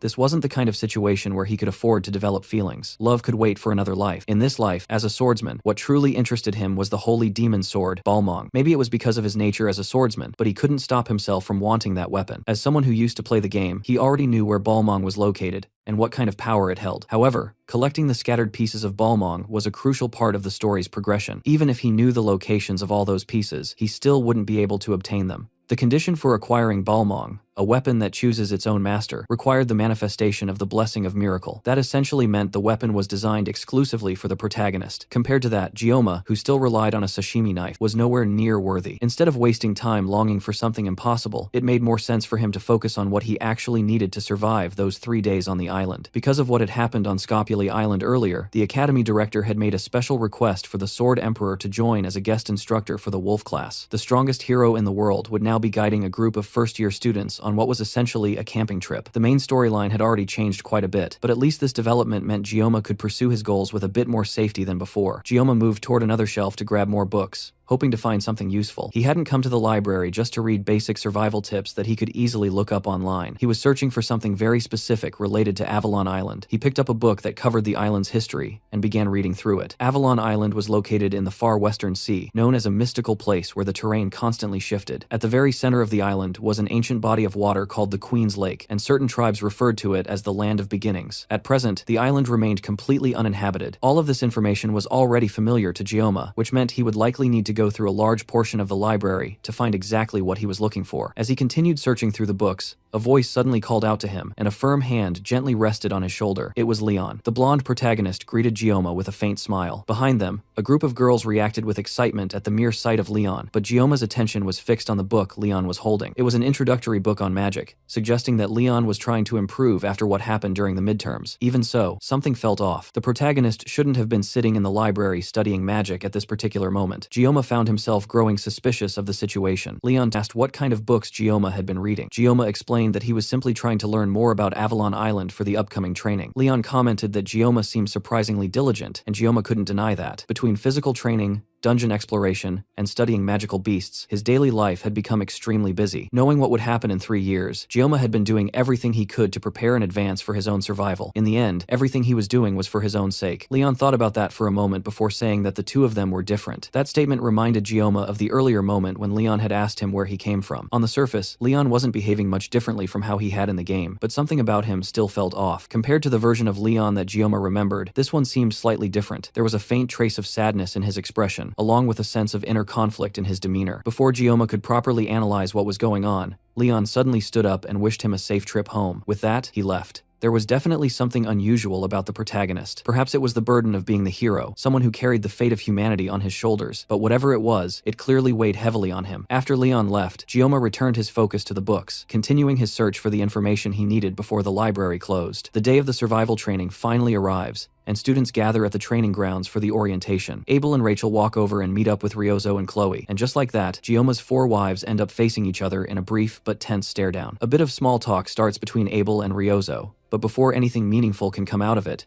Rachel jumps in and cuts through the tension. She bluntly brings up how Ryozo transferred into Gioma's class and is basically trying to steal him behind their backs. Before Rachel can push that accusation too far, Abel quickly interrupts her to stop things from escalating. But Rachel doesn't hold back at all. Instead, she raises her voice even more, pointing out that Ryozo not only went to a dungeon with Gioma, but also formed a club with him, and now there's even a chance she'll spend 2 nights and 3 days with him on the survival island. Ryozo steps in and shuts that down by saying that Gioma himself stated he plans to do the training alone. His reasoning was that there are things he wants to try out by himself, so he intends to take on the entire island solo. Hearing that immediately excites Rachel, because it means Gioma will be completely alone for the full 3 days. That's when Rachel comes up with a game for the 4 of them to play while they're out on the island. Even though Gioma said he wants to go alone, there's no rule that says he can't be found. So Rachel introduces something she calls the Rachel game, which gives one lucky girl a chance to spend time alone with him. Since Avalon Island has terrain that constantly changes, and even though they'll use a spatial gate to get there, everyone will be dropped at completely random locations. Just meeting up with each other will be difficult, and forming proper teams will be even harder. Because of that, the game is simple. Whoever finds Gioma first wins, and the other 3 have to give up. The one who finds him gets to completely monopolize him. If the girls run into each other, they can either team up or split off however they want, but they must not interfere with each other's chances. All of them agree to the rules. But Abel immediately turns bright red at the thought of monopolizing Gioma. She refuses to take part in the game altogether. That only makes things better for the others, since it reduces the number of competitors. Meanwhile, the man at the center of all this,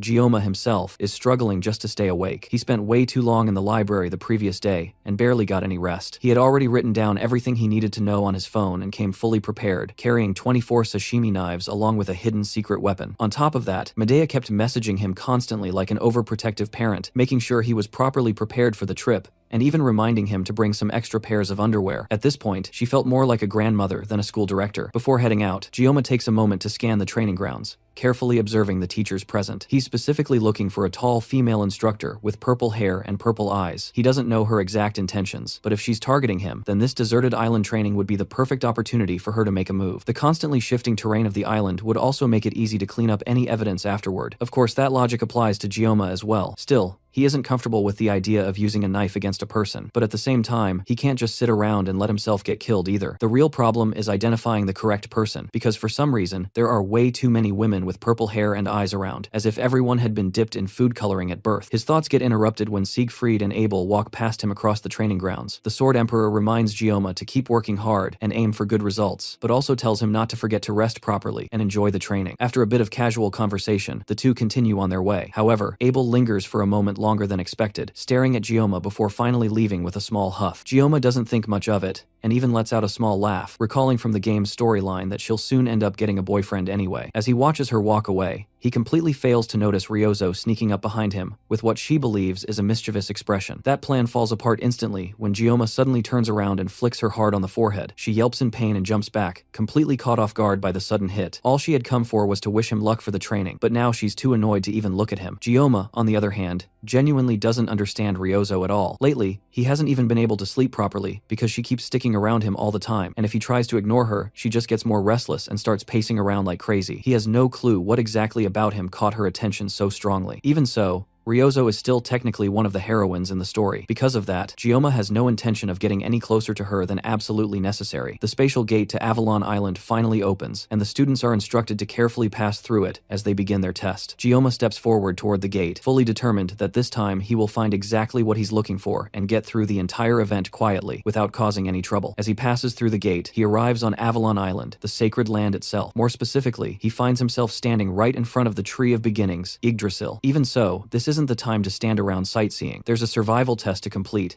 and everyone else is already putting in effort, so there's no room for him to slack off. Fortunately, he had already taken a photo of the island's map back in the library. On top of that, he had marked a specific location where he could obtain the blessing of regeneration, basing it on his memories from when he played the game. The map looks familiar enough, so Gioma assumes that the blessing is located somewhere near the lake at the center of the island. That means his immediate goal is to get as close as possible to the lakeside of the World Tree. From there, he'll need to cross both a rocky region and a forested area. There are still 3 full days left of the island training, and the Academy didn't send them here just to wander around. The cadets were given a mission to locate hidden orbs scattered across the island. It's essentially a treasure hunt, similar to activities done on school field trips. The more orbs a student finds, the better their final evaluation will be. On top of that, these orbs can also be used as enhancement materials, which only makes Gioma even more interested in collecting as many as he can. Following something he learned from one of the survival books in the library, Gioma pulls out the secret weapon he specifically prepared for this training. It's a medium-sized machete that he bought from the hiking section of a supermarket. Normally, it's used for clearing weeds or cutting wood, but the important thing is that it's long enough to avoid triggering the blessing of the sword god. He purchased it with the intention of saving his 50 seconds of the painless blessing for a truly critical situation. As he tests the machete, a small rabbit peeks its head out from a nearby bush and stares at him curiously. At first, Gioma thinks this is the perfect chance to gather some food, but that thought doesn't last long. The rabbit slowly steps out of the bush, revealing that it's actually far larger than he expected, much bigger than himself. It's clearly a dangerous creature, but Gioma has already taken down Buffalo King before, so a rabbit like this shouldn't be a big deal. In his mind, he doesn't even need to activate the blessing of the sword god to handle it. Elsewhere on the island, Abel also encounters a rabbit, but hers is completely normal in size, and looks much cuter than the monstrous one Gioma is dealing with. At first, Abel considers helping it find a safe place, but the rabbit suddenly bites down on her hand and then runs off. That immediately changes her mindset, and she chases after it while drawing her sword, now fully intending to turn that cute rabbit into her next meal. For Abel, this is also a good opportunity to test the results of her recent training. The rabbit starts running faster and even turns back briefly, almost as if it's smirking at her and looking down on her. That expression reminds her of Gioma, who always seemed to hide his true abilities. She speeds up in an attempt to catch it, but suddenly the terrain shifts beneath her feet, causing her to lose balance and fall straight into a lake. From above the water, the rabbit looks down at her with what feels like disappointment, and once again, her thoughts drift back to Kang Gioma. Meanwhile, the same boy occupying her thoughts is having his own struggle with the oversized rabbit. Despite all the effort he put into training his body and keeping himself in top condition, he finds that without the blessing of the sword god, he can barely keep up with something as simple as a rabbit. Eventually, Gioma drops to his knees and accepts defeat. He decides that it's better to starve than to waste more energy chasing something he can't catch. He gives up and allows the rabbit to leave, but just before it goes, the rabbit turns back and gives him a mocking smile. That single expression instantly changes Gioma's mind. Without hesitation, he activates the blessing of the sword god and immediately takes the rabbit down. Elsewhere on the island, Rachel runs through the forest at full speed, completely focused on finding Gioma before anyone else does. She realizes she's been running in circles for a while, but she refuses to get discouraged. After all, she was the one who came up with this whole game in the first place,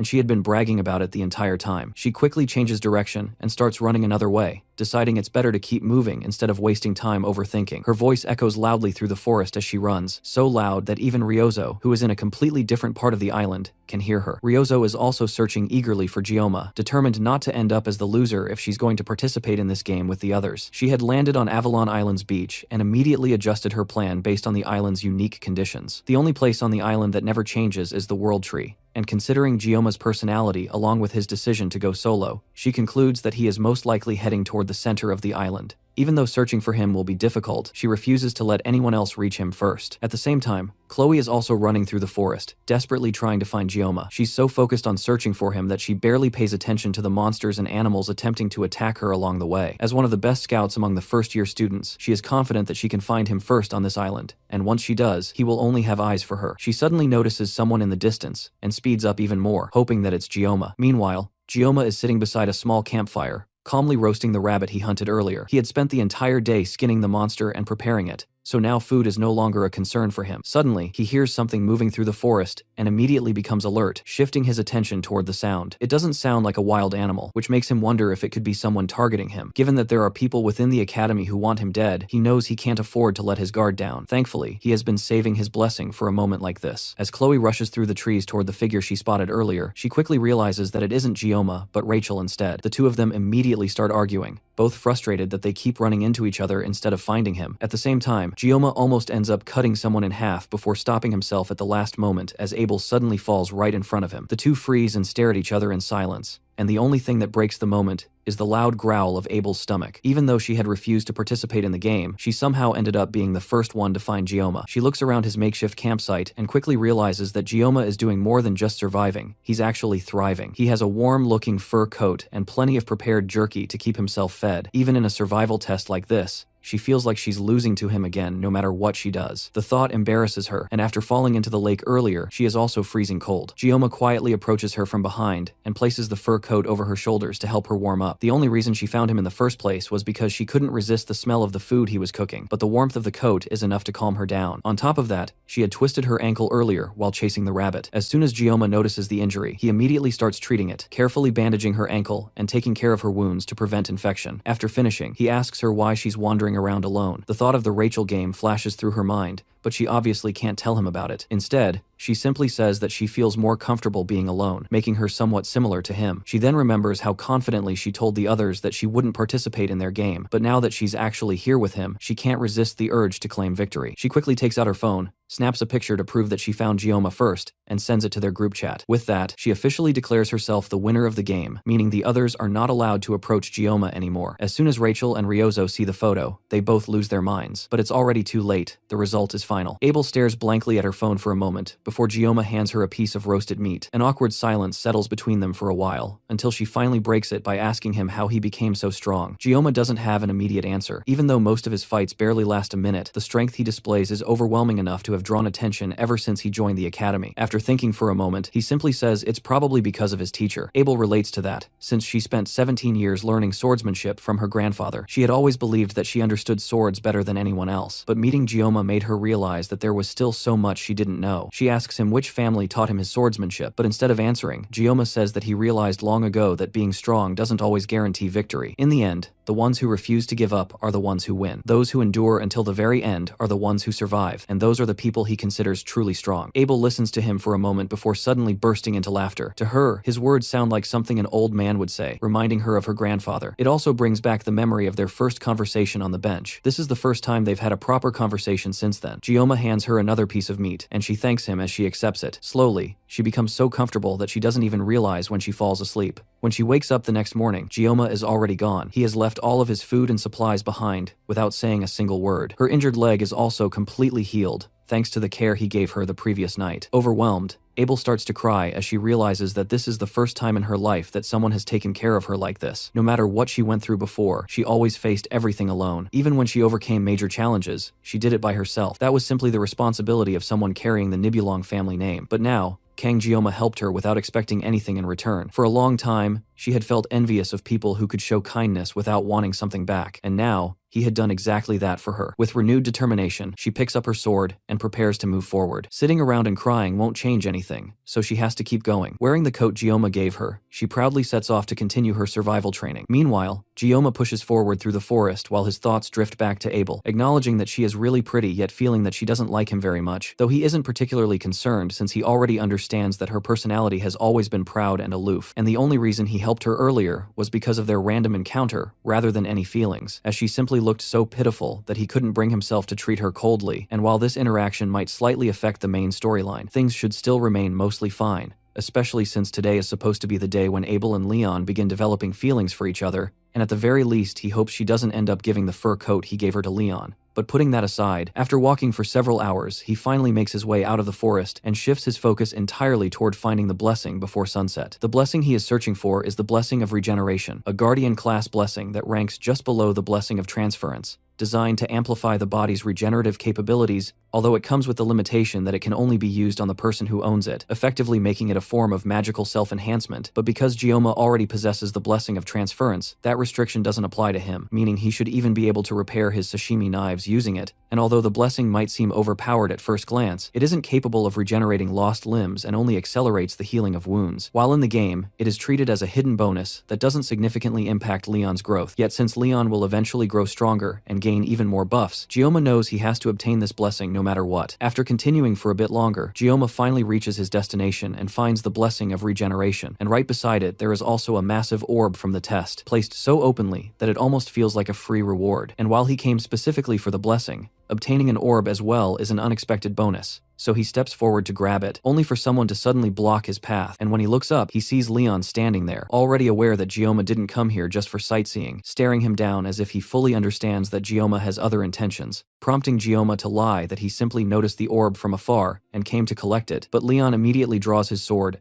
and tells him to try taking it if he can defeat him in a fight. From the moment Leon was born, he had always been told that half the world smiled alongside him, and now he holds something that proves he is the hero, as the sword in his hand shines brightly while he faces Gioma. Yet something about this situation feels off, because Leon is supposed to be with Abel at this moment, since today should have been a crucial turning point in the story, meaning Gioma may have unintentionally disrupted their event and nothing happened between them the previous night. But even knowing that, fighting over this still feels unnecessary. Yet Leon proves his seriousness by slashing the wall behind him and reducing it to rubble instantly, showing that he has no intention of backing down. As Gioma properly observes the weapon in Leon's hand, he realizes it is Balmong, the hero's sword that Leon is meant to obtain, though something about it feels strange, because Balmong is known as the most sinister demon sword in existence, and the blue gem embedded in its center acts as a catalyst that grants holy power and suppresses its magic. But since the sword itself is fundamentally based on magic, even with the ether gem neutralizing it, it is heavily influenced by the user's nature, which is why in the game, Balmong could become either a holy sword or a demon sword, depending on the player's choices. Leon then tells Gioma to calm down and treat this as nothing more than a sparring match, but from Gioma's perspective that sounds absurd since Leon hasn't even mastered the mental realm yet, and shouldn't be able to defeat him in their current state. Yet Leon steps forward anyway, clearly intending to use Gioma as a stepping stone to grow stronger after obtaining Balmong. And while Gioma can somewhat understand that reasoning, it remains just speculation, with the only certainty being that the orb is merely an excuse. And without waiting any longer, Leon suddenly launches forward toward Gioma, initiating the fight. Elsewhere, Ryozo drags herself through the forest, scratching her neck in exhaustion while moving forward, and at some point, she ends up running into Speed Weapon, after which the two of them reluctantly continue walking together, even though neither of them actually wanted to team up. And as they move, Weapon guesses that she is searching for Gioma, which she doesn't even bother denying anymore, making it painfully obvious to him that she is interested in Gioma, especially considering that until just a month ago, she used to spend all her time sleeping in the archery range. Yet now, whenever Kang Gioma's name comes up, she suddenly becomes active and behaves completely differently, even going as far as doing extra tasks on her own despite always hating anything complicated or tiring. And in the middle of all this, she suddenly stops, turns toward him with a faint blush on her face, and awkwardly asks if her feelings for Gioma are that obvious. Before he can properly respond, a massive sound erupts from somewhere in the distance, loud enough to startle the birds perched on the trees, and while it almost feels like an earthquake, Ryozo immediately senses that the source of that chaos is Gioma himself, while at that exact moment, Gioma is facing a serious problem,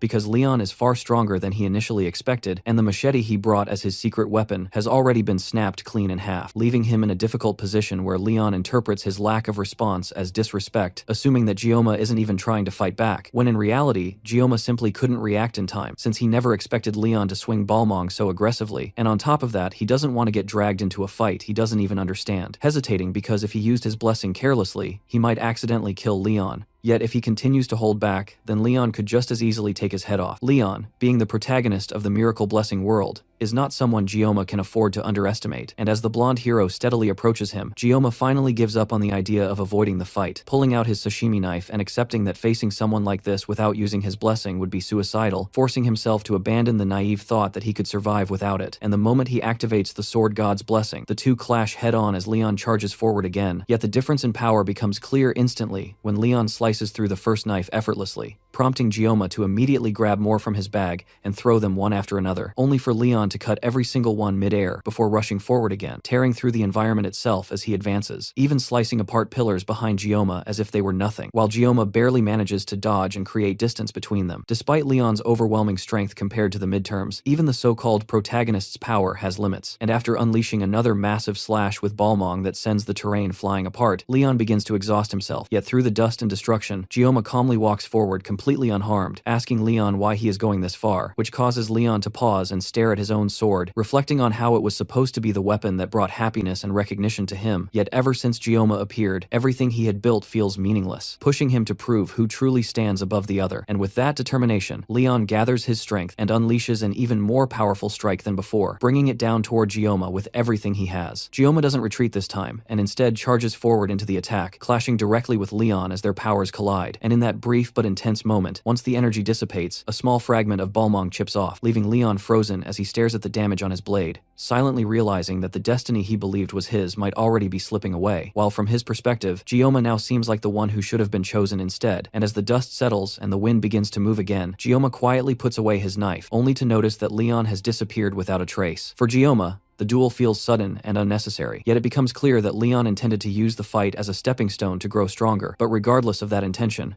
Gyoma has no plans of losing to anyone, especially when Leon's attacks were so dangerous that even a single mistake would have cost him his life, forcing him to dodge constantly without properly counterattacking just to avoid accidentally killing Leon. And despite all that, Leon's growth still matches what one would expect from a protagonist, while Gyoma himself ends up chipping Balmong slightly, though he knows it can eventually be repaired and completed, and at least he avoided the worst outcome of actually killing Leon, which would have created an entirely different kind of problem. With the fight over and no further threats appearing, Gyoma finally takes the orb meant for the survival training and obtains the blessing he came for, as a system message confirms that he has successfully acquired it, and after realizing that it is a passive ability, he tests it immediately by cutting his own skin with a stone, only to watch the wound heal instantly, without leaving even a scar, exactly as he had hoped, though the effort required to obtain it was anything but easy, and after that, he returns to the forest, settling down by a campfire as he tries to process everything that just happened. He can't stop thinking about the sudden clash with Leon, struggling to understand why it even happened, with his best guess being that he accidentally interfered with Leon's destined moment with Abel, though Leon himself hinted that their confrontation was inevitable anyway, leaving Gyoma even more confused now that the tension has passed, as he starts questioning what Leon truly is, beyond just being the protagonist of this world. And even deeper than that, he wonders about the mysterious existence that brought him into this world in the first place, realizing that he currently has no way to uncover those answers, leaving him with no choice but to keep moving forward based on what he believes is right. In his past life, Gyoma always had a fiery personality, often clashing with difficult customers and never backing down, no matter how tough the situation became, and although he has been holding that side of himself back recently, he realizes that he has never been someone who could ignore injustice. And while he initially tried to avoid interfering with the original storyline, survival has now become his top priority. Yet despite acting only to protect himself and gain strength, he still ended up fighting Leon and becoming a target for assassination, pushing him closer to a reality where he might one day have to kill an actual human instead of a monster, something he still desperately wants to avoid, though he can feel the weight of that possibility pressing down on him. As he sits there lost in thought, Ryozo suddenly appears behind him in his mind,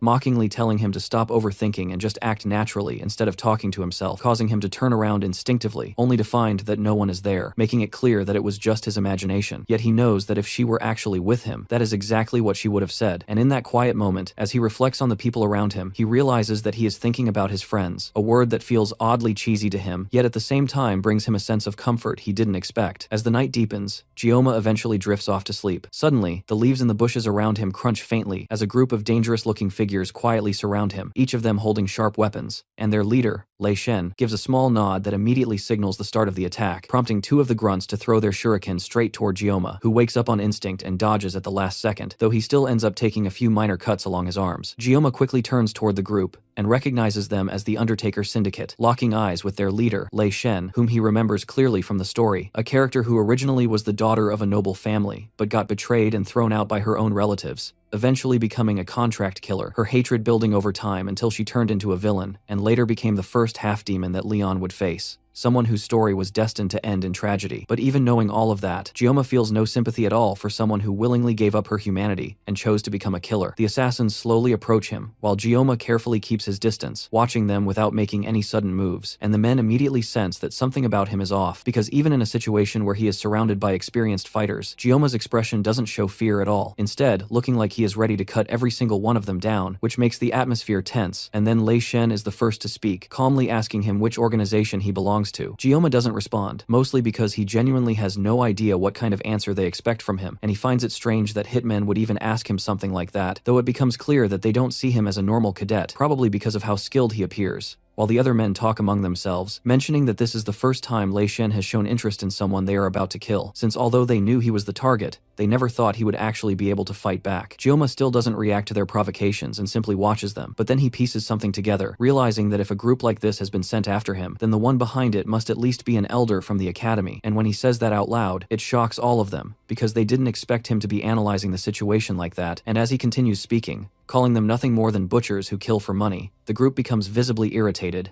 their anger rising with every word. Without hesitation, Gyoma walks straight up to Lei Shen, stepping right into her personal space and looking down at her in a way that clearly mocks her, and one of the grunts can't tolerate that level of disrespect anymore, immediately rushing forward to attack. But in that exact moment, Gyoma activates the blessing of the sword god and cuts him down instantly, so fast that the man doesn't even realize what happened, his head sliding cleanly off his neck while he is still in motion, dying before he can even process that he has been struck, marking the first time Gyoma has killed a human outside of the academy's subspace. As the group starts to panic and tries to understand what just happened, Gyoma's assimilation rate suddenly begins to skyrocket, jumping rapidly from 12 all the way to 88, and in that instant, his consciousness shifts into something strange, where, in another reality, Chef Kim checks his phone and notices that it is already past midnight, deciding that he should quickly find what he is looking for and call it a day, though what he is searching for is his humanity, something he cannot seem to find anywhere, and as he opens the fridge, he sees rows of juice boxes arranged in a peculiar way that spell out the words, Blessing of the Sword God. As he stares at those oddly arranged boxes, he transitions back into Kang Gyoma, yet he still cannot find what he is looking for, and then he notices that the boxes seem to form a message, telling him to cut everything down, no matter what it is, and the moment he reads that message, a bright red light bursts out from the fridge, completely engulfing him and pulling him back into reality. Back in the present, his left eye begins to darken, and a manic intensity spreads across his face, making it obvious that something inside him has shifted, and even then, the remaining goons fail to understand what kind of situation they are in, rushing toward him together in an attempt to overwhelm him, but Gyoma doesn't hesitate at all, and charges forward to meet them, cutting down 3 of them in a single clean strike, their bodies falling apart instantly. 2 more assassins rush at him with their swords drawn, but Gyoma easily jumps over their attacks, twisting his body mid-air before slicing them across the back, killing them without any effort, while the rest of the group tries to encourage each other not to get taken down by a single brat, charging him all at once in desperation, as Lei Shen watches from behind, silently observing as blood, guts, and severed body parts scatter across the ground. As she watches her entire group get slaughtered so easily, she begins to question whether the person they are facing is really just a cadet,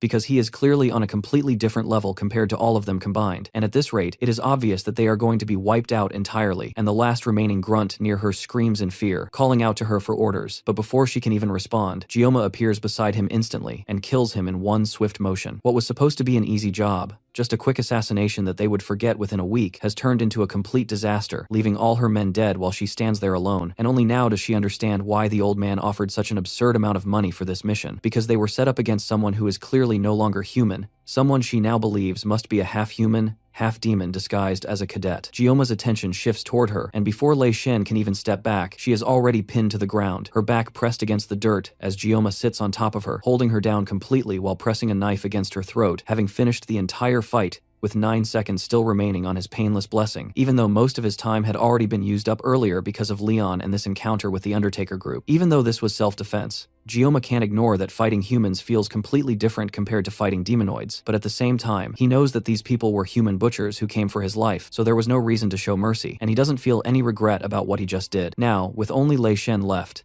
and her will to fight completely broken, he ties her hands to a tree to keep her immobilized, and then begins his interrogation, asking her directly who sent her. But even in this situation, she remains professional and refuses to give him any information, not letting his intimidation affect her. Gioma, however, has no intention of backing down, because this is his chance to finally find out who has been targeting him all this time, and he crouches down in front of her, asking bluntly if she is stupid, pointing out that all her subordinates have already been turned into fertilizer for the forest, and that she will be next if she keeps resisting. At that point, Lei Shen can't hold back anymore and grits her teeth in anger, convinced that Gioma is a demon, though now she also understands why the elder placed a hit on him, and she reveals that before accepting the mission, she tried to investigate him, only to find that all of his personal records had been erased, including any trace of his relatives and even his parents. That statement causes Gioma to freeze for a moment, completely thrown off, and everything else she says after that barely registers, because when he tries to recall his own family, he suddenly realizes that he cannot even remember what they look like, not a single detail coming to mind, and in desperation, he demands that she explain what she means, pulling out his sashimi knife as his tone changes entirely. Originally, his plan was simply to learn the identity of the person who hired them, and then let her go. But now that she has revealed something so disturbing, he no longer has the luxury of holding back, and he tells her plainly that if she refuses to cooperate, then he will start cutting her apart, piece by piece, until she talks, making it clear that as long as she is still able to speak in the end, he doesn't care how mangled her body becomes. Suddenly, the entire area is crushed under an overwhelming wave of magical pressure that forces both Gioma and Lei Shen down against the ground.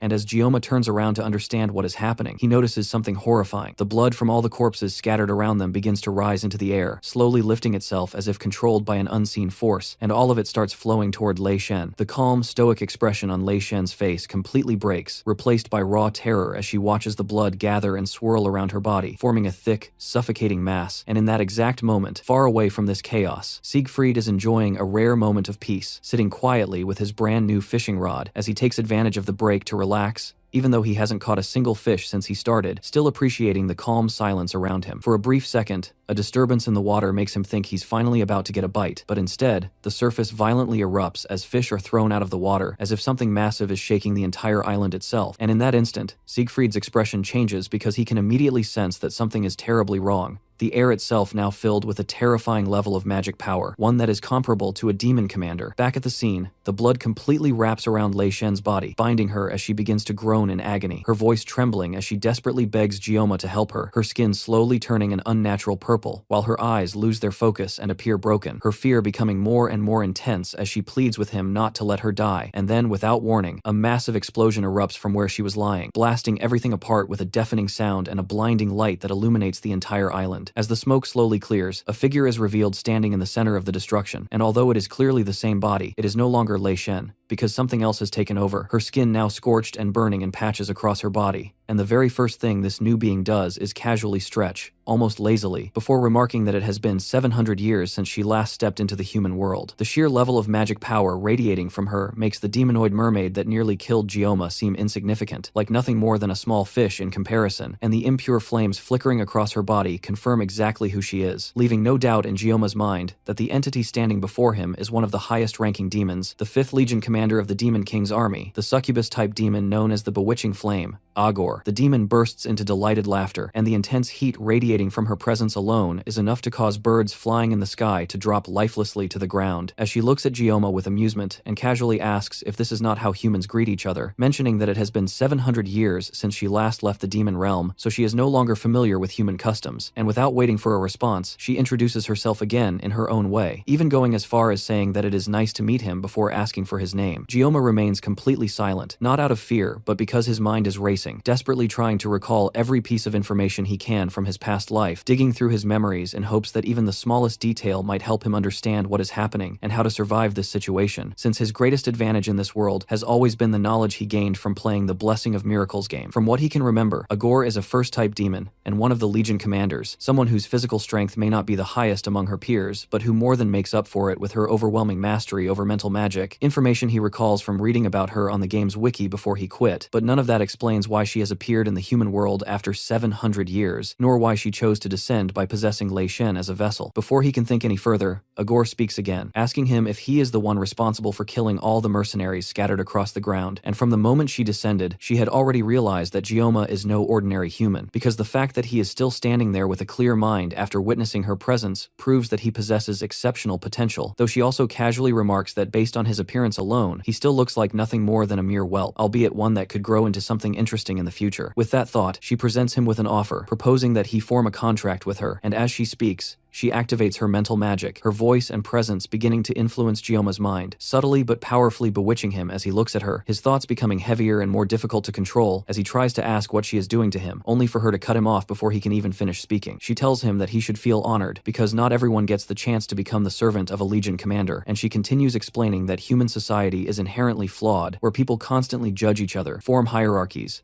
pursue their own selfish desires, and harm others in the process, painting a picture of a world filled with hypocrisy and cruelty, and then contrasts it with the dream she offers him, a chance to escape all of that and live in glory under her command. Her words begin to sink deeper into his mind as her control strengthens, making it harder for him to resist, and the more he thinks about what she is saying, the more it starts to make sense, because humans really do judge each other and get in each other's way, and from a purely logical perspective, siding with the Demon King's army would make survival much easier for him, especially when his ultimate goal has always been to stay alive. But at the same time, he knows exactly what he is dealing with, a demon, and not just any demon, but Agor herself, the succubus commander, and because of that, he forces himself to resist, pushing back against her influence and struggling to regain control over his own thoughts, barely managing to break through her mental manipulation. Agor immediately notices that he has shaken off her high-level magic, which surprises her, making her wonder if the reason he managed to resist is because she is currently using a borrowed vessel, and she starts to complain about Lei Shen, mentioning that she only made a contract with her because of her constant whining, but now she regrets that decision, clearly dissatisfied with her current host. As she continues to ramble, Gioma suddenly starts laughing, unable to hold back his amusement at what he sees as her ridiculous and nonsensical behavior, and the laughter creates a brief silence as Agor stares at him,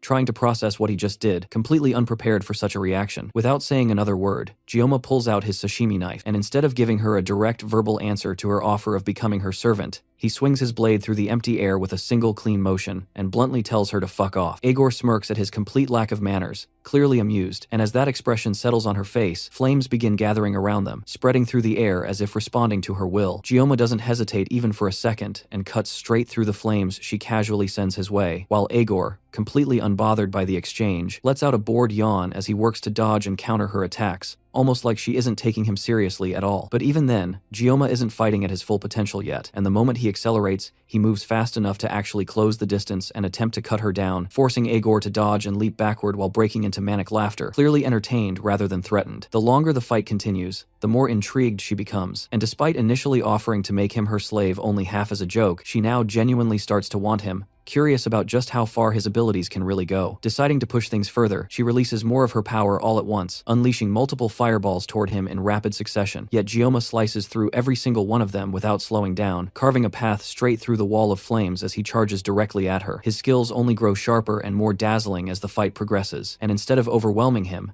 it only makes Agor more impressed, to the point where, as he closes in, she is actually forced to turn and run, something completely unexpected, while he relentlessly chases after her without letting up for even a moment. At this point, Gioma has clearly gone beyond normal human limits, while Agor, despite being a Legion commander, is still adapting too slowly to her current state, even though several minutes have already passed since her descent into the human world. Gioma manages to catch up to her and immediately goes for a decisive strike, aiming to bury his knife into her back, and for the first time, Agor feels genuine concern at how fast he has become, realizing that he closed the gap far quicker than she anticipated. Their clash results in a massive explosion that tears apart the ground around them, sending debris flying in every direction, and as the smoke begins to clear, Agor is revealed standing above Gioma, calmly holding back the knife that was just about to pierce her moments earlier. She comments on how impatient he is, asking if he is in such a hurry, while casually telling him that there is no need to rush since she has all the time in the world for him. Gioma, however, is very much in a hurry, fully aware that time is not on his side, and without wasting another second, he pours all his strength into breaking free from her grip, cutting through it and immediately pushing forward for another attack. His body begins to glow with aura as he forces himself even further, determined to end the fight before his limit catches up to him, because the countdown on his painless blessing is steadily ticking towards 0, and once it runs out, he will be left completely exposed. Agor notices this shift immediately, realizing that despite already surpassing human limitations, he is somehow still getting faster, pushing himself beyond what should even be possible. The two of them continue clashing repeatedly, their attacks colliding and sending sparks of flame scattering across the battlefield, the intensity of their fight growing brighter and more violent with each passing second. However, as time runs out, the inevitable happens, and the moment his painless blessing ends, Gioma's body gives in to the accumulated strain, leaving him completely exhausted as he pants heavily, barely able to remain standing while Agor looms over him. In contrast, she shows almost no signs of damage from the battle, aside from a heavily cut up hand, flames flickering around it as blood drips from the wounds. She looks at her injured hand with a hint of curiosity, almost as if the sight is unfamiliar to her, noting how strange it feels to see her own red blood flowing, as if she has become human herself, and then without any effort, she activates her flames and completely heals her arm, restoring it instantly as if the injuries never existed. With her body fully recovered, she walks toward Gioma, who can barely stand upright anymore, and tells him that it would be a waste to leave someone like him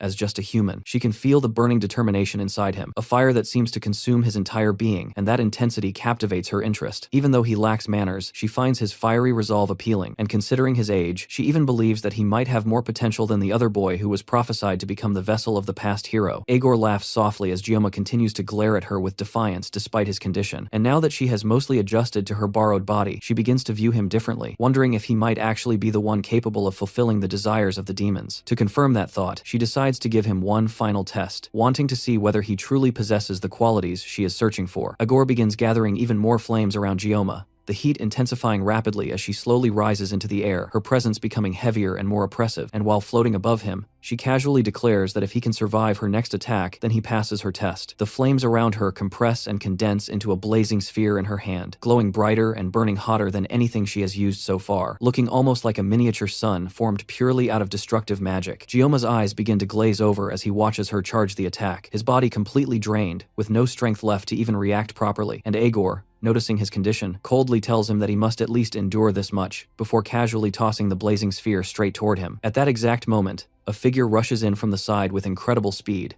leaping upward and positioning himself directly in front of the incoming blast, taking the attack head-on to shield Gioma from certain death. It is Siegfried, who arrives just in time, and as he pours all his strength into blocking the overwhelming burst of flames, he shouts at Gioma to pull himself together and snap out of his daze. Agor watches this interruption with mild annoyance, clearly displeased that someone dared to interfere in what she considered her test, and she bluntly tells Siegfried not to meddle in their battle. However, Siegfried has no intention of stepping aside, because he absolutely cannot allow Gioma to fall here, especially after witnessing the incredible potential the boy has shown. And since the old swordmaster has chosen to risk his life for the student, Agor decides she is willing to test him as well, curious to see if he can truly protect Gioma. Meanwhile, Gioma's consciousness drifts into an empty, silent space, where everything feels distant and disconnected, and the first thought that crosses his mind is whether he has already died, until he hears the faint sound of coughing somewhere ahead. Slowly regaining awareness, he looks forward and sees a figure standing before him, and the first thing he notices is that where an arm should be, there is only a burning, mangled stump. As his vision clears further, he realizes that the person standing there is Siegfried, the Sword Emperor himself, who has lost an entire arm while protecting him. Yet despite that devastating injury, the old man continues to stand firm, unwavering, placing himself between Gioma and danger like an unbreakable shield. Noticing that Gioma has finally regained some awareness, Siegfried tells him to rest and recover his strength for now, making it clear that he will hold the line in the meantime despite the dire situation, while Gioma, still struggling, points out that Siegfried has lost his arm, only for the old man to dismiss it completely, stating that there is no need to grip a sword with both hands anyway, and insisting that Gioma should focus on regaining his strength instead of worrying about him. Agor grows impatient watching their exchange, and calls out to Siegfried again, unable to understand how a human who is clearly past his prime can stand against her magic like this, since under normal circumstances, a mere human should not even be able to think clearly in her presence, let alone hold their ground. Siegfried does not respond to her taunts, and instead focuses on assessing the situation he has stepped into, recognizing that he is facing Agor, one of the Demon King's Legion commanders, and understanding the implications of her appearance, because for a demon of such rank to descend into the human world, a sacrifice of flesh must have been used to weaken the barrier between realms, allowing her to possess a human host as a vessel. Due to the backlash of this process, demons cannot unleash their full power while possessing a human body, but even with that limitation, they remain catastrophic threats, nearly unstoppable once they appear. Fortunately, in this case, it seems that Agor's compatibility with Lei Shen's body is not ideal, which explains why she struggled against Gioma earlier and is now even being held back by an injured old man. Agor, however, cannot comprehend how Siegfried is managing to resist her for this long, but she resolves that her next attack will not end as lightly as before, and with that thought, she launches herself forward again, charging straight at him, while Siegfried responds immediately, rushing toward her with his sword held firmly in his remaining hand. The two cross paths in a single swift exchange, and in that instant, Siegfried manages to sever her arm in retaliation, her flaming limb falling to the ground as Agor lets out a scream of pain and fury, staring at the severed arm in disbelief, while Siegfried calmly asks if she is afraid now, pointing out that things are finally even between them. That remark only fuels her anger further, and she retaliates by unleashing an overwhelming wave of flames that engulfs the entire area, attempting to burn everything in sight, while Siegfried remains composed, holding his sword steady as it becomes infused with dense aura, preparing to counter her assault. Although he does not know the exact reason for her descent into the human world, he can clearly see the fear beginning to surface in her eyes, something she tries to suppress, and as her flames lash out toward him like a molten whip, he cuts through them cleanly and evades the attack before instantly repositioning himself, moving at a speed that even Agor struggles to track. Despite this,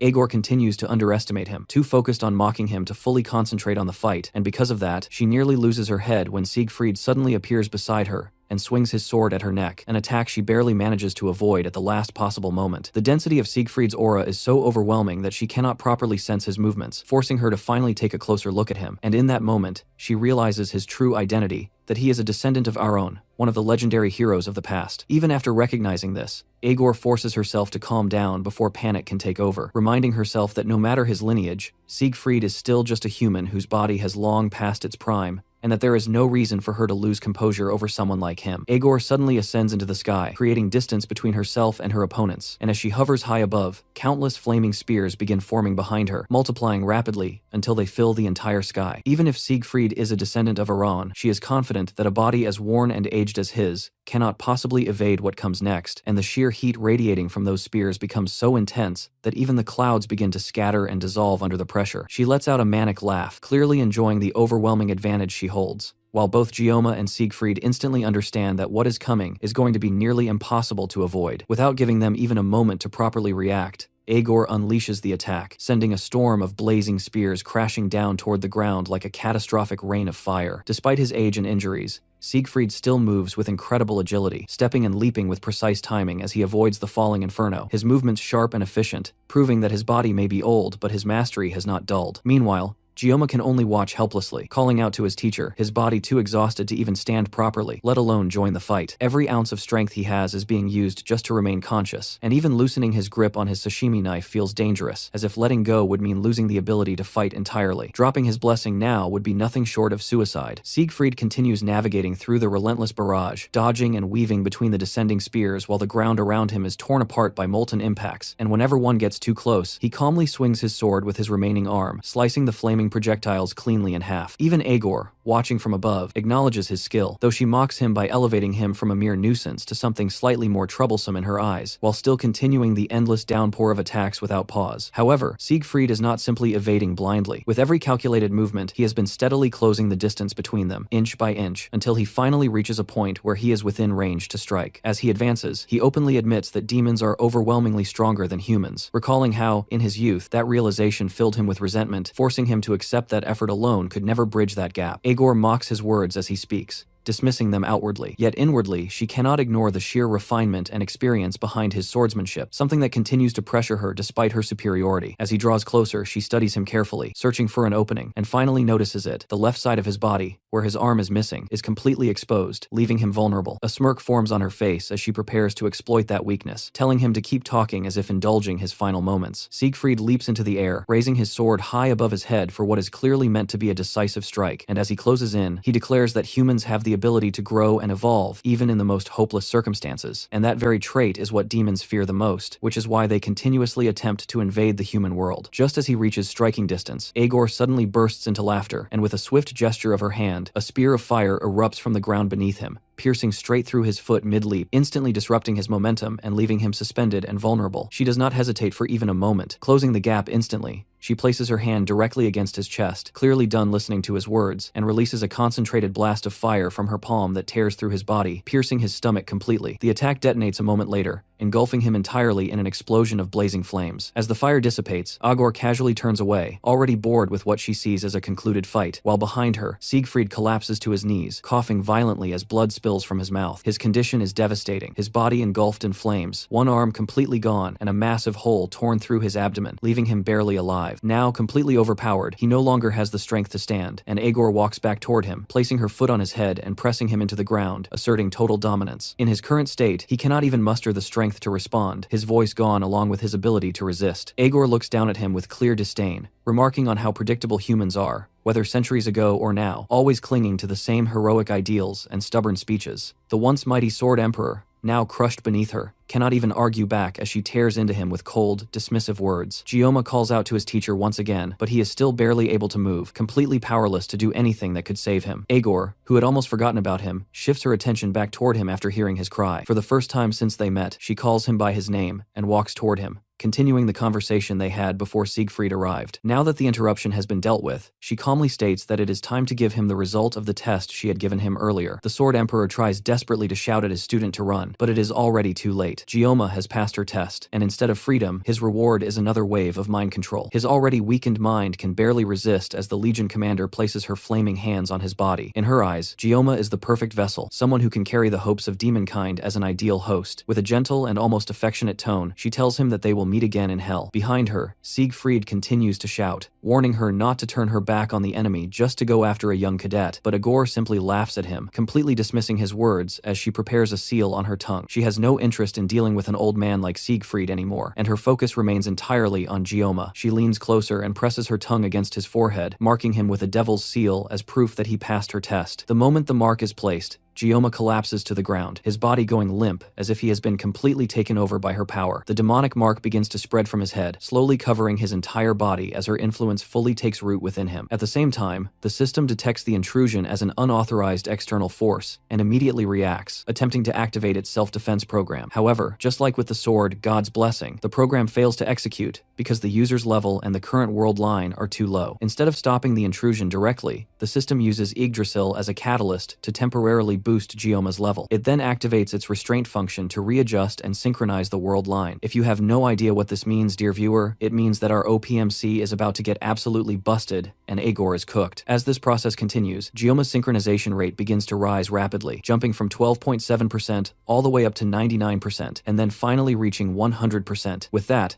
the conditions for unlocking his mysterious sealed power are fulfilled, and Gioma is on the verge of waking up. Meanwhile, Siegfried continues trying to fight against the overconfident demon, but in his battered and heavily weakened condition, he can barely pose any real threat. His movements have clearly slowed down, yet even Agor can't help but acknowledge that he is still moving despite the extent of his injuries. Still, it isn't something she finds too surprising, comparing him to a bug that keeps twitching even after its head has been cut off. Even so, Siegfried refuses to stop and keeps pushing forward, attempting to strike her, while Agor casually and almost playfully dodges every attack he throws at her. No matter the cost, even if it means sacrificing his own life, he is determined to take her down with him. His blade begins to shine as his aura flares up, and Agor immediately notices the color of it. It reminds her of the same aura used by the Sword Saint during the war 700 years ago. His aura surges intensely, clearly a final effort driven by what little life he has left, and Agor realizes that she cannot afford to let him continue any longer. If she allows him to push any further, he could become a genuine threat. Without hesitation, she charges forward to end things in one decisive clash, and Siegfried steadies himself, preparing to meet her head-on for one last battle. However, before either of them can make their move, everything is suddenly interrupted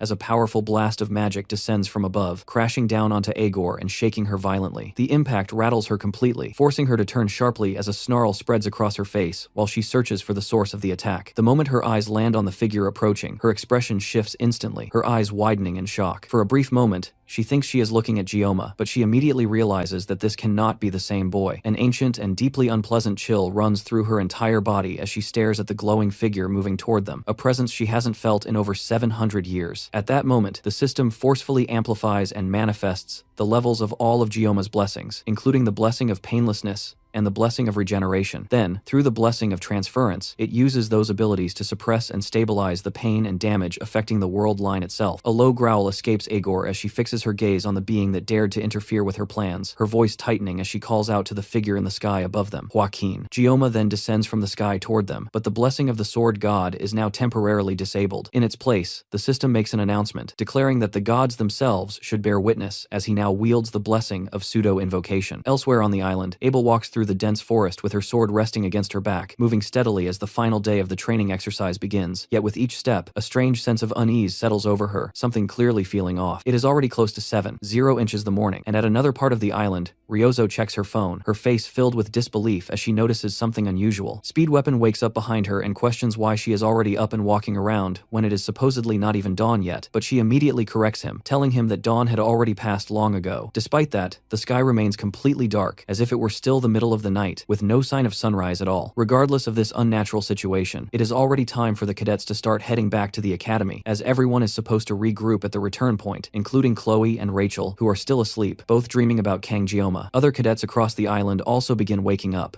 realizing that it is time to gather and leave. Ryozo tightens her grip on the strap of her bag, a strong sense of certainty forming in her chest that something about all of this is seriously wrong. Back at the battlefield, thick smoke continues to swirl through the air without clearing, as Gioma slowly descends, floating down calmly. Agor's thoughts spiral as she struggles to process what she is seeing, unable to believe that Joaquin could suddenly appear in front of her. For the first time, the faint fear that Siegfried had noticed in her eyes completely takes over her expression. But as Gioma's feet finally touch the ground, electricity crackling around him, she gets a clear look at his face and realizes that this is not Joaquin at all. It is Gioma, the same boy she had been toying with just minutes ago. Realizing her mistake, she understands that it was foolish to think that Joaquin could still be alive after 700 years, since no matter how strong he once was, he was still human. Even so, that realization does nothing to stop the overwhelming sense of dread washing over her as Gioma approaches. The feeling is so intense that her normally sharp and calculating mind begins to slow down, clouded by an unfamiliar fear. Meanwhile, Siegfried can do nothing but stare, his breath caught in his throat as he watches, almost as if witnessing the emergence of a god. As soon as Gioma steps close enough, Siegfried's knees give out, and he instinctively kneels in respect. Gioma looks at him briefly before raising his hand, and in that instant, Siegfried's wounds begin to heal rapidly, knitting themselves back together as if they had never been there. Once Siegfried has recovered, Gioma closes his eyes for a moment, focusing, and when he opens them again, a surge of raw power bursts outward from his body. Electricity erupts around him, spreading across the entire area, and in the next moment, he vanishes. Before Aegor can even react, he reappears behind her and begins walking toward her calmly. She stands completely frozen, unable to process what just happened, her mind failing to grasp his movements or even his presence. It feels as if his very existence has become something beyond her comprehension. She briefly considers whether it is because of the weak body she is inhabiting, but quickly realizes that it is far more than that. At that moment, she becomes certain of one thing: the being standing before her is no longer human. Accepting this, she withdraws her earlier words and apologizes, immediately preparing for a decisive attack as she draws magma from deep within the earth. The ground cracks open as molten energy rises, gathering in front of her before forming into a massive fireball that she lifts above her head. Siegfried watches with wide eyes and clenched teeth, overwhelmed by the sheer scale of the power she is unleashing. Meanwhile, Gioma remains completely calm, showing no emotion as he observes the growing inferno. Aegor then hurls the enormous fireball toward Gioma, bidding him farewell and promising that they will meet again in hell. The massive sphere tears through the ground as it flies, its size so overwhelming that Siegfried can only watch in horror, unable to do anything to stop it. Gioma, however, simply steps forward, walking directly toward the incoming destruction. For the first time since his transformation, he speaks, while within him,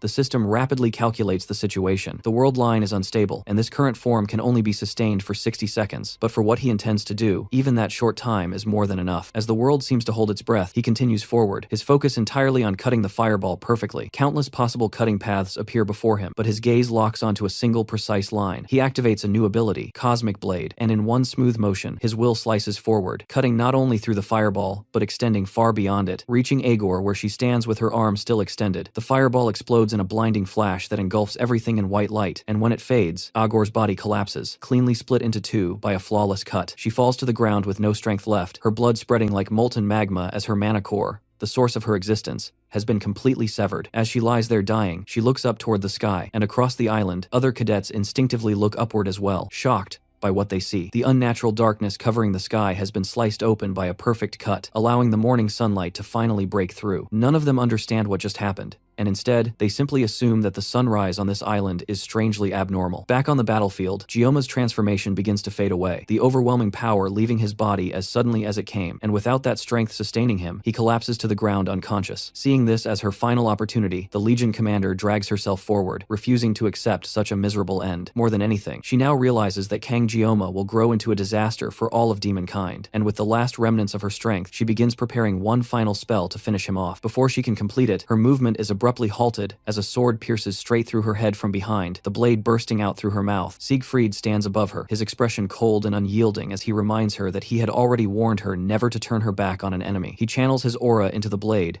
and her final screams of resistance are silenced as her body begins to decay, breaking apart until nothing remains. As the last traces of her existence disappear, Siegfried finally speaks into the empty battlefield, declaring that his name is not Aaron's descendant, but Siegfried von Nibelung. After that, he turns his attention to the unconscious Gioma and carefully checks his condition. His breathing is stable, and there are no fatal injuries, meaning his life is not in immediate danger. However, as Siegfried looks at him, a question lingers in his mind about what Gioma truly is. He recalls how his own body reacted earlier, how he had instinctively knelt without thinking, as if compelled by something beyond his control. It was not a conscious decision, but a deep instinct ingrained within him as a swordsman. Since ancient times, humanity has believed that there exists an incomprehensible will within all things, phenomena like storms, comets, and lightning appearing out of nowhere, forces that surpass human understanding. These overwhelming powers have always been feared, yet at the same time, revered. Over time, people began giving them names, calling such existences calamities or even gods. As the students move toward the exit gate, the ones closest to the MC push their way forward through the crowd. Ryozo arrives right on time to witness the height of the chaos, just as Gioma is being carried away on a stretcher. On her left, she notices Chloe desperately trying to force her way to Gioma's side, while Rachel holds her back. On her right, Abel drops to her knees after realizing that her grandfather has lost an arm. It was clear that something had taken place, and it was extremely serious. By the following day, both the news and the internet are flooded with speculation about what exactly happened in Avalon that left one student on the brink of death and the Sword Emperor missing an arm. With the massive loss of power caused by Siegfried's injury, the entire world can only wonder if someone new might rise among the 7-star heroes. As Ryozo scrolls through different news sites, she unsurprisingly finds no information about Gioma. Meanwhile, the other students whisper among themselves, questioning why the special student hasn't been seen and what really happened to him on Avalon Island. Their talk becomes too grim for Ryozo's liking, so she calmly tells them to be quiet and go gossip somewhere else. Even though they are discussing the possibility that Gioma might die from his injuries, Ryozo is certain that someone like him wouldn't go down that easily. Chloe, however, hasn't stopped crying since the last day they saw him. At this point, more than a week has passed since any of them have seen Gioma, so it's only natural for worry to start setting in. When they attempted to visit him in the medical bay, they were refused entry despite being cadets just like him. The order came directly from Director Medea, which suggested that the situation was connected to the Sword Emperor. After they completed their special exam, Avalon Island had transformed into a sea of boiling lava, with a strange and ominous layer of mana covering the entire area. Combined with the fact that humanity's strongest had lost his left arm, the only logical conclusion was that a demon or demonoid had invaded the island. Ryozo quickly reached that conclusion, and immediately started searching for any information about it, but she found nothing at all. On top of that, Director Medea had cut off all communication with the outside world, insisting that she would handle everything herself, meaning even the media couldn't obtain any new details. Because of that, there is nothing Ryozo can do to help Gioma, and that reality frustrates her. Adding to her frustration, the last time she saw him, he had flicked her on the forehead, and now she's left worried about him while also wanting payback. In another class, Rachel and Abel have their own discussion about everything that happened. Abel, in particular, is deep in thought, reflecting on what happened to her grandfather. Fortunately, he is safe and even expected to make a full recovery aside from his arm, of course. But that isn't what's troubling her. When she visited him in the infirmary, she discovered that he was personally taking care of Gioma, though he refused to explain why. Every time she hears something about Gioma, there always seems to be some kind of mystery surrounding him, and now it appears he was injured while helping her grandfather. Elsewhere, Clady Beimhark downs an entire bottle of whiskey out of frustration. Everything is becoming more complicated for him, and none of his plans are going the way he intended. To make matters worse, even the undertakers he had hired never came back. Medea, on the other hand, is just as frustrated, though for completely different reasons. Sitting inside her office, she has a conversation with the Sword Emperor about Gioma's condition. Not long ago, Gioma had been severely injured, yet now he is somehow in even better condition than he was before the incident. It makes sense that he recovered so quickly since Medea had assigned the best medical officials to treat him. However, However, Siegfried is a completely different matter. Despite having lost an arm, he appears perfectly fine. Even the doctor who treated him cannot explain how Siegfried managed to recover from everything, including the illnesses he had prior to going to Avalon. All of this only gives Medea a headache, as she cannot figure out what is going on. On top of that, Siegfried has been behaving strangely, and has not left Gioma's side throughout his recovery. Now that Gioma has finally woken up, she hopes Siegfried will at last explain what really happened. Siegfried himself has also been trying to organize his thoughts,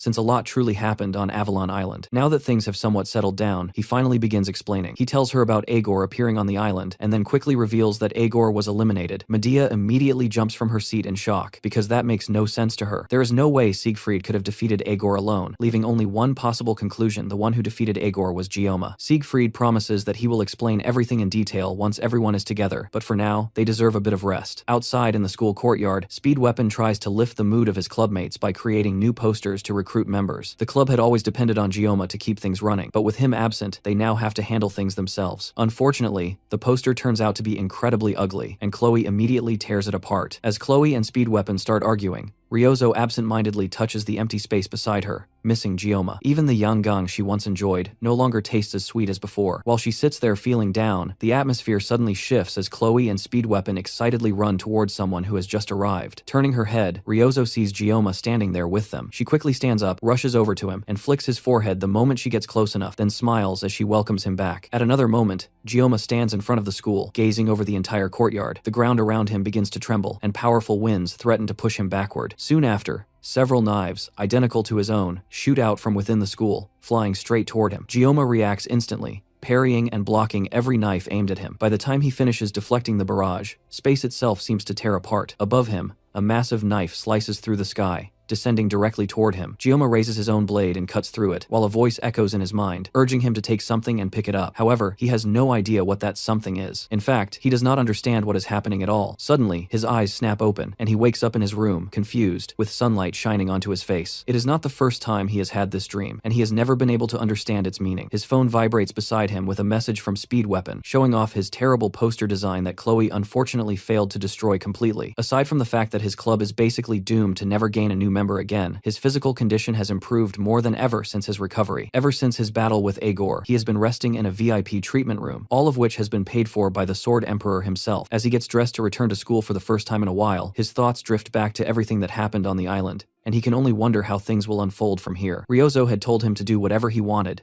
but nothing has been that simple so far. When he arrives at school, the first person to greet him with a smug expression is Ryozo, and the two of them walk to class together. She immediately gets straight to the point, asking him to explain what exactly happened in Avalon, and why he was hospitalized for so long. It is not an easy subject, and no matter how much she presses him, it is not something he can simply reveal. Gioma ignores her persistent and rather annoying questioning, instead distracting her by sending her the picture of the posters Speedweapon had made earlier. That successfully shifts her attention, and he sends her off to deal with it. Elsewhere, Medea and Siegfried meet once again inside her office. This time, Gioma politely steps in to join them, arriving just as their discussion is about to begin. Medea looks at him with concern in her eyes and immediately gets to the point, bringing up how he managed to defeat the 5th General Commander, Agor. Even though it clearly happened, Gioma himself remembers the entire event as if it were nothing more than a strange dream. Noticing his unease, Medea attempts to steer the conversation in another direction, but Siegfried brings it right back, firmly confirming once again that Gioma truly was the one who defeated the Demon General. After all, he personally witnessed it, and as the world's strongest, he has no reason to lie. Beyond that, Siegfried explains that the demons have likely already sensed the disturbance, because until now, no human had ever been capable of standing against a demon at the level of a general. How Agor even managed to enter the human realm in the first place remains unknown, but her purpose is fairly obvious. She must have come to stop something, and if she came, then remaining idle would only make matters worse. Based on Siegfried's prediction, another war would likely break out within a few years, and this one would be on a completely different scale compared to the one from 50 years ago. In fact, the only reason the demons have not already launched an attack over the death of one of their generals is because Siegfried has not yet made any public statement, meaning there is no time to waste. The reason Siegfried called for this meeting becomes clear. Given his current condition, he can no longer fight on the front lines. With that established, he announces that he plans to step down from the 7 stars in the near future. Even Gioma, who is usually calm, rises from his seat in shock upon hearing this, but Siegfried reassures him, making it clear that this is not a hasty decision. He had thought about it repeatedly while he was hospitalized. Even if he has carefully considered it, the public and the press will not respond with the same patience. A press conference will need to be held in a few days to announce everything and settle the matter at once. Although Medea had remained composed up to this point, hearing him speak so casually about it finally pushes her over the edge. She grabs the collar of his shirt and shakes him aggressively. Gioma watches the scene with an uneasy smile. Up until now, he had worked hard to keep the story from straying away from its original plot,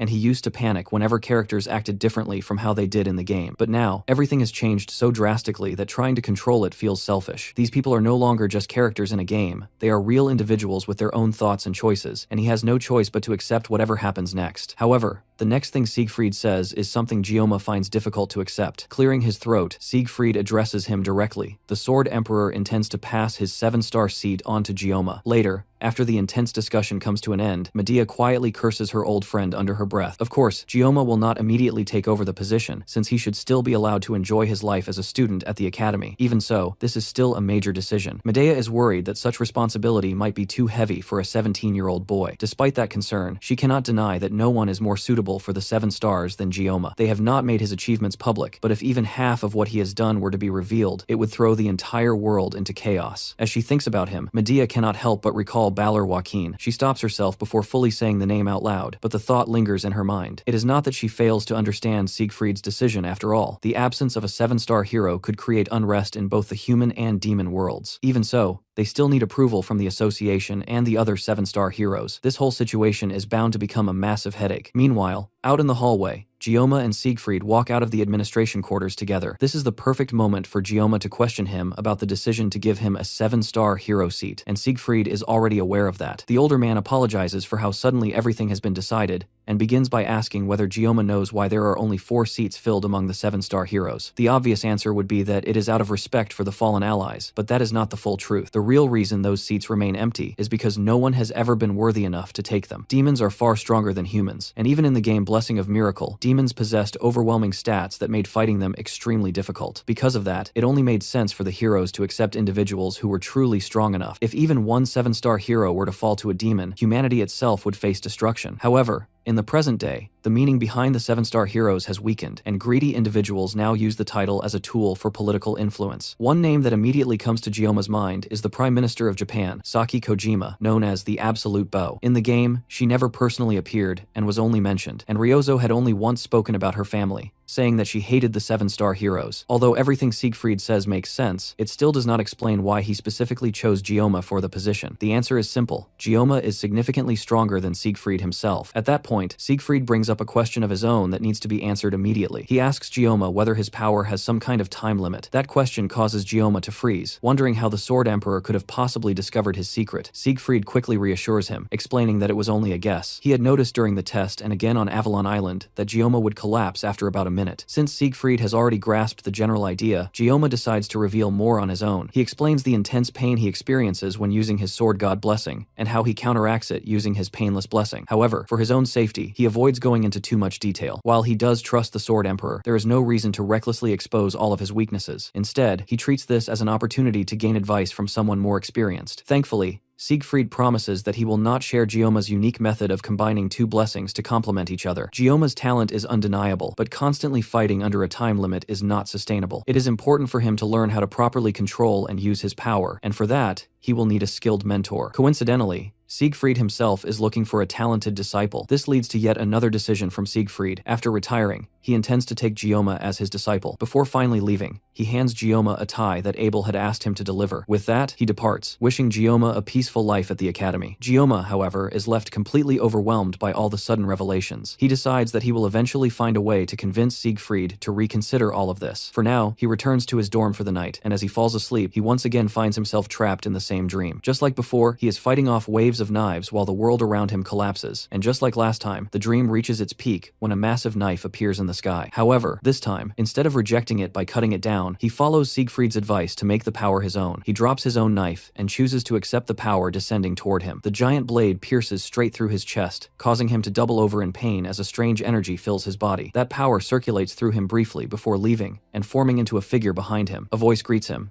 and when Gioma turns around, he sees a mysterious being made entirely of energy. At first, he assumes it might be the GM. The entity casually waves its hand, recreating the kitchen from Gioma's previous life, a place that should feel familiar to him. Then it clarifies that it is not actually the GM. It does not directly explain what it is, only vaguely stating that it is something not too different from the GM. Setting aside the cryptic explanation, the being tells Gioma that explaining everything would take too long, so it will keep things simple. It says that it is known by many names, ranging from a calamity to nature itself, but is most commonly referred to as the Sword God. There is no time for further explanation, but it reveals that the reason it can appear now is because its restraints were recently loosened. This happened during the island test when Gioma reached what seemed to be a higher form. However, it is still not fully released, meaning the form standing before him is incomplete. The fact that they can even communicate like this is already a miracle, but their time soon runs out as the space around them begins to shatter. As Gioma starts falling, the Sword God turns away and wishes him luck, telling him not to mess things up this time. With that, Gioma suddenly wakes up in his room, his hand still raised toward the sky. His status screen appears beside him, showing that his synchronization rate has increased. Without wasting a moment, he grabs a pen and a notebook to write down everything he can remember. However, after waking up so abruptly, his memories are already beginning to fade. Right now, the most important thing is to continue gathering clues. His biggest concern at the moment is the sudden spike in his synchronization rate. While he is trying to organize his thoughts, his phone starts ringing on the bed. The moment he answers the call, a loud shout blasts into his ears from the other end. It turns out that Speed Weapon's poster has actually worked after all. The next day, Gioma heads to the cafe where his club usually holds its meetings, planning to wait for the new member. Chloe sulks because she wasn't able to remove all of the posters in time, while Gioma wonders what kind of weirdo would even decide to join a club after seeing something like that. Even Speed Weapon himself looks surprised that his poster actually managed to work. Meanwhile, Ryozo remains highly suspicious about the intentions of this new person and declares that she will interrogate them thoroughly. There is nothing wrong with being cautious, especially since they still have no information about the female instructor responsible for the dungeon break and whatever she might be planning. From Gioma's perspective, the new recruit could even be a spy sent to kill him. Since they are about to gain a new member, the club will finally be officially established, and at the same time, they want to celebrate Gioma's recovery, so they decide to go to a sushi restaurant. Gioma himself is not particularly excited about it, but the others are interested because it is one of the most famous places in the academy. Getting a reservation there is difficult, especially since the Japanese students seem to enjoy it a lot. While they are discussing these plans, a girl walks into the room and asks if this is the travel club. Speed Weapon excitedly invites her to sit down, while the rest prepare to question her. She appears much more normal than Ryozo had expected, especially considering she joined because of that poster. Though compared to the rest of their rather strange group, appearing normal is not very difficult. Speed Weapon attempts to start a casual conversation, but Ryozo immediately cuts it off and switches to interrogation mode, asking the girl to begin with a brief introduction. The girl introduces herself as San Hana, a second-year student from the ordinary class who comes from Busan. The Korean name catches Gioma's attention, as it connects to his own place of origin. However, the surname San feels unfamiliar to him,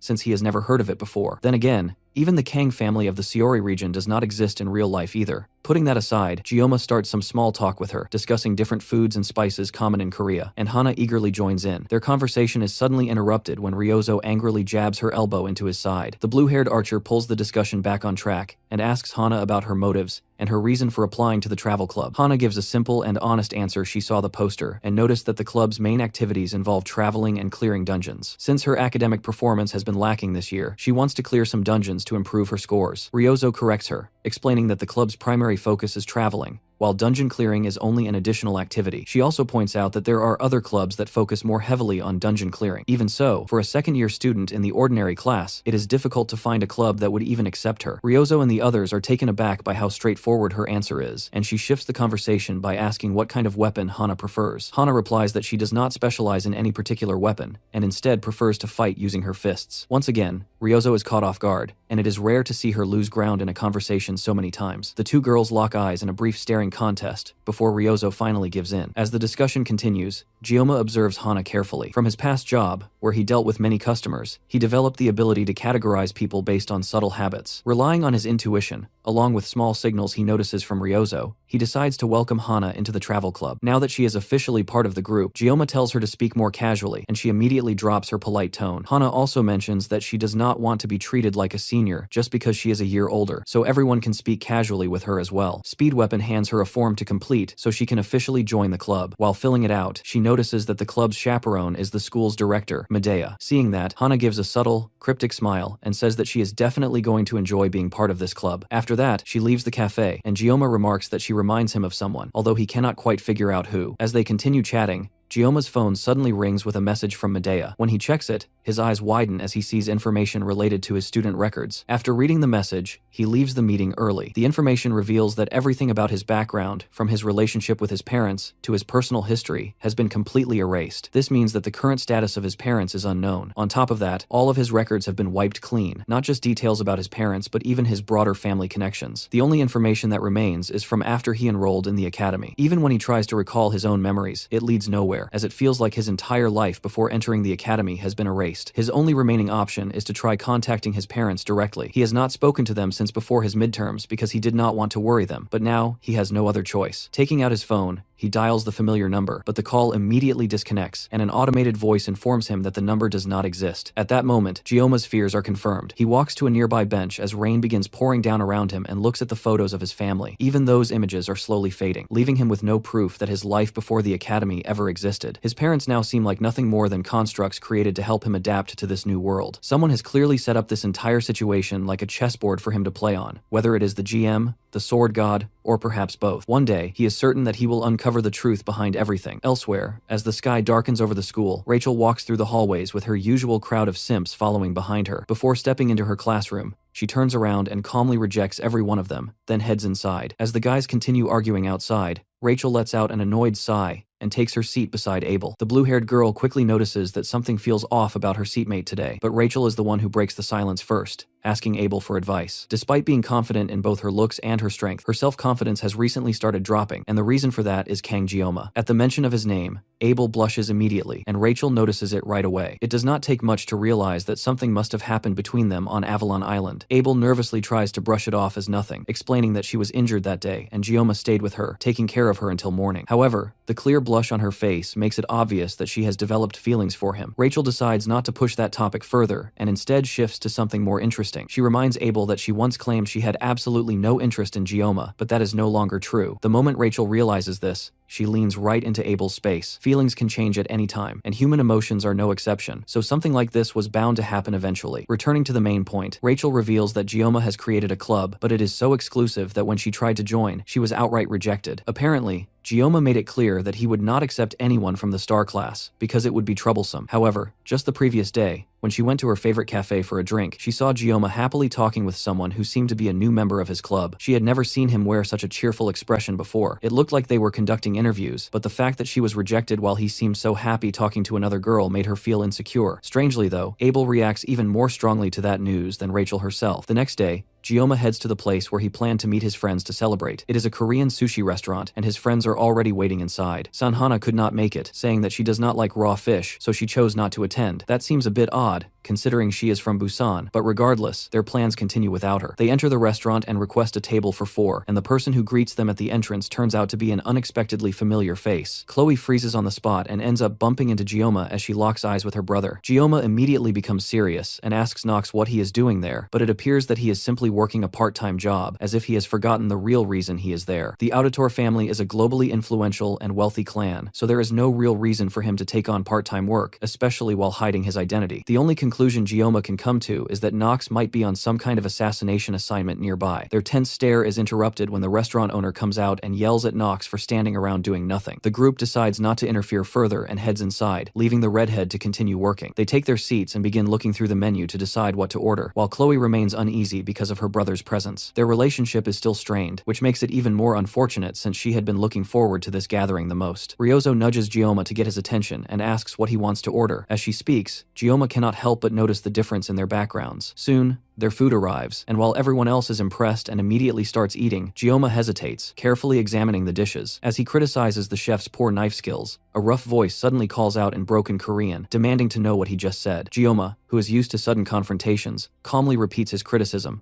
which only angers the man further. The chef then challenges him to come to the kitchen and demonstrate proper knife skills himself. Gioma remains composed, though he wonders how the man managed to hear him so clearly. Regardless, he is not the type to back down from a challenge involving food, so he stands up and accepts. The chef laughs at his confidence and raises the stakes, saying that if Gioma can prepare a better dish, he will let him eat for free. Confident that Gioma is out of his depth, the blonde chef underestimates him, but Gioma escalates the challenge further by requesting to work with red snapper, one of the most expensive fish to handle. The chef tries to stop him, but Nox intervenes and holds the man back, stating that if there is anyone who can be trusted with a blade, it is definitely Kang Gioma. Gioma walks into the kitchen, almost as if he has returned home, removes his jacket, picks up a knife, and begins working. In no time, he produces perfectly sliced sushi, leaving the chef sitting on the floor in complete defeat. In his 12 years of wielding a blade, the chef has never seen such skill in preparing sushi. Completely overwhelmed, he even asks Gyoma to accept him as a disciple. Gyoma quickly tells him to stand up, even as the man insists on calling the 17-year-old his master from now on. Although Gyoma does not want a disciple, he still offers the man some advice on improving his technique. After finally standing up, the chef listens as Gyoma explains how to better handle a blade and gain more experience before attempting such work again. Even from this brief guidance, the chef can tell that Gyoma is a true master. With the challenge settled and advice given, the chef honors his promise and allows Gyoma and his friends to eat for free. He goes even further, declaring that everyone in the restaurant can eat for free that day. Gyoma then continues working tirelessly in the kitchen, skillfully preparing fish with a smile on his face. From their table, his friends watch him, wondering if they have ever seen him look like that before. Seeing how hard he is working, Speed Weapon suggests that they go help him, and Ryozo agrees, calling for Chloe to join them. Just as Chloe is about to get up, her brother appears beside her and offers to teach her how to work in the kitchen. By the end of the day, Gyoma stands outside as the gathering finally comes to an end. It was originally meant to be a simple club celebration, but he ended up getting carried away and could not resist showing off a little. Even so, 50 seconds was enough time for him to prepare 3 fish. After spending so long cutting down demonic beasts, returning to slicing fish like he used to feels strangely refreshing for him. Soon after, Nox steps out of the restaurant, mentioning that Chloe told him to go speak with Gyoma. It turns out Nox has been working this part-time job because the last time they met, Gyoma told him that he needed to get a real job to understand life better. It seems Nox took that advice far more seriously than Gyoma ever expected. Even though he refuses to openly admit that he is following Gyoma's words,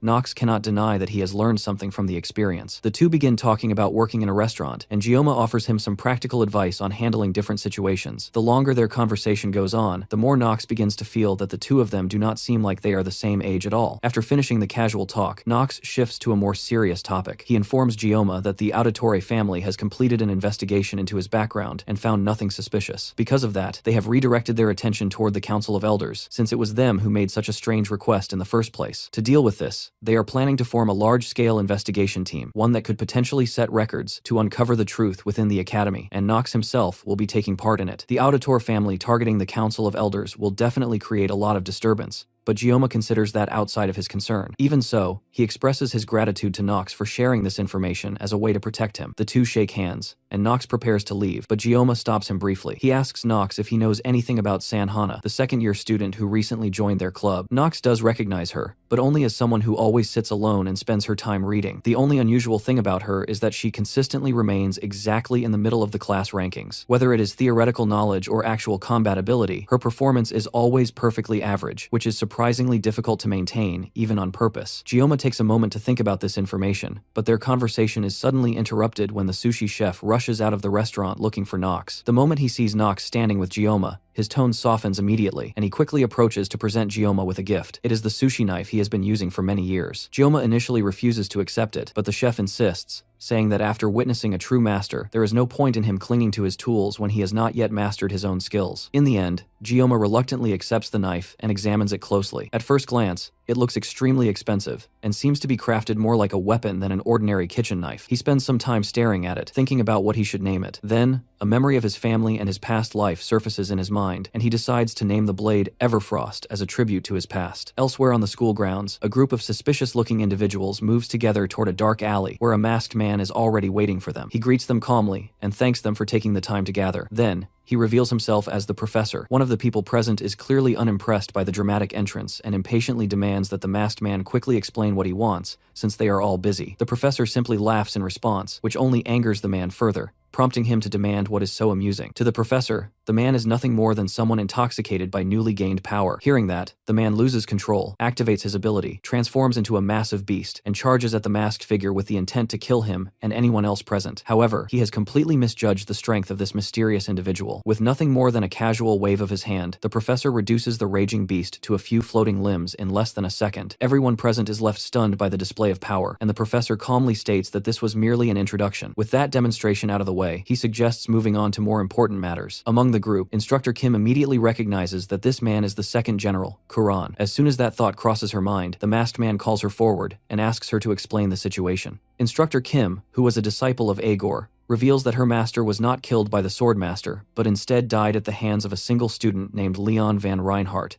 who is destined to become the next hero. The following morning, Gyoma reflects on everything he has learned so far. Now that the Council of Elders made the mistake of trying to use the Auditore family as hunting dogs, he has effectively gained the assassin clan as allies. This situation mirrors part of the game's storyline, where groups that attempted to weaken Leon eventually disappeared. That means Gyoma is now in a similar position, gaining powerful allies who could fight alongside him in the future. Thanks to the Auditore family, he should soon uncover the truth behind everything that is happening. The only thing he has not yet fully figured out is the identity of the mysterious female instructor. From what he learned through Agor, she is someone deceitful who obtained her contract through constant whining. Villains can easily alter their appearance, so taking her description too literally could be misleading. However, certain traits like eye color and gender cannot be changed. Even so, having purple hair and eyes is not uncommon in this world, and there are limits to how much information he can gather using the sensing ability of his sword God Blessing. On top of that, his lack of knowledge about magic makes it even harder for him to understand certain aspects of the situation. He realizes that now is not the time to keep working from the shadows. He needs to act directly and boldly. To do that, he must begin by learning new things, and that leads him to consider visiting Professor Damien. While he is still thinking things through, his club members suddenly burst into the cafe, with Ryozo and Speedweapon arguing loudly about something. The source of their argument is the upcoming anniversary of the day Balor Joaquin sealed Lycan. This occasion is significant because several important figures are scheduled to visit the school for the event. Among them is one of the strongest assassins, Altair Auditore, along with the next successor of the Iron King family, Mao Lan. And finally, there is the Pride of America and a candidate expected to become one of the 7-star heroes, All Mute. Speedweapon suggests that they should get some work done to keep the principal satisfied, but Ryozo immediately sees through him, knowing that he just wants an excuse to enjoy the festival. As the two continue arguing, Chloe turns shyly and tries to ask Gyoma if he has any plans for that day. However, before she can even finish speaking, Speedweapon suddenly shouts that they should set up a tasting booth. Chloe clearly does not appreciate being interrupted, and she stands up, ready to cut Speedweapon down for what feels like the 5th time this week. Gyoma quickly steps in to save him by agreeing to the tasting booth idea, which shocks everyone in the group. Ryozo, in particular, immediately confronts him, getting right in his face and demanding to know why he would agree to something like that, even questioning if he just wants to show off in front of important figures. In reality, Gyoma simply wants to use this opportunity to enjoy the festival, since they might not have many chances like this in the future. That statement instantly alerts Ryozo, making her realize that Gyoma might know something about what is coming ahead. Without realizing it, he had been thinking about the second human-demon war that would happen in 3 years.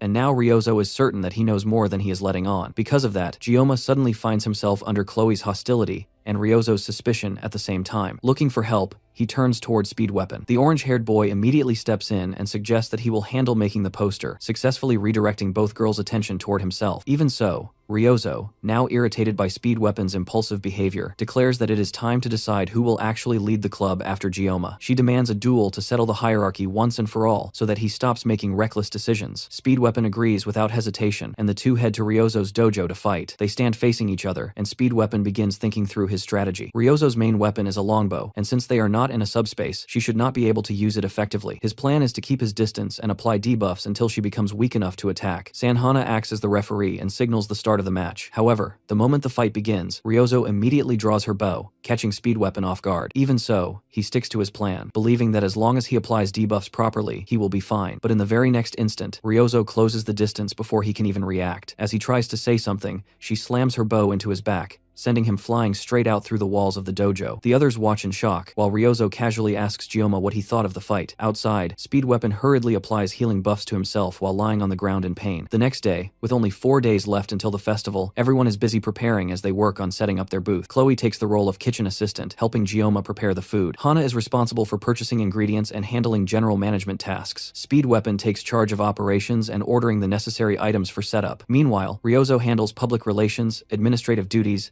and the design of promotional materials. Despite the short time frame, they manage to organize themselves efficiently, and everything begins progressing smoothly. In his previous life, Gyoma never had the chance to truly enjoy a festival. He had been working since the age of 17, leaving him with no time for leisure. Perhaps that is why he was so drawn to the game Blessing of Miracle, because deep down, he had always wanted a simple and ordinary life. However, those hopes in this world were shattered the moment Leon Van Reinhardt caught the attention of the demons during their second year. That also means this will likely be the last festival he ever experiences at the academy. His thoughts become visible on his face, and before long, Hana approaches him and asks why he looks so down. For a moment, Gyoma wonders if she can somehow read his mind, but he decides not to mention it. Instead, he tells Ryozo that he will step out for a while to take care of some matters. Gyoma then heads over to the office of Professor Damien and finds him calmly brewing some Russian black tea. Gyoma declines the offer to try it and immediately gets to the point, asking about the phrase he always sees whenever he draws his weapon, "May the blessing of God be with you." The topic is something that troubled the professor enough that he personally traveled abroad to research. During his journey, he went all the way to Russia, where he discovered a book containing information about that very phrase. According to the book, blessings are divided into 4 tiers: dead spirits, guardian spirits, elemental spirits, and soul spirits. Each category is determined by the type of spirit that grants the blessing. However, when it comes to gods, it is already known in the current era that no gods exist anymore. That said, this only applies to the present age. In ancient times, during what is referred to as the Mythic Age, there were countless gods. These gods were not like the spirits known today. Instead, they were closer to pure concepts, existing beyond the limits of mortal beings. Even so, not even these entities were able to escape death. Among all of them, only one god managed to bring that entire era to an end, the god of the sword. The phrase, "May the blessing of God be with you," was originally used by humans of that age as a prayer directed toward the sword god, seeking power. After hearing all of this, Gyoma leaves Professor Damien's office with just as many questions as answers, though he is still grateful that the professor went to such lengths to help him. As he walks away, he notices a strange feeling of suffocation that has been bothering him since earlier. The reason becomes clear: it is because he did not bring his sashimi knife with him, which has effectively become his ultimate sensory tool. He has grown so accustomed to having the blade with him that being without it now makes him feel restricted. As the days pass and the festival approaches, the group continues preparing for their kimchi stall. They spend their time practicing cooking, setting up their booth, and arranging outfits for the event. By the time the festival finally arrives, everything is fully prepared and ready to open. Over the roughly 20 years that Gyoma spent living with a knife in his hand, he revived numerous struggling restaurants. Each time, he refused any form of payment and instead sought out places that were on the verge of collapse, doing it purely for his own satisfaction. In a way,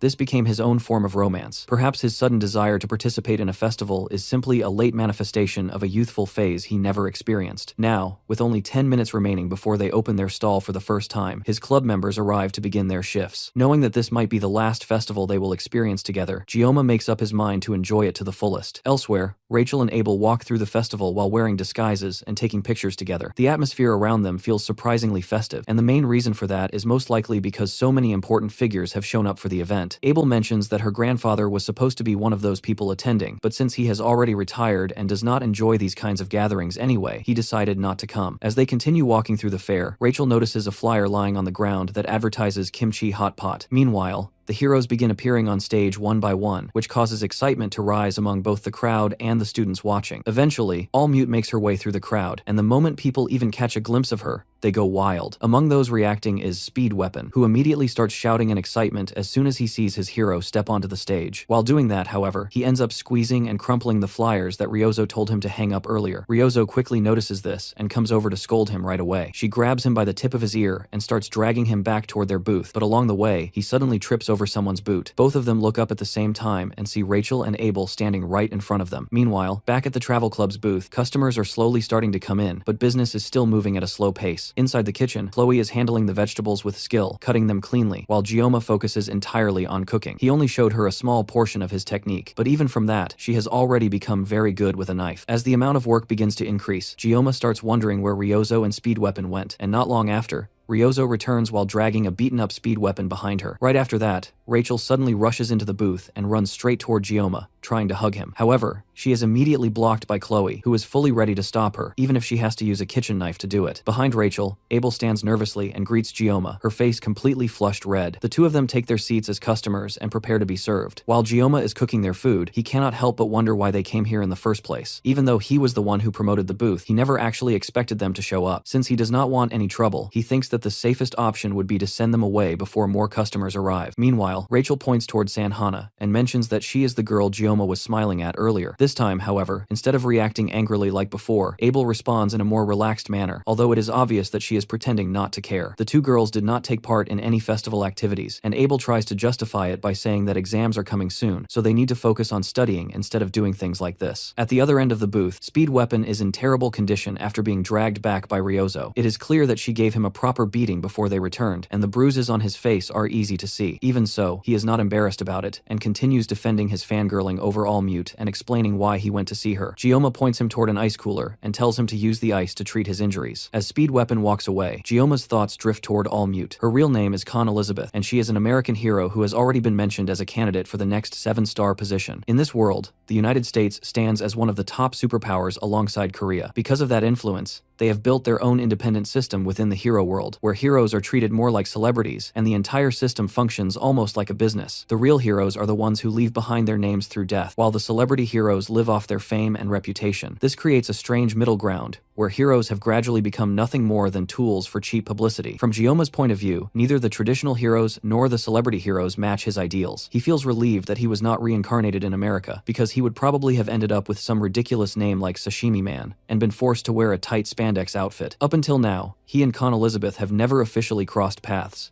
Even after the Sword Emperor named him as his successor, he already plans to refuse that position, but until then, it would be better for him to avoid All Mute entirely. The safest way to do that is to stay quietly at his booth and continue making kimchi stew for the next 3 days. After all, someone of her level of attention would never come to a small stall like his just to eat stew. Meanwhile, Ryozo confronts Abel over her earlier comments about working at the booth during the festival. She does not like how careless and biased Abel sounded. Abel, however, defends herself, explaining that it is not about the activity itself, but that she feels embarrassed because of the maid outfits. As their argument continues to escalate, an unexpected visitor suddenly walks into the booth. Everyone turns their attention toward the purple-haired woman as she walks straight toward the kitchen area without even bothering to take a seat like a normal customer. She heads directly up to Gioma and looks him over, identifying him as the one who defeated her brothers. Gioma immediately recognizes her as the sister of the infamous Mao twins he fought during his admission exam. She is known as Mao Lan, the iron-legged warrior. With a simple snap of her fingers, she signals one of her followers to bring over a chair and a footstool for her to sit comfortably. As she settles in, Gioma notices the S-rank weapon on her feet, Storm Greaves. The fact that she arrived wearing full battle gear makes it clear that she came prepared for a confrontation. Chloe immediately steps forward to defend Gioma, but he raises his hand to stop her and silently signals both Ryozo and Sanhana not to interfere. Surprisingly, Mao Lan does not seem interested in revisiting past conflicts. Instead, she explains that she came to personally see what kind of person Kang Gioma really is. While she admits that her brothers have terrible personalities, she also acknowledges that they are still quite skilled. However, ever since their encounter with Gioma, they have developed seizures whenever his name is mentioned. She clarifies that she is not here for revenge. In her view, Gioma actually did her a favor. Her brothers were reckless and impulsive, constantly tarnishing the Mao family's reputation. By dealing with them,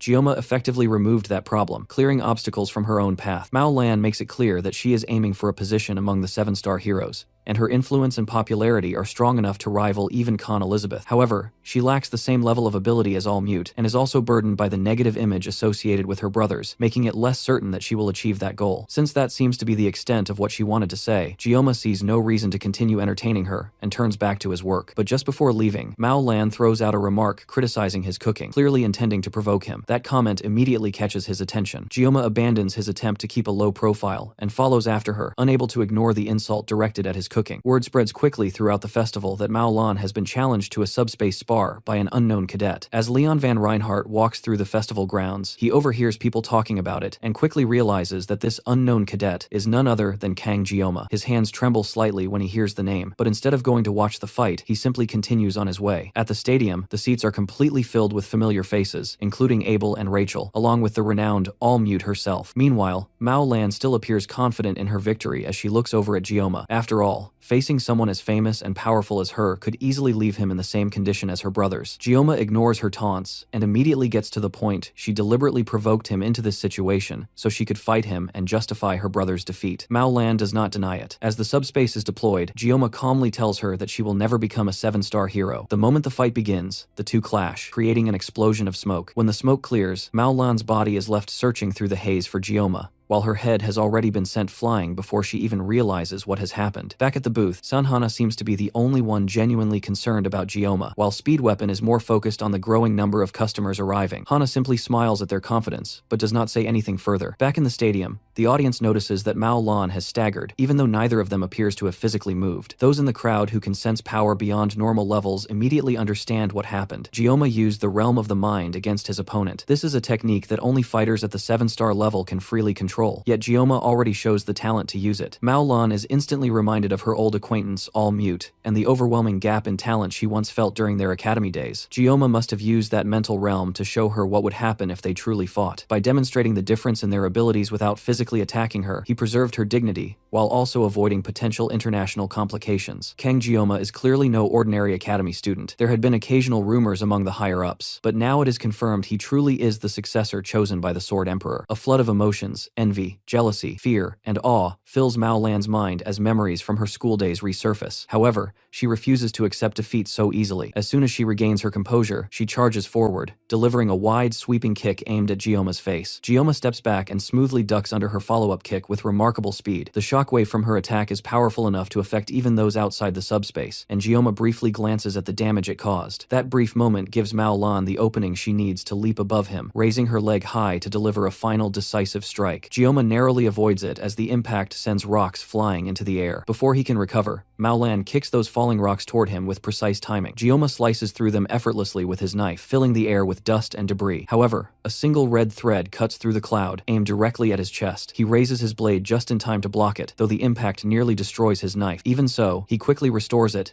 and immediately shifts to offense, moving at speeds that Mao Lan can no longer track. In an instant, despite her attempts to predict his movements, Gioma effortlessly slices off her arm, leaving her confused about what just happened. She screams in pain and turns toward him, only to see figures of equal strength standing alongside him. Gioma assumes a fighting stance as Mao Lan prepares to make one final attempt, but before she can even move, he dashes past her, and her head is sent flying once again. The entire stadium watches in stunned silence as the winner of the subspace duel is declared Kang Gioma. Back at the booth, the cheers from the stadium are loud enough for Ryozo to hear. She does not need to be present to understand what happened, and she claps her hands to gather everyone's attention, announcing that Gioma will be returning soon. Meanwhile, Abel and Rachel leave the training hall, appearing far less surprised than the rest of the crowd by Gioma's victory. In the end, they never even got to taste his stew, but Abel says that she already feels satisfied. After witnessing a fight like that, she feels like she does not need anything more. Meanwhile, Mao Lan slowly makes her way out of the arena. Physically, she is completely fine, but the situation is going to become a massive issue for her on a global scale. She has just publicly lost to a 17-year-old. Even so, she is not someone who will be crushed by a single defeat. Kang Gioma possesses overwhelming potential, and he is only going to grow stronger as time goes on. When that happens, she is certain that she will still gain recognition for having fought him before he reached his peak. With the level of strength Gioma has already shown, it is only a matter of time before even All Mute is forced to bow before him. Mao Lan has witnessed many geniuses throughout her life, including Khan Elizabeth during her training days, and even the 7-star heroes after graduating. However, Gioma is moving along a path that cannot be reached through effort alone. The only way she can describe him is as a monster. News spreads across the internet at an incredible speed. Very quickly, everyone hears about the newcomer who defeated one of the continent's rising stars. No matter how many times people watch the footage, they cannot get over how impressive it is. Before long, the video surpasses 20 million views, and crowds begin gathering outside Gioma's booth. The situation becomes so overwhelming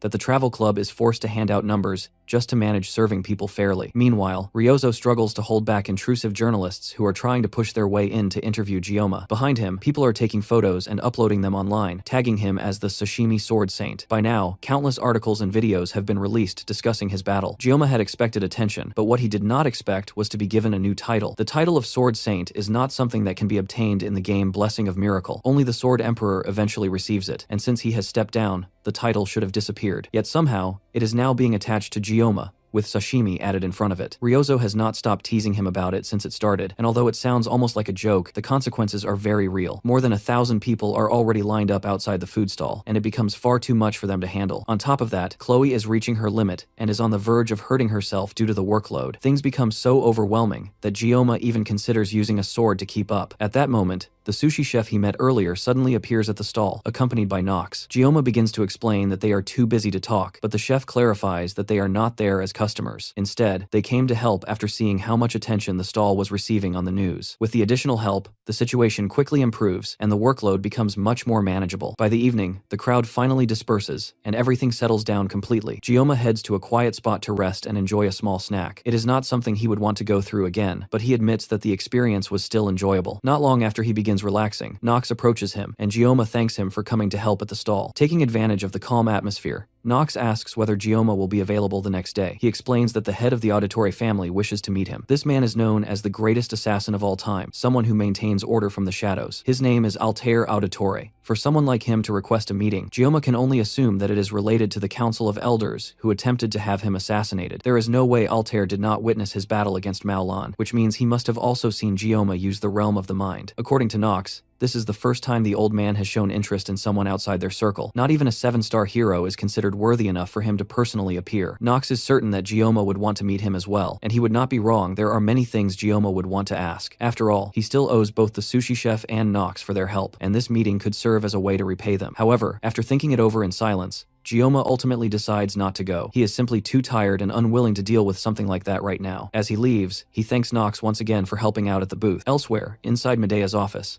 a knock echoes at the door, and she calmly allows the visitor to enter. The person who steps in is someone she has not seen in quite a while, all mute. Meanwhile, much earlier, before the festival had even begun, when the group was still deciding on a theme for their restaurant, Speed Weapon had managed to secure 3 maid outfits. Chloe appeared excited at the idea of wearing them, but Ryozo strongly resisted, refusing to wear something that she considered too strange. Because of that, Speed Weapon revealed that he had also prepared a backup option 5 Christmas-themed outfits that he believed would suit the girls perfectly. However, before he could even finish explaining his idea, Ryozo knocked him straight to the ground in anger and immediately declared that she would rather wear the maid outfit instead. Back in the present, Medea rises from her desk and personally welcomes Con Elizabeth into her office. It has been 5 years since Elizabeth graduated, and this is their first meeting since then. However, there is no need for small talk, as Medea already knows the reason for her visit. She is interested in Gioma. Elizabeth does not waste any time and directly asks about Gioma, specifically how he was able to use the realm of the mind during his battle. Medea casually avoids answering the question, which only irritates all mute. In response, Elizabeth slams her fist into the wall behind her in frustration. Medea, however, does not tolerate such behavior and immediately releases her aura, overwhelming Elizabeth with pressure and forcing her to stop. For a brief moment, all mute freezes as she experiences the power of the headmistress, someone even the elders cannot oppose. She recalls the rumors from the hero world about Medea's former title before she became known as a Grand Sage. She was once called the Tyrant Medea. With Elizabeth now subdued, Medea calmly tells her to sit down so they can speak properly. She admits that she does not know what kind of rumors about Gioma led Elizabeth to become so curious, but as the headmistress, she must treat all of her students equally. She also reminds Elizabeth that she has told her many times before, if she wants to know something, she should find out for herself. With that, the conversation essentially ends as quickly as it began. Elizabeth stands up to leave, and Medea asks how long she plans to stay at the academy. Elizabeth replies that she had intended to leave the next day at noon, but Medea suggests that she should not rush and instead stay longer to enjoy the festival. Before leaving, Allmute asks one final question, whether Medea's words about treating everyone equally also apply to Gioma. Before Medea can give her answer, Elizabeth turns away, exits the room, and slams the door behind her, all while wondering who Kang Gioma truly is. By the final day of the festival, things have settled down and become much more manageable. Gioma suggests that they should only work during the morning and take the rest of the afternoon off. With things finally becoming less hectic, Chloe takes the chance to try asking Gioma to spend some time together again. She had handled most of the kitchen duties throughout the festival, and it was obvious that she worked the hardest among all of them. It is clear that she wants some kind of reward for all the effort she put in. Since there is nothing stopping them, Gioma asks Chloe if she would like to spend some time together after they finish closing the booth for the day. Chloe immediately agrees with excitement. However, when Gioma turns around, he notices Ryozo staring at him intensely. He wonders what her problem might be, but assumes it could be related to Speed Weapon. Regardless, the day passes without anything unusual happening, and everyone heads off to enjoy the rest of the evening. The only one who seems unhappy is Ryozo, though Gioma can tell why. Gioma then goes to the school courtyard to wait for Chloe, enjoying the calm atmosphere. However, even when he tries to relax, it does not come easily. The sound of a cane tapping nearby pulls him out of his thoughts as an old man approaches and asks if he can sit beside him. As soon as the man settles down, Gioma directly asks him to state his purpose, already realizing that the man is Altair Auditore, the head of the Auditore family. The old man smiles and praises Gioma for his sharp instincts. In reality, Gioma recognized him because of the cane he carries, the S-rank cane sword syndicate from the game, which is famously associated with the head of the assassin family. With his identity no longer hidden, Altair gets straight to the point, assuming that Gioma already knows why he wanted to meet. Gioma assumes it is about the assassination request that the Council of Elders placed on him, but Altair shows no interest in discussing old family matters. Instead, he claims to be here for something more important. Before Gioma can figure out what that might be, Altair taps his staff on the ground, activating a domain around them. Gioma reacts instantly, preparing to draw Murasami from his pocket. Suddenly, the domain disappears just as quickly as it formed, and the old man casually asks what kind of relationship Gioma has with Chloe. The abrupt shift in tension catches Gioma off guard, but he answers anyway, stating that they are are simply friends and nothing more. In the game, Altair had always been portrayed as a mysterious figure, so it is disappointing for Gioma to realize that the head of an assassin family might just be a strange old man. Still, he is clearly far from ordinary. With his question answered, Altair stands up to leave, but not before warning Gioma to take care of Chloe as a friend. Before he can go, Gioma asks whether Chloe truly needs to become an assassin. Despite her usual cute demeanor, Chloe has a wild and feral side, making it difficult to allow someone like her to move freely without restraint. Gioma had always believed that this behavior was the result of the Auditore family's training methods. However, Altair reveals that Chloe has always been like that, and the family actually tried to suppress her true nature. According to him, Chloe is inherently feral, and when that side of her surfaces, she can harm anyone around her. Gioma refuses to accept that explanation and tells Altair to stop pretending. He then pulls out Murasame, and in that moment, all the seemingly ordinary people nearby reveal themselves as assassins, aiming directly at him. Despite being surrounded, Gioma does not back down and prepares to face them all, until Altair orders everyone to stand down. Gioma has exceeded the old man's expectations, but at the same time, Altair has fallen below Gioma's expectations. The old man leaves, and Gioma is left wondering why he chose to behave in such a disturbing way toward the end of their conversation. Gioma's thoughts are suddenly interrupted when Chloe comes running up to him to meet for their date. He smiles at her, and in that moment, he makes up his mind that no matter what anyone else says, he will never lose faith in Chloe. Meanwhile, Altair Auditore lets out a low cackle as he walks across the academy grounds. His mind is filled with thoughts about Gioma's skill and potential. The boy is no longer just interesting, he is genuinely intimidating, even to someone as experienced as him. Altair eventually reaches an alley where Nox is waiting. There, he admits that meeting Gioma made the trip worthwhile, and that he is satisfied with how things went. He even reveals that it has been a long time since he has felt real fear towards someone. Hearing that, Nox is visibly shaken, as it is hard to imagine someone like Altair experiencing fear at all. Even so, Altair mentions that he would like to meet Gioma again someday. At the same time, Gioma continues his date with Chloe, deliberately avoiding any mention of his meeting with the Auditore patriarch, so they can focus on simply enjoying their time together. According to the festival schedule, a parade will take place in the evening, followed by fireworks after sunset. Until then,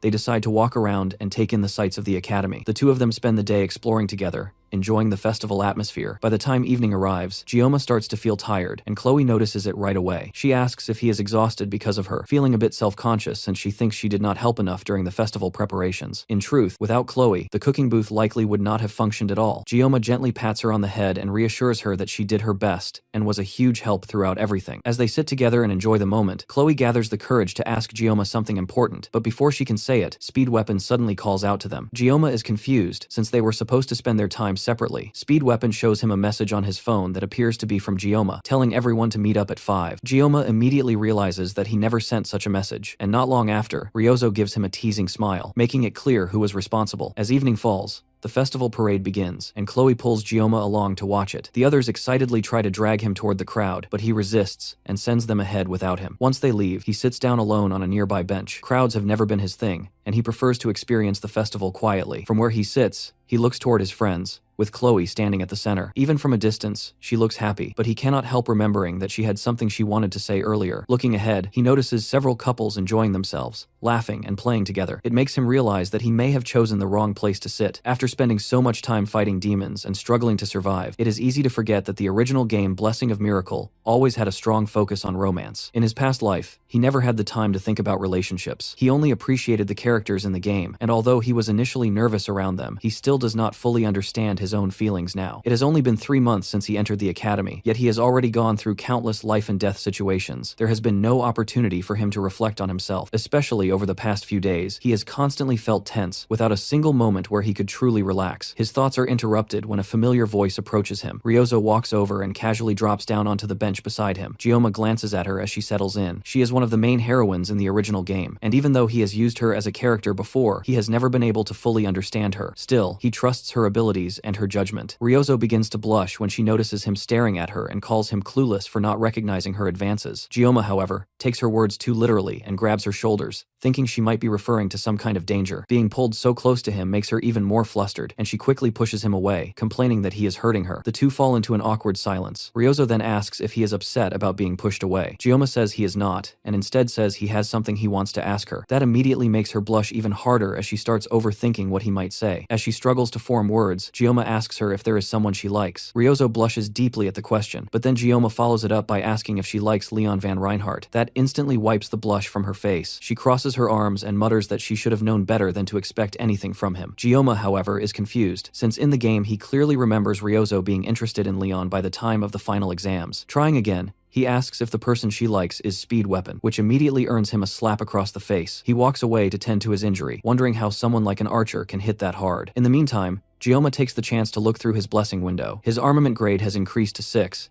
and that is most likely because of the Everfrost blade that he recently received. But aside from that, his synchronization rate has also gone up, and that is probably because of his battle with Mao Lan. He still does not know whether this synchronization is something that benefits him or something that could harm him, but he is certain that it has something to do with the blessing of the sword god that he currently possesses. As the festival slowly comes to an end, even though the world is filled with monsters and magic, it does not look that different from Earth during moments like these. Gioma does not miss his past life either, since the only person he had there was his master. Even though he had been abandoned, he still learned how to use a knife for a period of time. Back then, he did not understand why he was being taught those skills, but now he realizes that learning different abilities allows a person to adapt to unexpected situations, so he is able to understand it a bit better. While he is thinking about everything that has happened in his life so far, he suddenly senses someone standing behind him. There is no mana coming from that person at all, which immediately makes him think that the individual must be some kind of villain. He pulls out his sword and activates the sword god's blessing. Then, by using the ground beneath him as a medium, he scans the entire area to detect any intruders, and he is able to locate the person instantly. Before they have any chance to escape, Gioma makes his move and rushes toward them. The person lets out a startled cry as Gioma closes the distance at high speed and drives his blade straight into their chest. The woman collapses onto the ground and screams in pain. She turns toward him in fear and hurriedly says that she only wanted to talk to him and did not intend to do anything dangerous. From the way she looks, Gioma immediately recognizes that she is the same villain who has been targeting him ever since the Water Buffalo dungeon. He forces her to kneel in front of him so that he can question her. She reveals that her real name is Choi Seol-ah, and the reason she had been using the name Instructor Kim was so she could easily infiltrate the academy. She explains that there are others like her inside the academy who are working under different demon generals, but they constantly change their appearances, so even she does not know exactly how many there are. Without even being asked much, she ends up revealing everything she knows. She also mentions that some of the villains are already aware that Gioma was the one who killed Agor, since some of them have already left. Gioma then questions her about why she framed Leon van Reinhardt for Agor's death. She says that she does not know the reason. Gioma pulls out his knife to intimidate her, and she immediately begins slamming her head against the ground, trying to prove that she is not lying. She explains that there is a professor among them who is responsible for making all the plans, and someone of her low rank would never be told what those plans actually are. Inside her own thoughts, Seol-ah regrets ever coming to negotiate with Gioma. At this point, if she returns to the villains, she is guaranteed to be killed. Gioma can tell that she is telling the truth, but that still does not mean he intends to let her go easily. He asks her if she wants to live, and she immediately begs for her life. To ensure that she is not killed, he gives her 2 conditions. First, she must tell him everything she knows about this professor. She explains that the professor is a subordinate of Quran, but that is all the information she has. That is not a name Gioma expected to hear, but it does make sense, because while Lycan is sealed, Quran would naturally be the one in charge. That also means that this professor is most likely somewhere inside the academy. The other villains do not know who the professor is, which is why he is viewed as the worst among them, since he pretends to be nothing more than a normal professor within the academy. Seol-ah appears to still be useful to Gioma,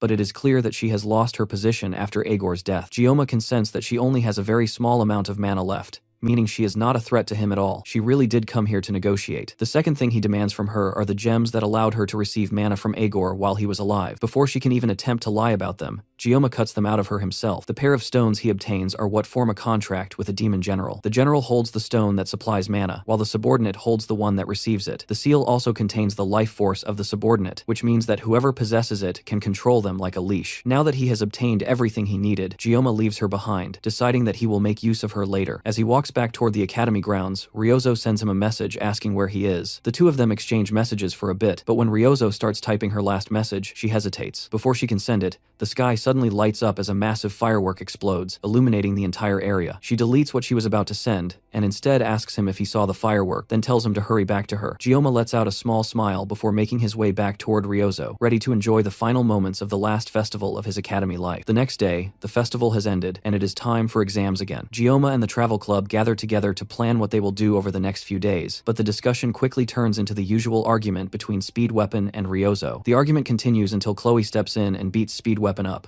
putting an end to it. At this point, it almost feels like he has been getting beaten up by everyone more frequently lately. Right then, everyone's phone suddenly rings with a notification announcing that the terms of the final exams have been changed. Changing the exam just 3 days before the scheduled date feels strange, but there must be a reason behind it. Originally, the test was supposed to involve clearing the Goblin Dungeon in Gapyeong. Gyoma had actually been looking forward to that, mainly because of the materials he could obtain there. Now, however, it becomes clear to him that the story has started to deviate. Given everything that has happened so far, this change is not surprising. But it also means that Gyoma has lost one of his biggest advantages, the knowledge of the future that came from being a player. Because of that, he realizes that he will need to act much more cautiously from now on. Ryozo notices the worried expression on his face, and immediately steps in front of him to check what is wrong. Gyoma brushes it off, and instead continues discussing the changes to the exam. Ryozo speculates that the sudden change is likely because a demonoid appeared during their previous external exam, which led to the Sword Emperor being injured in Avalon. With so many dangerous incidents occurring during outside exams, it would make sense for the Academy to move the next test inside for safety reasons. Hearing her explanation helps Gyoma calm down, and his thoughts begin to settle. Once that is dealt with, he asks Ryozo for a favor regarding the faculty list she hacked earlier. Although she deleted the data afterward to avoid being tracked, she still has a printed copy. Gyoma asks her to hack into the Academy network again. Then he explains the information he has about villains infiltrating the Academy. The reason he wants another updated list is because villains constantly change their appearances. If they can compare a new list with the old one side by side, they should be able to identify inconsistencies and detect potential threats. That kind of information would definitely be useful for them later. Fortunately, the rest of the club agrees with him immediately, so he does not need to explain further for now. The Academy's faculty data is automatically updated every month, and a large portion of data is removed during each update. For someone living in the world of Blessing of Miracle, this would seem strange, but Gyoma understands the real reason it mirrors how the game performs optimization updates to reduce storage size. Ironically, this makes it easier to identify irregularities and track down suspicious individuals. Even though many things have already changed, Gyoma realizes that his knowledge as a former player still holds value. For now, all they need to do is wait for Ryozo to gather the new information. However, Gyoma also realizes that he has been relying on Ryozo for many things recently. Despite everything she does for him, he has nothing to offer her in return. He wonders what he could possibly give to someone who is the daughter of Japan's permanent prime minister. He decides to ask her if there is anything she wants, but Ryozo refuses to say what kind of favor she will ask for in return. The following day, Ryozo returns with a large stack of documents for them to review. She has printed out detailed faculty records, including any suspicious movements, though she has not analyzed them yet. The information is incredibly thorough. It even includes how many times each faculty member went to the bathroom. While this level of detail clearly invades privacy, they need to examine everything carefully if they want to uncover important clues. Besides, once they are finished, they plan to destroy all the data so that nothing can be traced back to them. It helps that Chloe is an assassin, and Ryozo is willing to do whatever it takes to achieve her goals,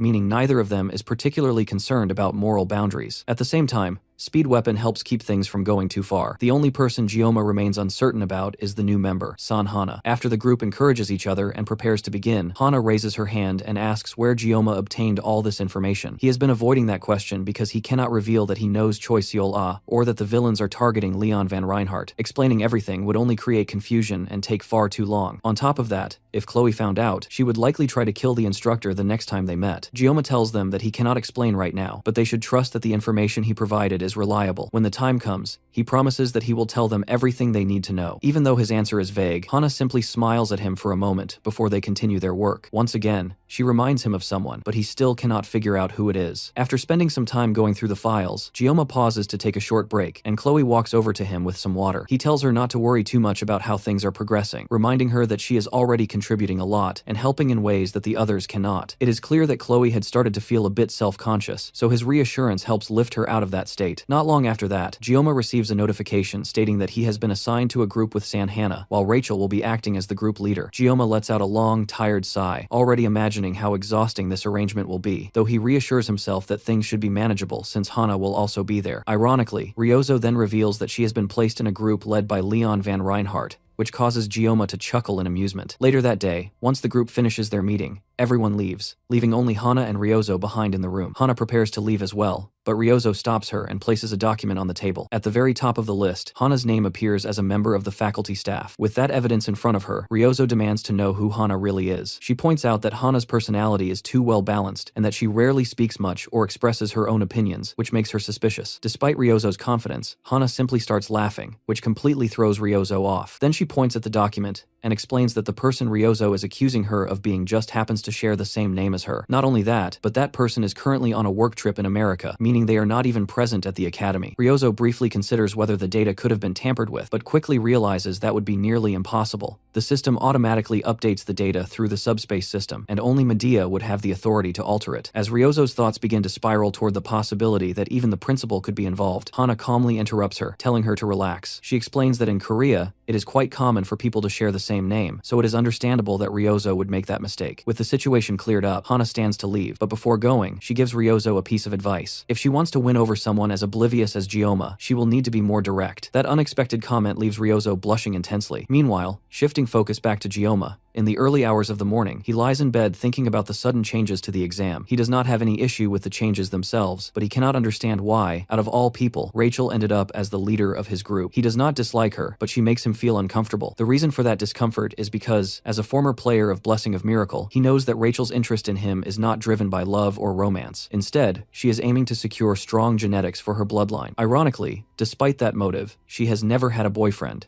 which creates a strange contradiction in her personality. Because of that, she ends up being the last heroine in the game that the player can form a genuine romantic relationship with. While he is lost in these thoughts, his phone suddenly vibrates with an incoming call from Ryozo. He answers it, wondering if something unusual has happened, or if she has discovered something important. Instead, Ryozo sounds slightly disappointed and asks if he really thinks she would only call him for something like that. Even though Gioma can be quite dense, it still feels unusual for her to call him at 5 in the morning, which is why he assumed it must be something important. Ryozo hesitates for a moment before simply wishing him good luck on the exams. Gioma responds by wishing her the same. After another brief and somewhat awkward pause, Ryozo thanks him and ends the call. The entire interaction leaves Gioma confused, but he does not have time to dwell on it. The sun has already begun to rise, and he needs to get ready for school. The exam is being held inside what appears, at first glance, to be just another school building. However, anyone who is familiar with it can immediately tell that the atmosphere around it feels completely different. The building is known as the Joaquin Academy Special Hall, a place designed to replicate the experience of Balor Joaquin during the 20 years he spent in Gehenna. It is essentially a perfect miniature recreation of that environment, except that it does not contain any monsters. Since the Academy places a strong emphasis on giving students practical, field-like experience, it is not surprising that the final exam is being conducted in a place like this. As Gioma walks through the halls, someone suddenly rushes up behind him. He turns just in time to see Rachel crash into him and wrap him in a tight hug. Instinctively, Gioma reaches for his knife, causing Rachel to immediately step back when she realizes just how dangerous he has become compared to before. Sanhana soon arrives after the commotion settles, holding a B-rank armament crowbar. Rachel immediately turns to scold her for being late, but Hana handles the situation calmly and easily, showing that she knows how to deal with Rachel's personality. Their conversation is interrupted when the instructors arrive at the staircase at the end of the hall. They call everyone's attention to explain the details of the special exam. The test is a team versus team event, where each group must pass through the hall's gate and reach a designated checkpoint within 1 hour. At first, it sounds like a simple race, which feels underwhelming for a final exam. However, the instructors clarify that the environment beyond the gate is a recreation of the demonic realm that Balor Joaquin experienced. Inside this replica, there will be no subspace protection at all. Because of this, the use of weapons during the exam is strictly prohibited to prevent casualties. Additionally, each team will be assigned an instructor who will both evaluate their performance and intervene if necessary, to avoid any dangerous situations. As the instructors move to their assigned groups, Gioma's team is unexpectedly paired with Instructor Kim. She visibly flinches in surprise, but quickly masks it by claiming that she only recognizes him because of his impressive subspace duel. Internally, however, she is panicking, terrified at the thought of being grouped with someone like him. Despite her attempt to stay composed, Rachel immediately takes a dislike to her, and the two begin arguing until it is finally time for everyone to enter the gate. On the other side, Rachel immediately begins to struggle as the environment starts affecting her directly. Instructor Kim does not even try to hide her satisfaction at seeing Rachel's discomfort. Even Gioma feels a slight tingling sensation from the environment, though he is not heavily affected. Rachel, however, is extremely sensitive to mana, so the conditions are far more exhausting for her. At the current pace, they will not be able to handle whatever comes next. Meanwhile, Choi Seola, due to her high mana affinity, appears completely comfortable in this environment. Gioma briefly considers whether she might be planning something, but as long as he holds her seal of subordination, there is very little she can do against him. Behind him, Hana also appears to be struggling, likely because she does not have a strong affinity for mana either. It has only been 25 minutes since they entered, and they still have 35 minutes remaining. Given how much they are struggling, failure is becoming a real possibility. If Gioma had his knife, he would at least be able to sense the flow of mana around him. However, without it, he needs to find another method. His attention turns toward Choi Seol. realizing that she can act as a substitute for detecting mana. Once he gives her the instruction, she immediately begins searching for mana like a trained tracker. He had not even meant it seriously when he thought of her as a mana-sniffing dog, but watching her now makes the comparison hard to ignore. Meanwhile, Rachel manages to steady herself and pushes forward with determination, moving ahead as if she is on a mission. It becomes clear that each of them is adapting in their own way. Hana also seems to recover slightly as they continue. As Rachel and Hana move ahead, Choi Seol-ah leans closer to Gioma and informs him that she can sense a concentrated source of mana toward the northwest. At this rate, they should reach the first checkpoint in about 10 minutes. Gioma acknowledges her effort, and she responds with a cheerful salute, almost like a loyal subordinate. Even her behavior resembles that of a trained companion, but thanks to her ability, they are able to make steady progress. As they increase their pace and move toward their objective, Gioma briefly wonders how the rest of his friends are managing in their own groups. Over with Ryozo's team, which is being led by Leon Van Reinhardt, they have already been walking for 32 minutes, and are currently in the lead. Leon can tell that they are getting close to the first checkpoint, but at that moment, one of their teammates begins to stagger and asks if they can take a short break. Ryozo initially tries to encourage her to push forward just a little longer, but it quickly becomes obvious that the strange mana in the environment is affecting her badly as she starts coughing uncontrollably. Seeing her condition worsen, Ryozo turns to Leon and asks him to stop for a moment since their senior is clearly struggling. However, Leon has no intention of stopping. As the leader of the group, he believes that he has responsibilities to fulfill and a goal that must be achieved. Ryozo continues arguing with him, calling him out for choosing to move forward even while one of their teammates is suffering. Leon suddenly stops and turns to face her directly. He tells her that he has no intention of dragging along teammates who cannot trust him or follow his lead. He then adds that she should not expect him to act like Gioma. Hearing Gioma's name only makes Ryozo angrier, and she immediately demands to know why he even brought him up. Before the argument can escalate further,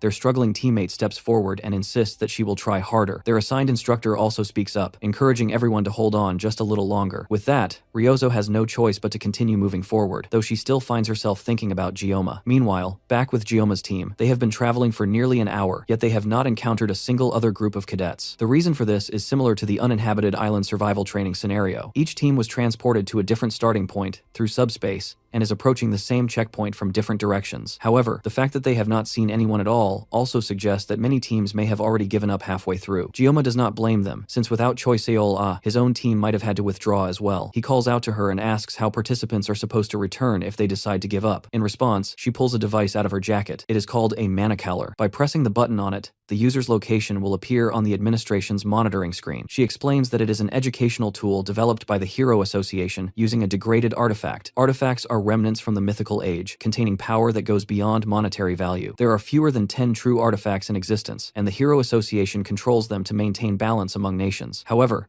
degraded versions of these artifacts are now being distributed to organizations. Hearing this, Gioma cannot help but think that this development does not sound like a good thing. Their discussion is suddenly interrupted when Rachel shouts that she has found the checkpoint. Choi Seol-ah glances back at Gioma with a smug smile, before heading over to congratulate Rachel. Having reached the checkpoint, they have successfully cleared the first stage. To proceed to the second stage, they must pass through a large, ominous door. Even Choi Seol-ah does not know what lies beyond it, but from what she can sense, the mana coming from the other side is so intense that it is distorting the surrounding space. Despite how ominous it appears, the next stage cannot begin until they go through the door. With that in mind, Rachel rushes forward excitedly and pushes the door open, eager to continue. However, instead of entering another room, she steps forward into empty space, nearly falling off a massive cliff. At the last second, Sanhana grabs her by the collar and pulls her back, saving her from falling to her death. Rachel immediately turns around and starts arguing with their instructor for not warning them about the danger ahead. Meanwhile, already inside the second stage, Leon Van Reinhardt's group continues moving forward through the dark and murky artificial Gehenna, where the ground is soaked with dirty water. His teammates begin to wonder if his fearless attitude comes from having experienced something like this before. However, their instructor can clearly tell that Leon is able to sense mana, which explains how confidently he is moving forward. At the same time, back in the first stage, two exhausted students struggle as they barely manage to reach the checkpoint leading into the second stage. Both of them are on the verge of collapsing, and they quickly apologize to their leader,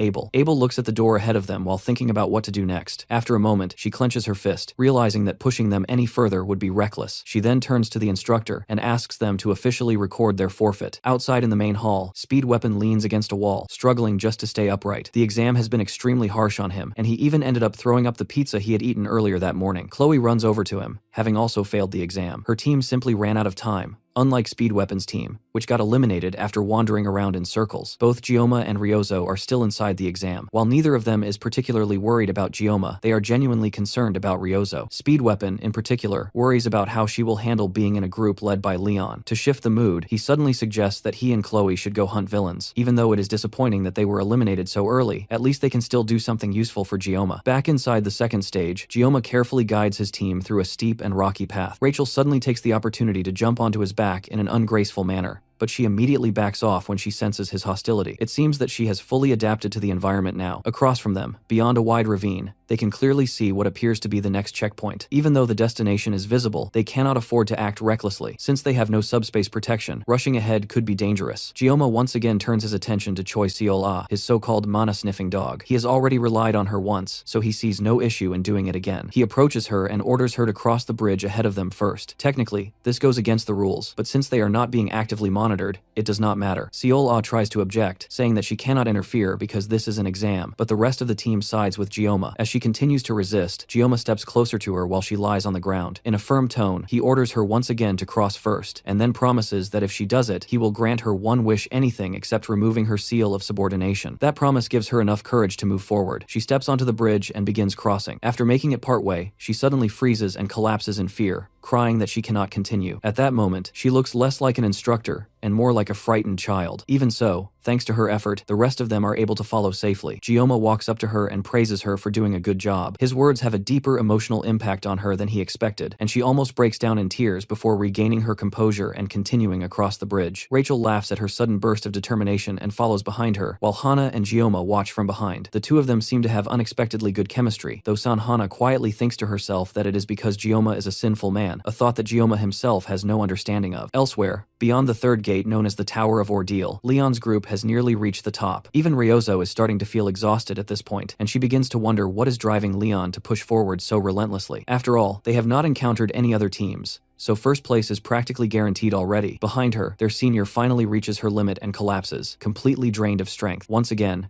Ryozo tries to convince Leon to slow down. This time, however, his response is much colder. He blames her for not being able to keep up with him. Everyone, including the instructor, is shocked by how harsh he sounds. That reaction seems to snap Leon back to his senses, and he quickly apologizes to Ryozo. He then suggests that they take a break on the 5th floor of the tower. He decides to go ahead and check the 5th floor first, while the rest of them rest and make their way up slowly afterward. Meanwhile, their senior lies on the ground, crying as she admits that she truly cannot continue any further, no matter how hard she tries. As the instructor attempts to encourage her, Ryozo kneels down and offers to carry her on her back. Since Ryozo can still move, this will allow the senior to rest. In truth, Ryozo herself is not in good condition either, and she never considered herself the kind of person who would go out of her way to help someone else. However, as the senior climbs onto her back and she begins to struggle under the added weight, she starts to realize that she may have changed more than she thought. Suddenly, both girls snap their gaze forward as they sense something ahead. At the exact same time, Gioma also senses something and looks up toward the tower his team is about to enter. Rachel lightly teases him, saying he looks scared, and he brushes it off, but deep down, he knows that something has just happened. Meanwhile, on the 4th floor of the tower, 2 members of Leon's group collapse onto the ground,